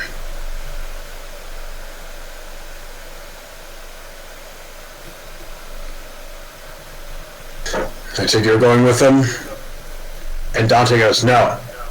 I'm staying on this side. To help you. Thank you. The compatriots move away for a sec. As you see Dante and the lady step aside. And furious, they start making out. You wish. He takes a hold of her hand. They're about to die. He takes a hold of her hand, and that's when you realize she's wearing a black ring. A matching ring is on Dante's hand. Huh?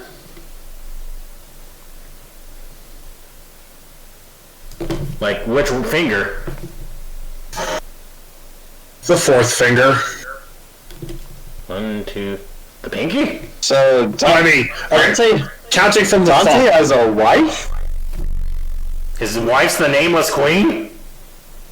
I mean, I kind of assumed this, but this is... And I will say this. Jojo needed. I will say this, Elaina, you remember Millar saying, I have seen a wife cry for a husband who is absent.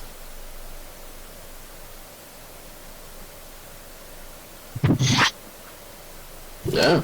Oh god, that's gotta suck. Dante has no memories. He doesn't even remember his wife. Does his wife remember him? Her name. Mm-hmm. Congratulations, everybody! You all know as much as Olzec knows now. Olzec did a little keeping jerk. No, but okay, yes, but it wasn't a secret to share. Yeah. But even more fucked. Mm-hmm. They share a passionate kiss. And then Dante goes, I have one favor to ask you. Yeah? Save my friend. What? She goes, what? At this point, the White Wolf has moved away, and so has Typhon. Holy fuck! Yeah. But she goes, what? The Unmaker. Save him. What? He's been thralled. At which point she was confused, but at that point they're interrupted. Because suddenly you see a heavily armored figure wearing black and gold armor comes in with a few, like, fucking hellish-looking knights. As suddenly the helmet opens up to reveal a young woman's face. Revealing the young, unwed face of Asmodeus. We're here to fight. I'm here to kill some fucking wolves.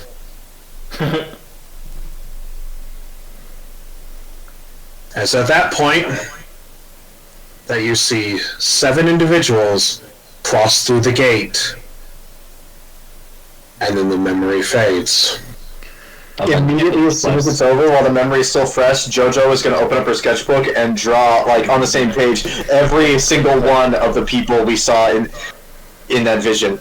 Yeah, I already took screenshots.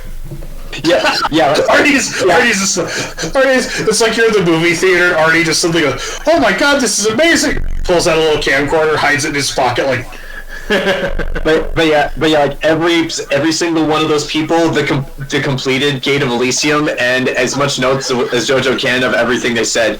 But yeah, Jojo is going to get all of that. Guys, we know 2 of the names of the Nameless Court. We know Maggie and Gabriel. We know more than a lot of people than history know. Above game, you do realize that they've killed people for knowing this, right? Yeah, who's leaving these messages? Who's the one leaving these handprints? It's easy. What do all these memories have in common? The Queen? No. It's a fox print. That's a handprint with a fox print. Oh, I didn't hear the They're fox Dante's. Yeah, they're Dante's print. What does Dante not have right now? Oh, because he got. Oh, maybe this is his way to preserve them because they were getting scrambled from whatever the Vecna did to him. But yeah, I think that's the way we could carve off the handprint and bring it to him if that helps. That's actually a good question. Can we actually no? That would probably ruin it somehow. I think he has to be the one to absorb them from the actual spot. Grant, what are the limits of the Identify spell? Let me check. Because could you identify the type of magic that's being used here and see if maybe this handprint is safe to move, or maybe if we move it, it'll destroy the effect. So Let me see. Let's see. Casting 1 minute. You choose one object that I touch throughout the casting. If it is a magic item or some other magic imbued object, I learn its properties and how to use them. Whether it needs attunement, how many charges it has. You learn whether any spells are affecting the item and what they are. If the item was created by a spell, I learn which spell created it. And and then the rest is about touching a creature. Okay. So, in theory, if you were to use Identify on this handprint, could you tell us what type of magic is being used to project this stuff? Does it say type of magic? Let's see. I know the spell and the properties. DM. Yeah, I do like Ernesto's idea that we could take the handprint and give it to Dante to see if it would work. I just want to know if that even would work. Yeah, it's maybe it's like Link getting his memories. He has to be at the actual place. That's right. Yeah, that's the one thing I'm worried about. If we remove the handprint and the spell ceases to work, what if it ceases to work when we put it back, and then when we bring Dante here, we would have just destroyed his memory? Or also, what if giving him the actual memory activates whatever the hell Vecna did and it hurts him? That is also possible. I guess I'll try Identify. See what it tells me. I don't know what kind of mind. Certainly try. You can certainly try. I'm not going to try to take the thing. I just want to see what the kind of spell it was. No, as like I said, you can certainly try. All right. So as you says you're casting Identify, you do vary within the 10 minutes. You do realize that these handprints aren't. They're imbued. Essentially what he's done is whoever left these has imbued this area has imbued certain artifacts with magic. Not as sort of a defense, but sort of a going back to that concept from the Nightwalker. Something so powerful it left an imprint on the world. Essentially what the person who left these handprints has done is basically left an imprint on the world that has essentially created these little vignettes to preserve them in time. Because they were important to them.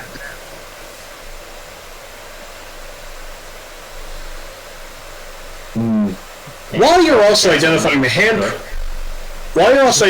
handprint, it kind of, because of what it's attached to the gate, you start to get information on the gate. Oh, okay. You only get one thing.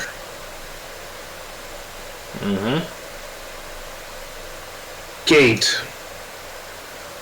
created by Mordenkainen. Okay.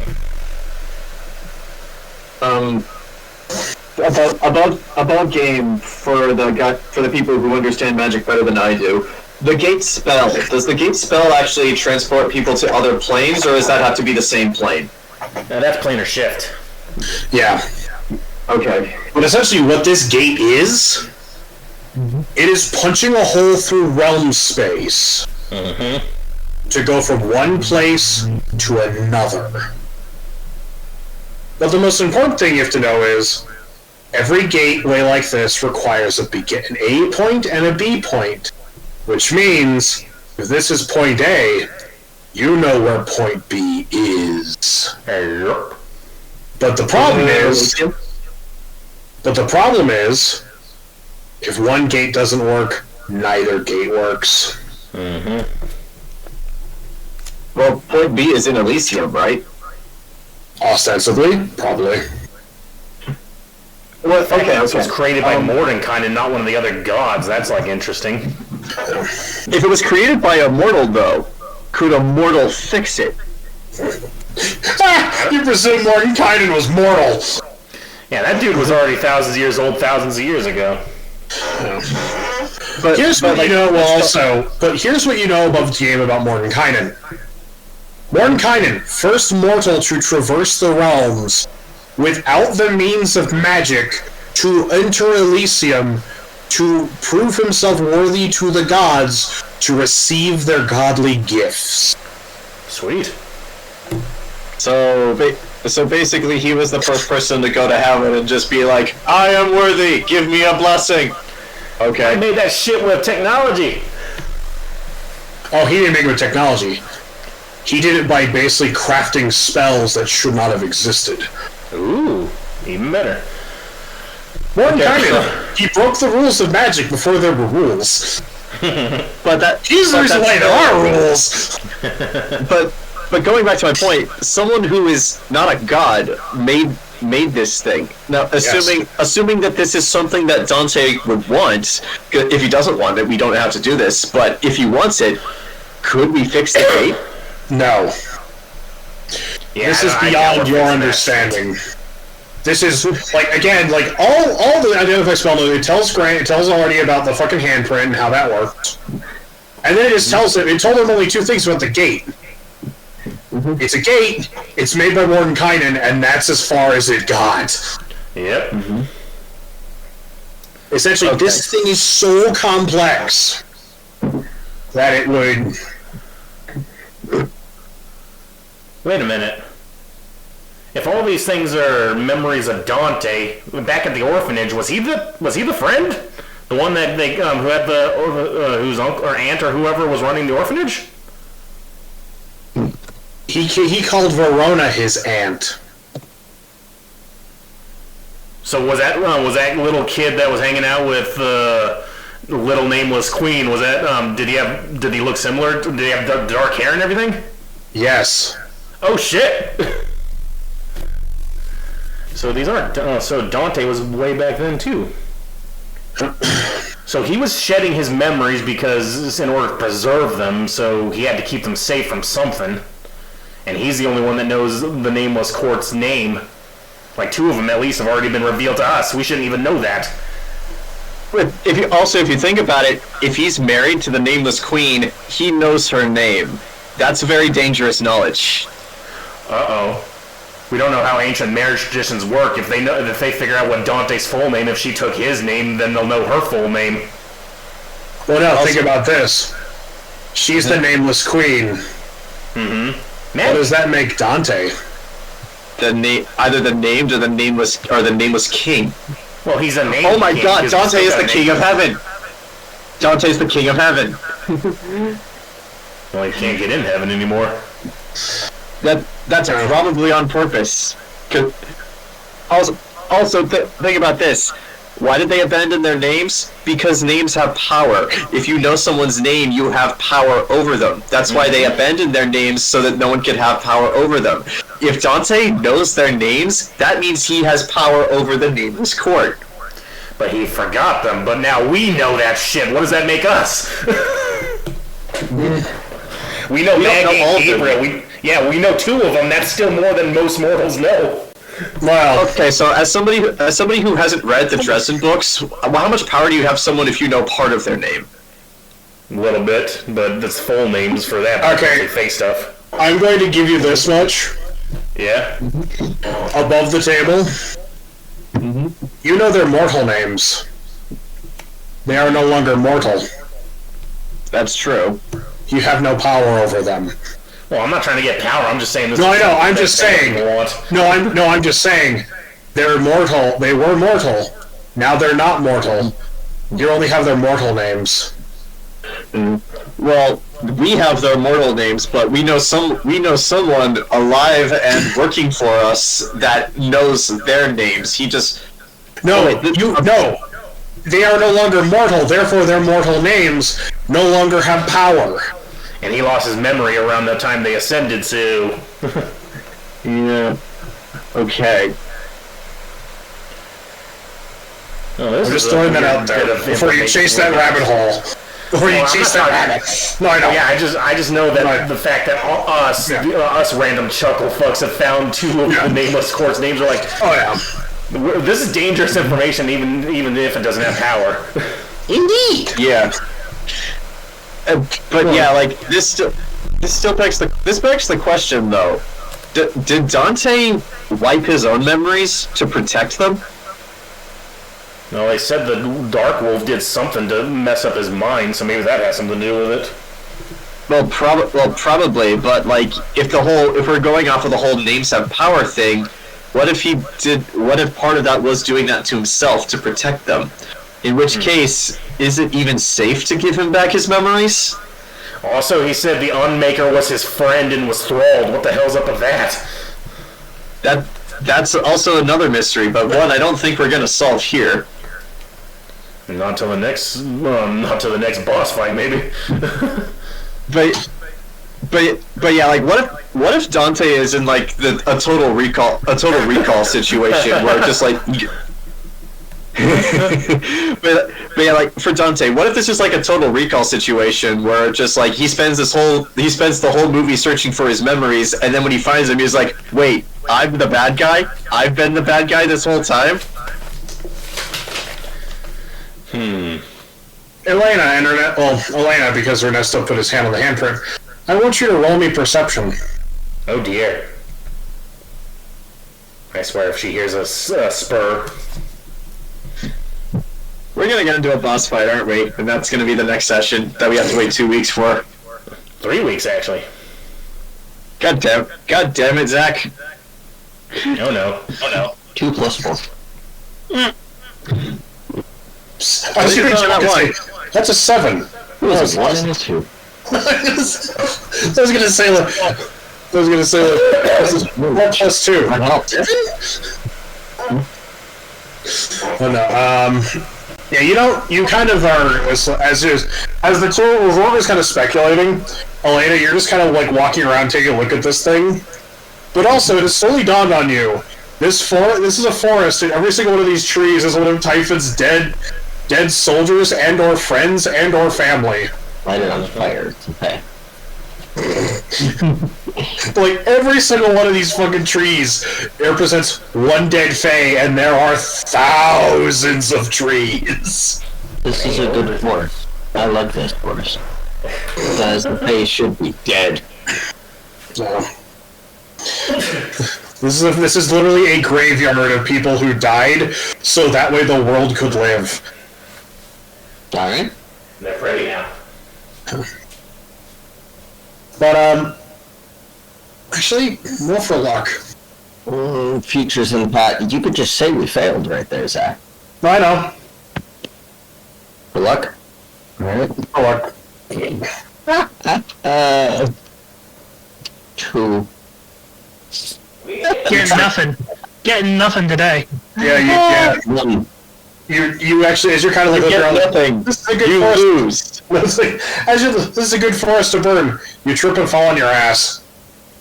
Ow. You get nothing. You lose. Good day, The sir. universe is trying to tell me something. I just don't know what it is.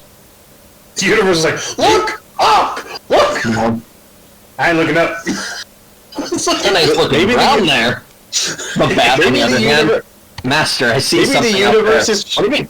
Maybe the universe is trying to tell you that your practical joke with JoJo went too far and you need to stop. Who says it's a joke? Who says it's a practical joke? Who said it's not spite? Who said our Typhon wasn't hungover when he snapped at you? Oh no, he's been drinking again. When did we get alcohol? Typhon. Wait, you mean I was supposed to be feeding alcohol to the animals? We're out of fresh water, so all we have left is alcohol. See, that's what happened to the hyper-advanced civilization. They discovered whiskey, and it was all downhill from there. It was like the Irish. They discovered Irish shit, then they discovered whiskey, and then nothing for 300 years. I love that. I love that. Well, they made that joke in Family Guy, too, where it's just like, the Irish have like a hyper-advanced civilization. It's like, this guy made something. He made it for the fermented water in his bathtub. Irish whiskey, and it's just them all beating the shit out of each other. Yep.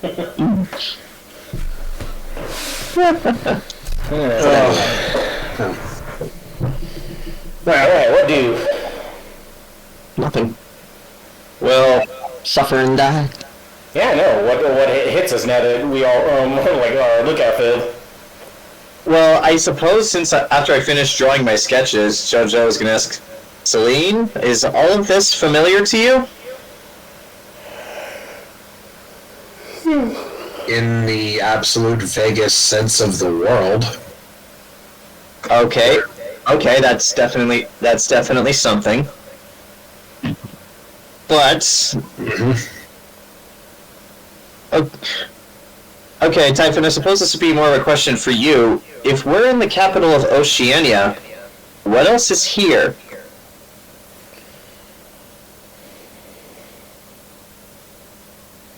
You see him pause.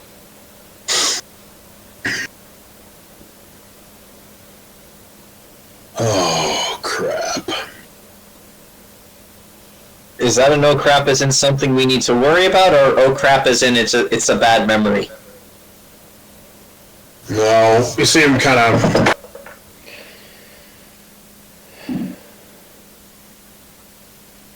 Dante lived around here. Oh. He lived here? Dante and his father. Oh? Yes.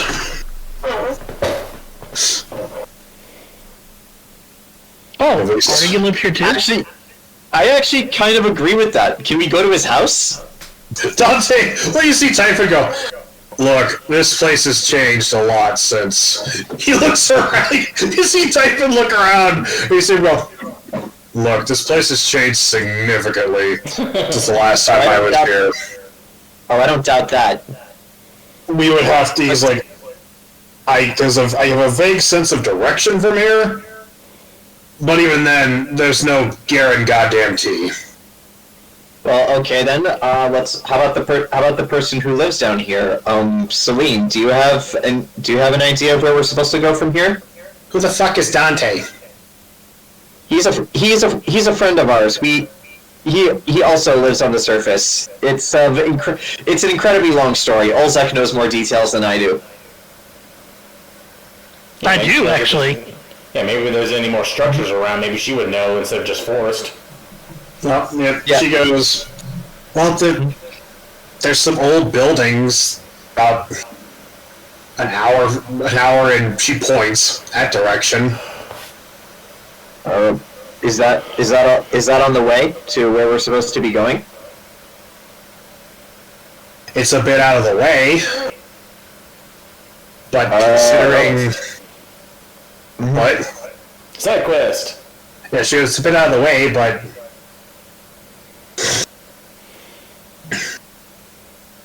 so party vote. Is anyone opposed to the idea of going out of the way to check out some old ruined buildings?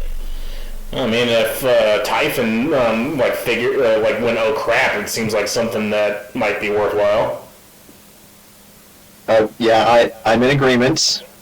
Anyone opposed? Anyone? I mean, no, we kind of on a time crunch, and I feel like this might be more of a thing if we stumble across it.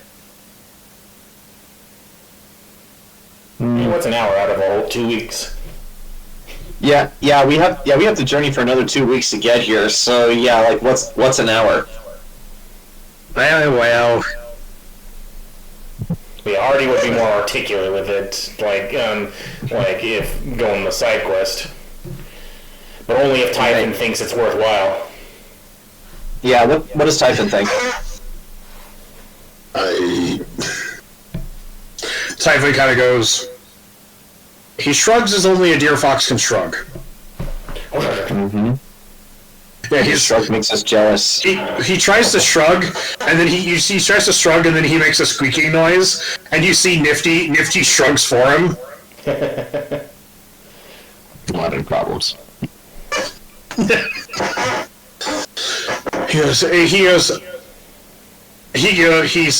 looks up, and God says it's up to the party. I mean, Artigan. I say we go for it. Yeah, Artigan and Dante both live there, and maybe we'll find another memory of his. It's his house. Yeah. Yeah. Let's go. Let's go check it. Even if it's not his house, I'm sure there'll be something to discover there. Yeah, Artie will say it more like the logical side going. Perhaps if his woman was here, there would be another memory of his, something we can inform him of later. I concur. We should check out the ruined buildings. Yeah. I mean, I guess, I don't know. I like lore. Alright. I love lore. Let's do this. Jesus Christ. No, sorry, I was recommended a video, and it was like, apparently the Top Gear guys made a blender using a V8 engine. Yeah. I am not surprised. It was like, God's early years. I took a V8 engine and I'm using the power of blender. Right on, Bongi, Hammond makes a blender out of a V8 engine. In case you want this movie to go down as smooth as possible, no chunks. Yeah! I won't disagree! Am I wrong?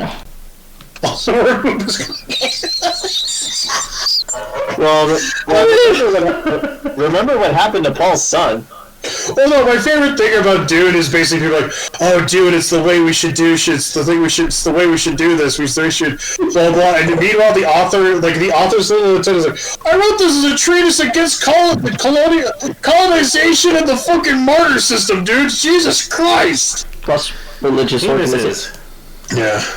This is an anti-religion book. What are you guys doing? Also the top comment below there. Oh baby, behave.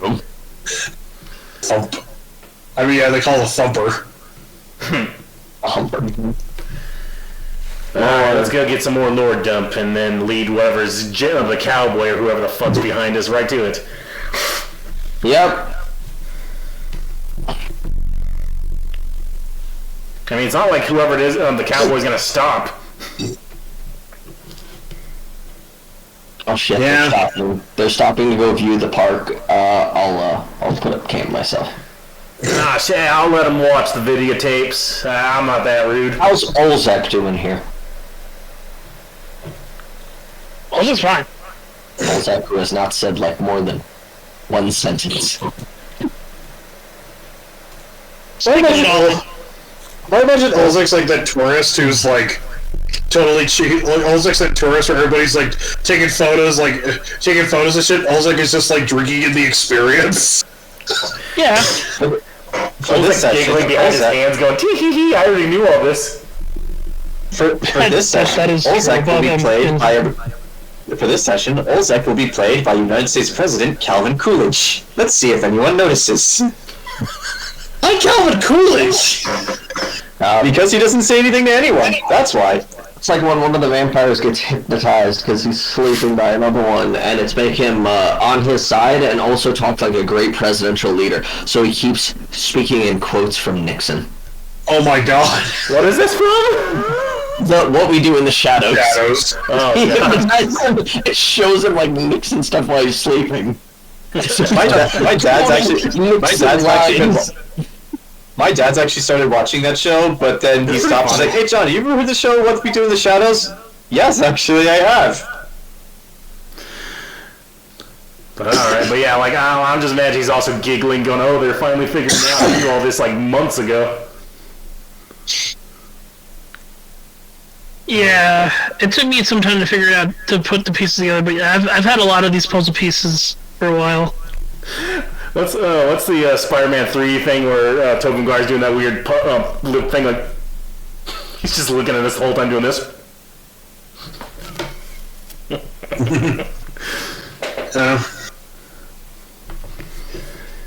Alrighty, well, let's take some more screenshots of the Stargate, and is there anything else Typhon wants to say before we go on from this massive graveyard we're in?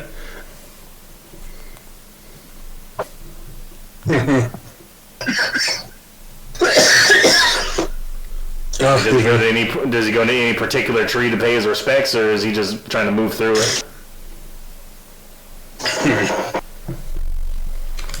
Sorry, what?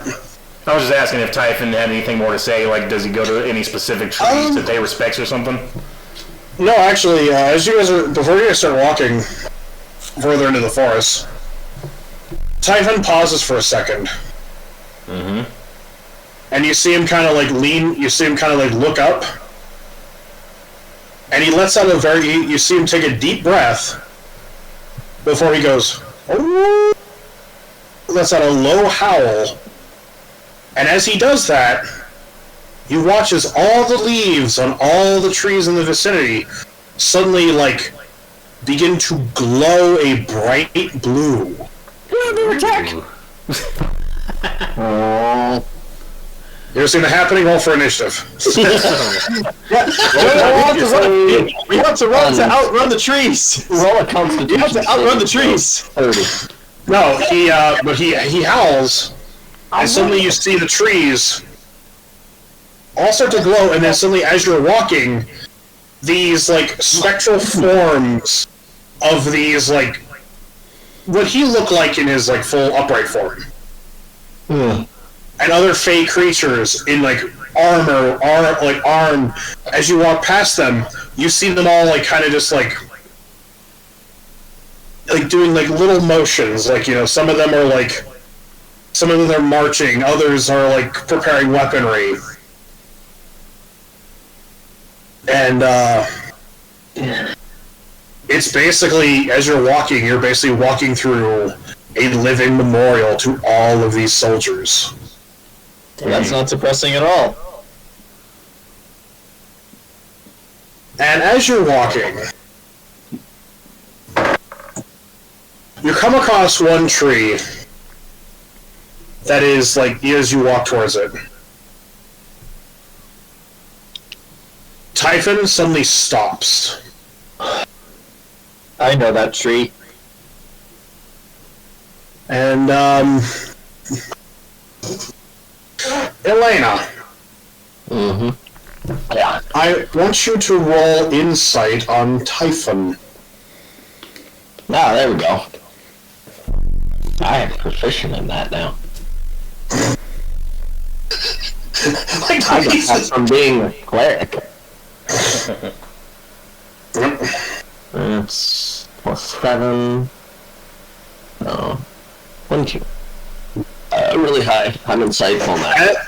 As you see Typhon stops, and you see this one tree ahead of you. It's not illuminated like the others. And you actually see, as you kind of come upon Typhon, he's shaking.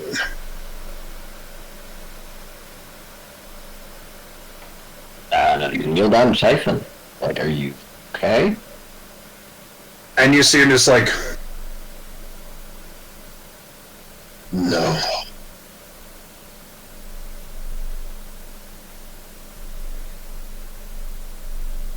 And he's just staring forward at that one tree. I will hug Typhon. Yeah, the whole time he is just staring at that one tree. Is that someone you knew? It's his mom. No, you already met her. It's just something. it's a bitch ass motherfucker who pissed on his wife.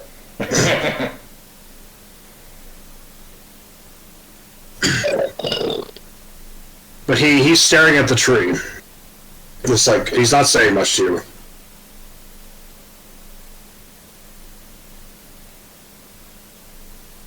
It's her. His wife, girlfriend, friend, I don't know.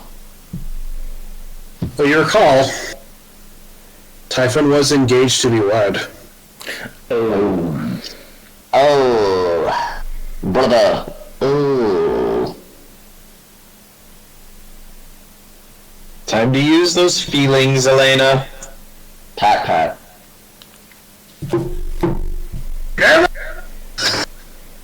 Pat with feelings. Pat, roll to hit. What? Roll to hit.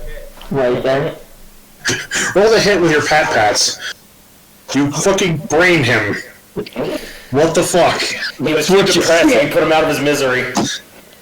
I grab him with a football and punt him. Your parents! He impacts into the tree. Nifty looks at you confused and then goes, woo! Nifty puts her hands up as in the field goal position and goes, woo! You know, an Anchorman, whenever the biker guy kicks the dog off the bridge, it's just a floppy animal, like a toy animal. It's like that.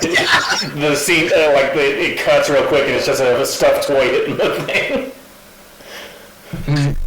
It's a man in a Typhon suit. Or you know, like in Riccio, where like the woman jumps off the edge of the building and then it just cuts to a mannequin falling. And it doesn't even make an impact noise. So I was thinking more of the fucking with the fucking beaver and hundreds of beavers hits the wall in the bark. Yeah. But just watch. Our next boss fight is going to be hundreds of beavers. Oh God.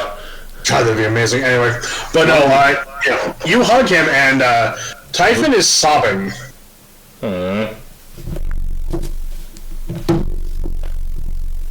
Give him his space. I'm giving him the standard thing that he gave to Elaina during raising her, right there. I don't know how to deal with this. Yeah, no. He's like, well, I've raised you better than this. In what way? You let me fend for myself most of the time. You made me look like an idiot for cooking. He's like, oh, like, how the hell was I supposed to know? I wasn't good with kids. I didn't have any kids. Technically, when I found you, I was 25. Congrats, you're a father. Oh God, Typhon is. Oh my God, Typhon is Obi-Wan Kenobi. Pretty much. I don't know how to deal with this small, sassy child. Oh my God, she is Anakin's kid. Hey, all right. Oh God. How about one giant beaver? So beavers have 9 hit points. Okay. A challenge rating of 1/4. You could punch it and it falls over dead. You could sneeze and the beaver would die. Yeah, but one giant beaver, that's Whoosh Push, the actual, kaiju-sized beaver that Coyote kills. Well, you might say it's a crazy beaver. You know, there's a quest in Baldur's Gate 3 where, you're staying in this hotel, and the hotel owner asks, "Hey, can you get rid of rats in the basement for me?" And then if you decide to do that for him, there's hundreds of rats in this one basement. Wow. They all have one hit point, but they all have their own turn. Well, only about 30. Cast Spirit Guardians, you're fine. Don't use fire because they store wine down there. Well, actually, I was gonna say. I was gonna say you gotta fight the. We have to fight the beavers. Yeah, you gotta punish those beavers. Anyway, someone gets it. I see what they call another name for that down there. Those are some nice beavers. Oh, thanks. We had them all stuffed last week. Nice beaver. Thanks. I just had it stuffed. Mm-hmm. Yep, exactly. But you see, the problem with the problem is when you got one beaver, it's easy to deal with. But then you got two angry beavers, and then suddenly a bunch of people show up to try to eat the carpet. It's weird. Carpet punchers. Catch up with some cow and chicken, but whatever. Yeah. Same thing. So back to Typhon being sad. Typhon being sad. What else do you do, Elaina, besides just pat? Yeah, she does. I don't know what she does. She's not a. She's somewhat emotional person, but she doesn't really know how to. He also just insulted her earlier today, so. I know Typhon's in a mood. Fucking going through whiplash right here. Is it his time of the month? Yes. That was drunk. He's a man. He's also. He also got fucking. Fey, so who knows? Yeah. He's also Fey, and you've been saying some sassy shit about a forest of his dead people. I have said nothing actually in character. Zach, important question. Does this universe work off of Slayer rules when it comes to magic? No, it does not. Okay. Power. Because if that was the case, then like a third of the party would be able to use their magic for more than half the fucking game. That's true. That is true. Just look at Typhon and go, "You okay, lady?" There was a moment in Slayers where we know. I was trying to explain to everyone else, but okay. Right. I guess as you're hugging him, it's at this point that Nifty looks at you. Alright. The rabbit. And the rabbit looks at you. Why are you still here? Get out of here. There's only one person here that likes you. Get out. He's like, I'm tied to the hip. This is like, I'm here for the long. I know. This is like, I'm here for the long haul. I'm like herpes. No matter what you do, you can't get rid of me. Herpes immune to fire. Can't get herpes if you're dead. Hey, you want me to cast polymorph on you? Oh, jeez. I have that. Oh, that would actually be fine on her. It's just when she merged with Jojo, that's when you get the Crisis of Faith. Right. Throws the rabbit so it lands on Jojo. Right. It's Jojo at that exact moment with polymorph. Oh, God. Anyway, Jojo, or essentially, Nifty looks at you, Elaina.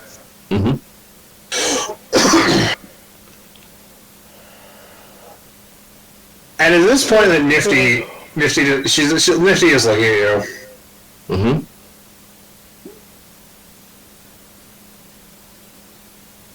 And,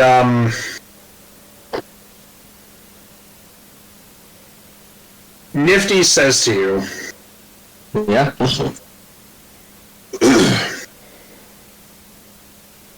Unfortunately, I was not made to deal with grief.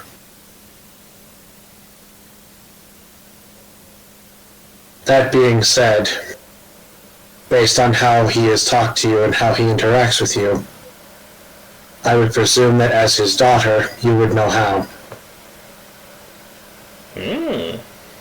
I'm not his daughter. It's more of a brother-sister type of relationship, I guess. Regardless, she just kind of goes... It's at this point Nifty, because you're hugging him, right? Yeah. Nifty actually grabs your one hand. Yep.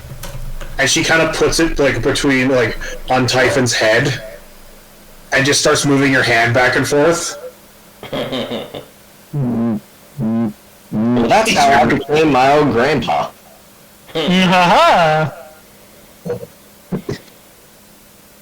If he's your brother and your father, does it make him your sister mother? Yeah. It's that old song to be like, and then I married this son, and then my father married my two sisters. Many years ago when I was 23, I was married to... Am I the only one who's seen the movie that's from? Probably. Yeah. But, Nifty,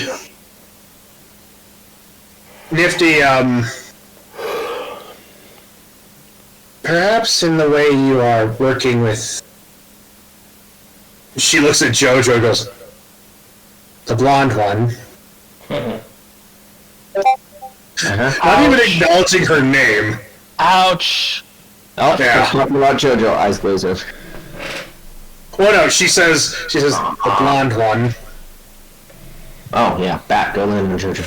Perhaps, she goes, perhaps we should take Typhon to the tree. Alright.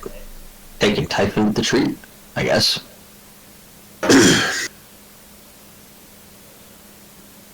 And, as you all watch this, as Elaina and Typhon and the bunny rabbit all go to this one tree.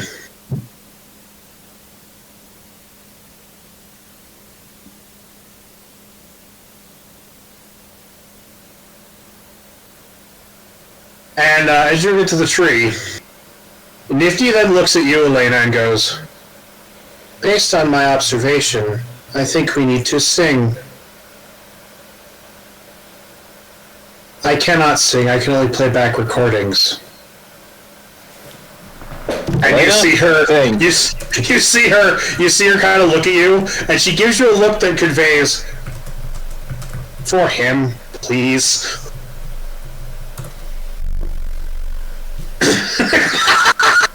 And the guts and the cradle and the silver spoon, and the boy and the man and the moon.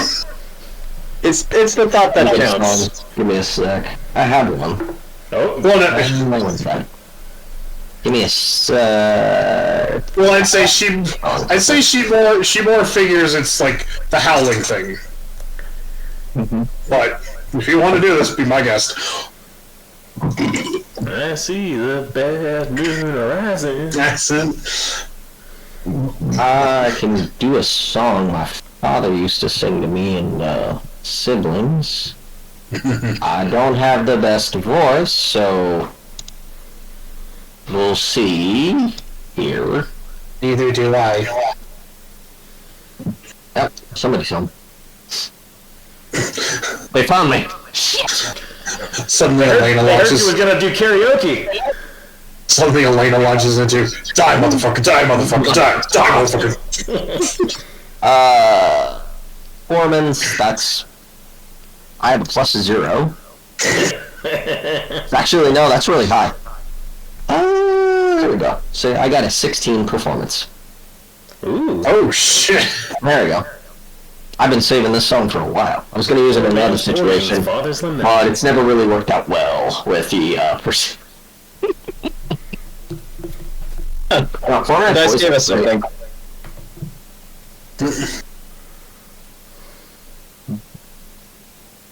I will say, as Elaina starts to... Yeah, she has the guitar, but she's not going to play the guitar and do that.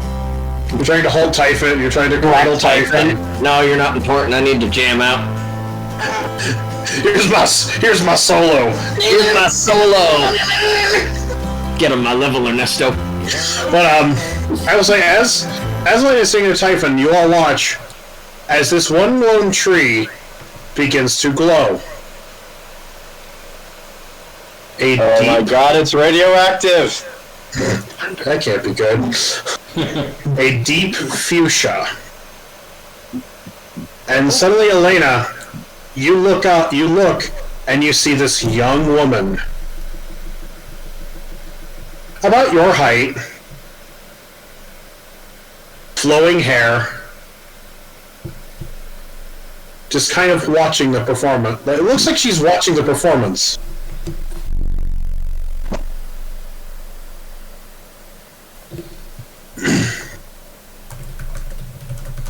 And Typhon at this point is just more humanoid. In fact, Elaina, I'll give you this. She bears a striking resemblance to a certain plant-loving prick topside. Oh, that's right. They were going to be in-laws.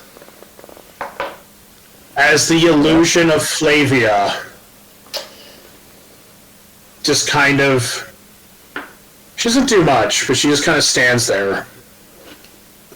And Typhon enjoys your singing as well as the illusion.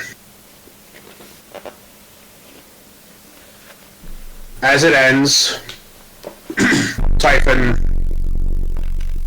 you hear Typhon whisper to you, only you can hear it. Thank you.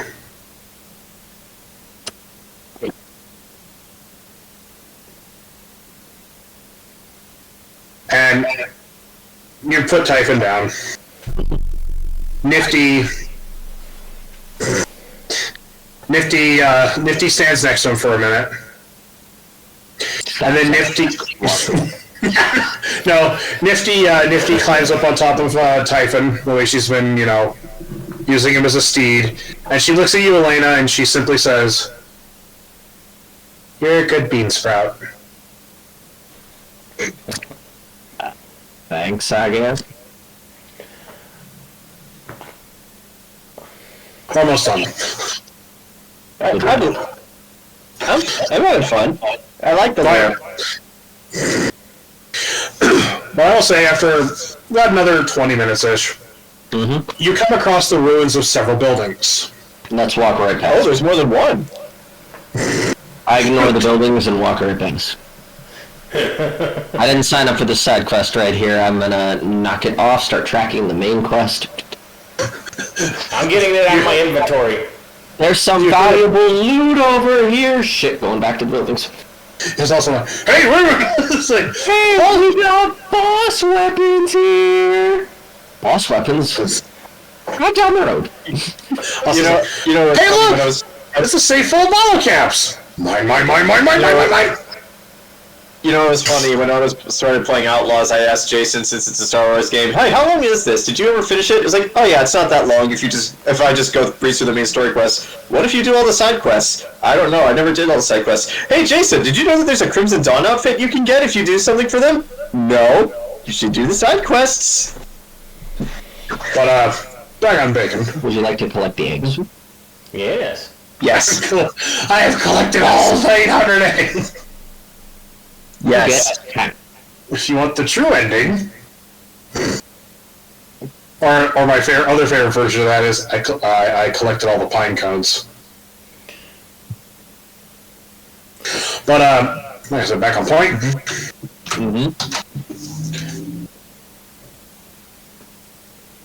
You come across these buildings. Roll perception. Well, I'll roll since Elena's gone off to do her own thing. Well, no, this is afterwards. No, I'm in the group. Okay. Well, this is after we leave the forest a bit. Oh wait, Zach, did we leave the forest, or is like the forest surrounding these buildings? It's outside the forest. Damn it, Ernesto. You have no perception. No, Ernesto just thinking, how the fuck can she sing? What the heck? Yeah, I guess. He didn't even ask me to join in with my guitar. This bitch. I'm imagining it's along the lines of just like, I literally have 2 banjos and a pair of bongos on me. You didn't ask me to join in.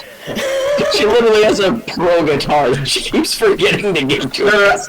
No, I imagine it gets to that point. I imagine it gets to that point. The game pauses, like the telltale chest comes up. Do you let Ernesto join? No, Ernesto will remember this. Well, no, I remember imagining like why Ernesto's like sidetracked is quite literally he's like it's just like he's completely sidetracked. It's just what he's doing is literally he's just sitting there thinking like Ernesto's just like, when the hell could she sing? Did you know she could sing? I know she could sing. When the fuck could she sing? He starts having an argument with one of his puppets. No. It's like, you knew who she could sing, couldn't you? I didn't know anything. You're a bastard. Shit! It's like when the fuck do we get ice cream? Well, now I want ice cream. None for you. Welcome. It's like, how the fuck do we get ice cream? Did you know we get ice cream? Was I asleep? But I guess,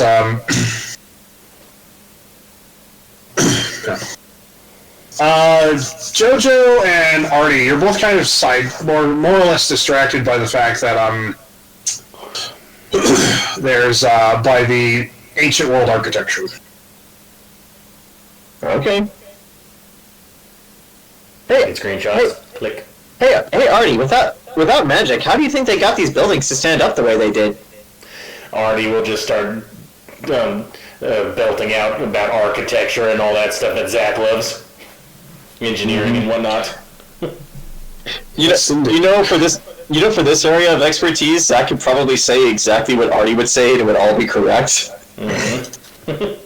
You notice that these structures are made out of precast concrete panels that are basically using a complex latticework of rebar and other steel that goes down into the foundations, into the ground. The windows are completely gone. The frames are basically there still, but you notice that the glass is just completely fucking gone. Yes, that's very interesting, Artie. Yeah, that's very interesting, Artie. Tell me more. He continues and more. And more, like, it's just, this is ugly. This building is also clearly built more for convenience and not for elegance. Essentially, if there was a factory line that made these damn things, this would be it. Dear God. But yeah, while I'm doing, I'm channeling Zach. What do the others see? What the others see? They're taking the hobbits to Isengard! Elaina, you find on the door on the wall, you find on the inside of a door, a steel door, mind you, rusted, has holes in it, hanging out of its hinges. You see another one of those damn handprints. Yay! Firebolt. Let's just get rid of this archaeological discovery. Our friends missing memories. Fuck them all! I don't want history to be around. Are you not? No. I need to destroy this part of history. Activates it. This is not what I wanted. I touch it. Alright, as you touch it, there is the same pull. Except... Oh, it killed Elaina. It's now at night. All of you are enveloped in night. And... Wait, how would we recognize it's night? We're underground. There's no sun. Well, now there's... Because there are stars. Yeah. Oh, this means that Selena's seeing stars for the first time. Oh shit. Well, this is also before this place was underground. So, as you all are looking around,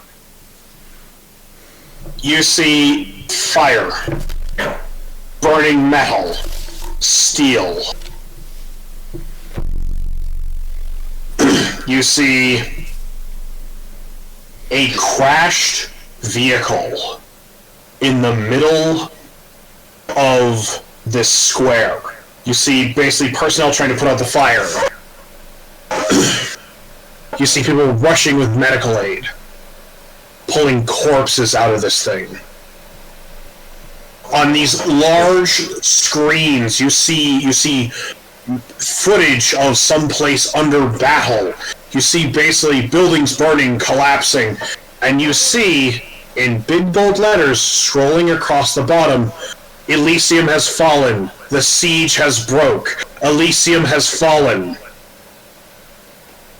I don't know what that is, but alright.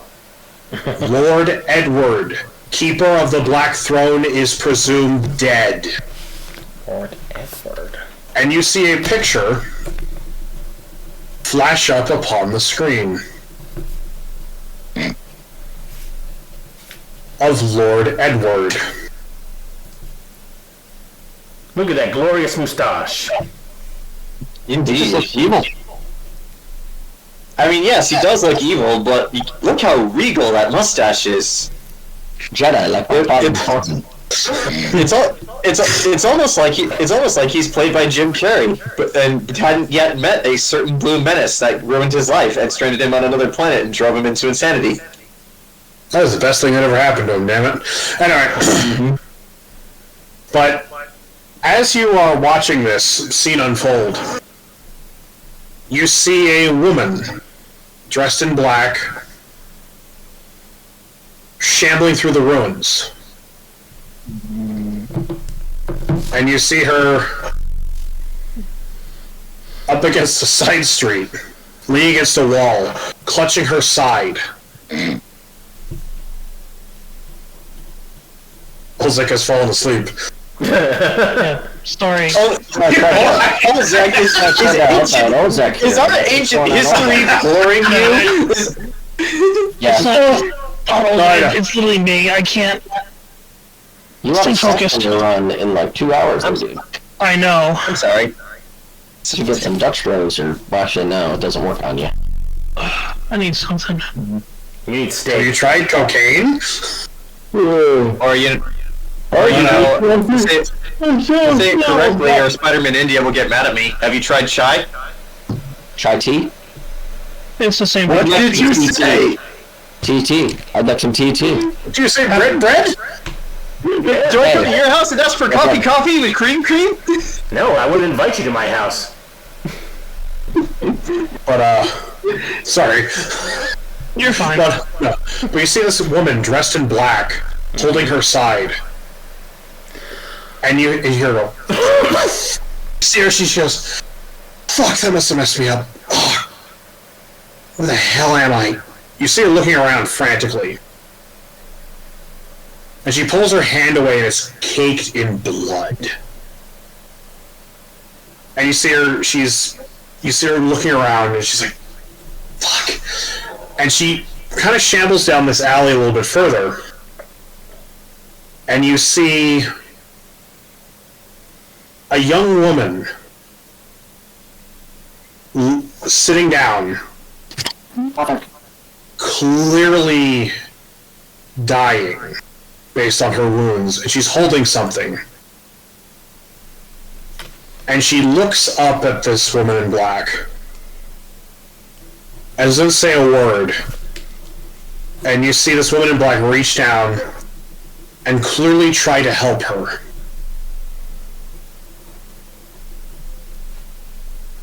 And as she's trying to help this woman, who dressed pretty much like this, she hands her Hi, Eris. a child. And based on what you can see, the child is injured. And the woman shambles off a little bit further until the woman in black collapses. And you see her, she's leaning, she's like, fuck! And she's holding the baby, and she looks down at the baby, and the baby is not breathing. And you see her start to like try and revive, and then she goes,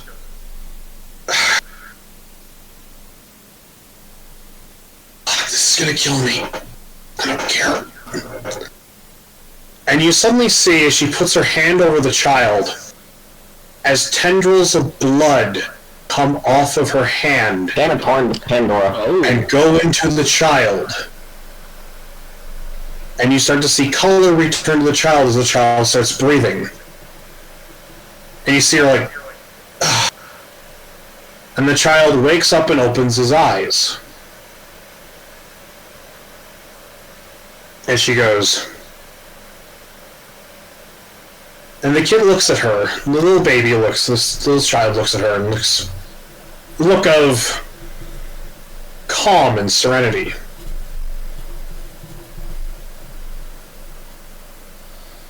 Hey, kid. And you see her kind of like roughly take off her jacket and wrap the kid in her black coat.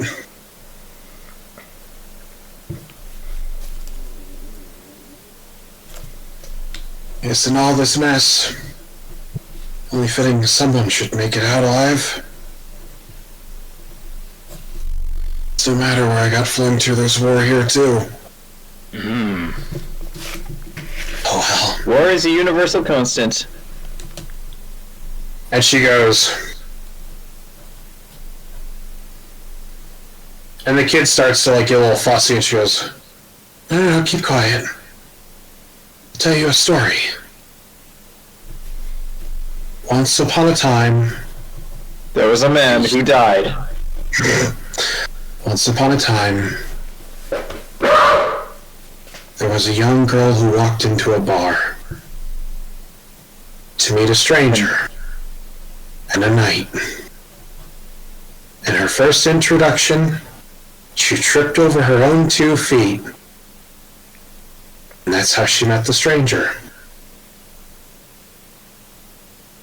And as she starts to mumble, until eventually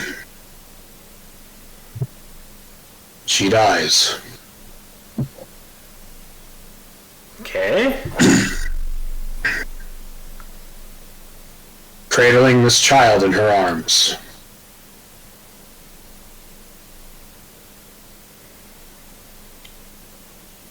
And she put herself in the kid, right? Indeed. Oh.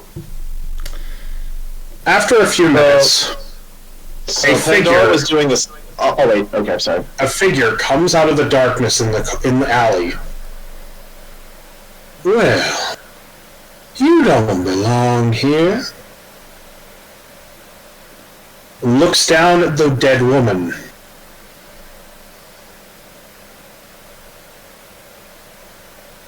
And reaches down. Stepping into the light, you see a tall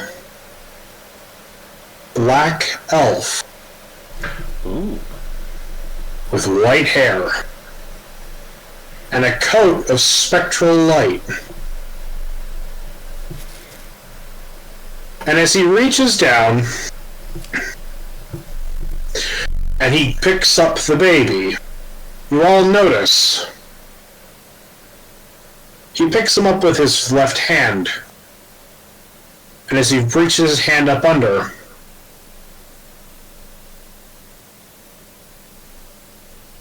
he's missing his right index finger. Art again. Okay. And yes, I has pictures. Not you. Wrong folder. Wrong folder. That's the porn folder. That's a different game. Heyo.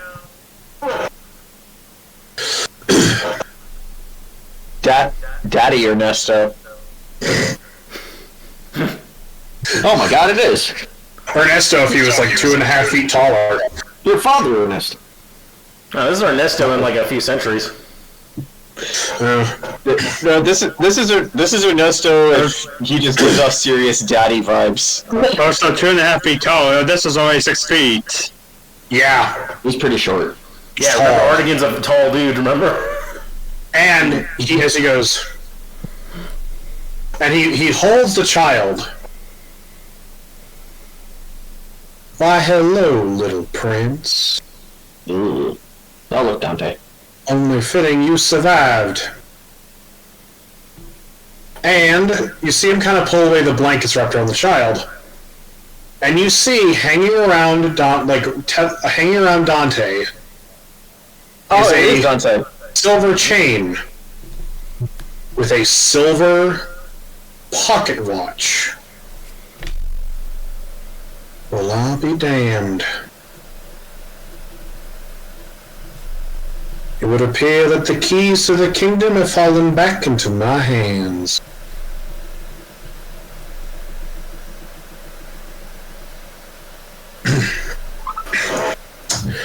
And at that,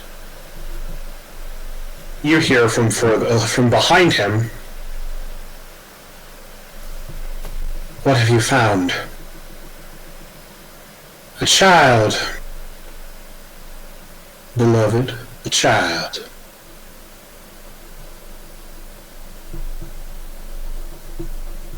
The dead child of the Keepers of Elysium. Yes. We have in our possession the heir to the throne. Well, heir to the Keepers of the throne.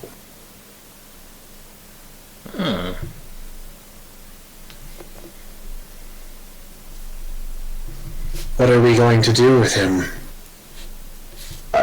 Eat him. Eat him. Hunt him. Eat him. And he goes, he deserves a good home. And besides, we've been looking for a child, haven't we? Indeed we have. And he goes, do you agree with this sentiment, beloved? We think it's an alright idea. As Lady Tiamat emerges into the light. But Dante's real father was that dude with a mustache. And he looks down at the body and he goes, and what about her? Oh, she's dead. Let's just eat her. He looks down at her and he goes, and Artigan goes, she's from that world we visited a long time ago. You remember the one? The 6 guardians in the White Tower? Oh yes. Them. How did she get here?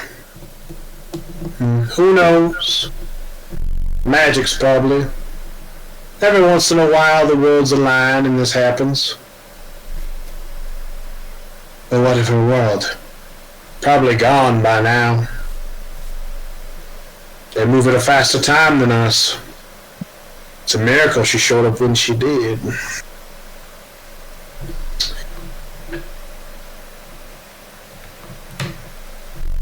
Oh well, he goes,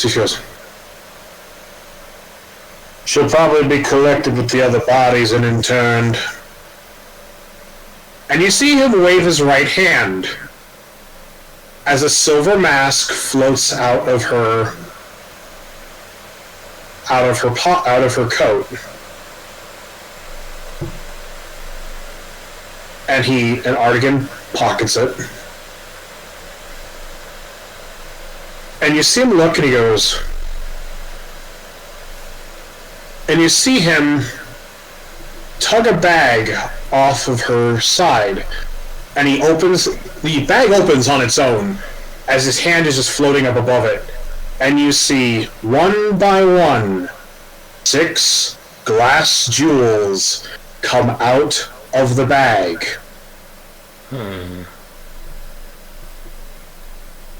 Now, the real question is, do they work here, or are they like the Infinity Stones from Marvel, where they only work in their own home universe? And you see him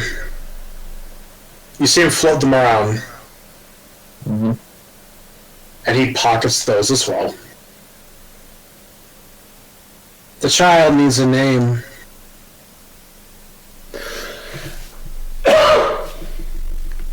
Dante. It's a very fitting name, don't you think? We think it's a lovely name. So Dante is the king of heaven. Come along, mother.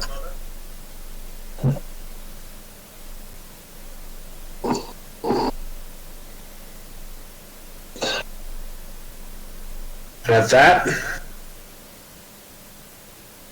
the illusion begins to fade.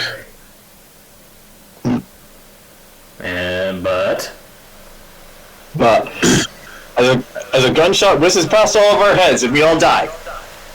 But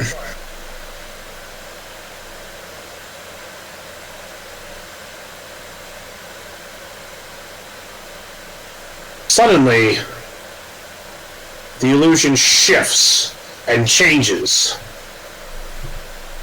and warps around, and suddenly you're on a mountaintop.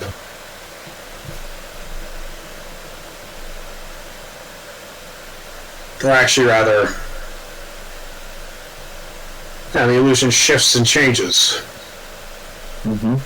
Mountaintop, and then suddenly you're back in the city.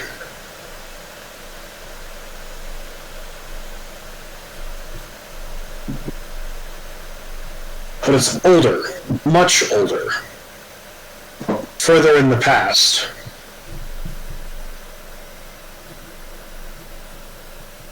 And you see a couple of people readying some carts.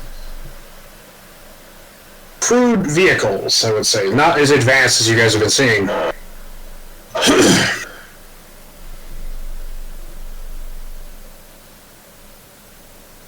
And you see a young man. Where are we going? Something fell in the night. In the mountains. We're going to go look for it. What do you think fell? Well, there was an orange borealis over the mountain. Something fell through. Could have been anything. Really? What makes it so unique? Orange is the color of plane shift magic. Something fell through the chasm. We're going to go see what it is. Is it wise to be... I think it's perfectly fine with them traveling with my sister. As Vecna and Strahd climb into the cart with a number of people. And they ride off. Strahd has arm crutches.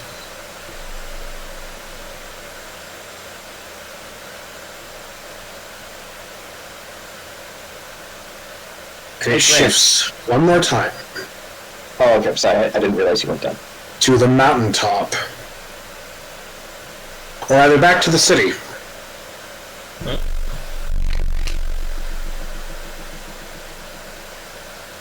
You now see the White Wolf. Beaten, bloodied, spitting up blood, clothes torn. It looks like an afterthought of that illusion you saw at the gate. In the distance you can make out the gate, and it's broken now.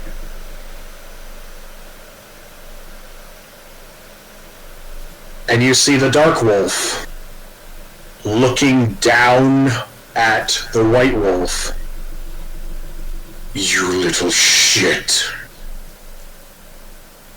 You denied me entry into heaven, into Elysium, to join my place. Fuck off. I think it's appropriate you should see the face of the one who's about to murder you. And the helmet folds open. And you see a woman with short hair, one green eye, one yellow eye. You couldn't kill all of us.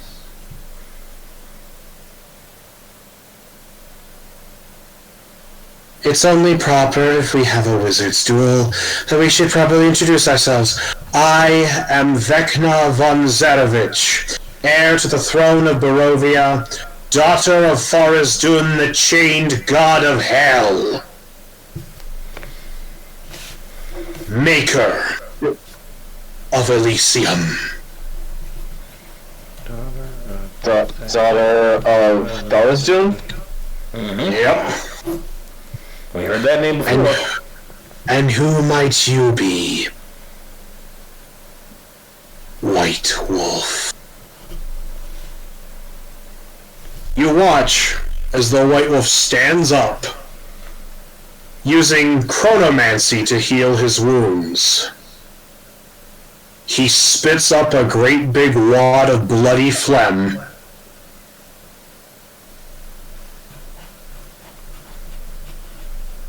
You already knew who I am. Say it, I want the satisfaction of knowing who I killed.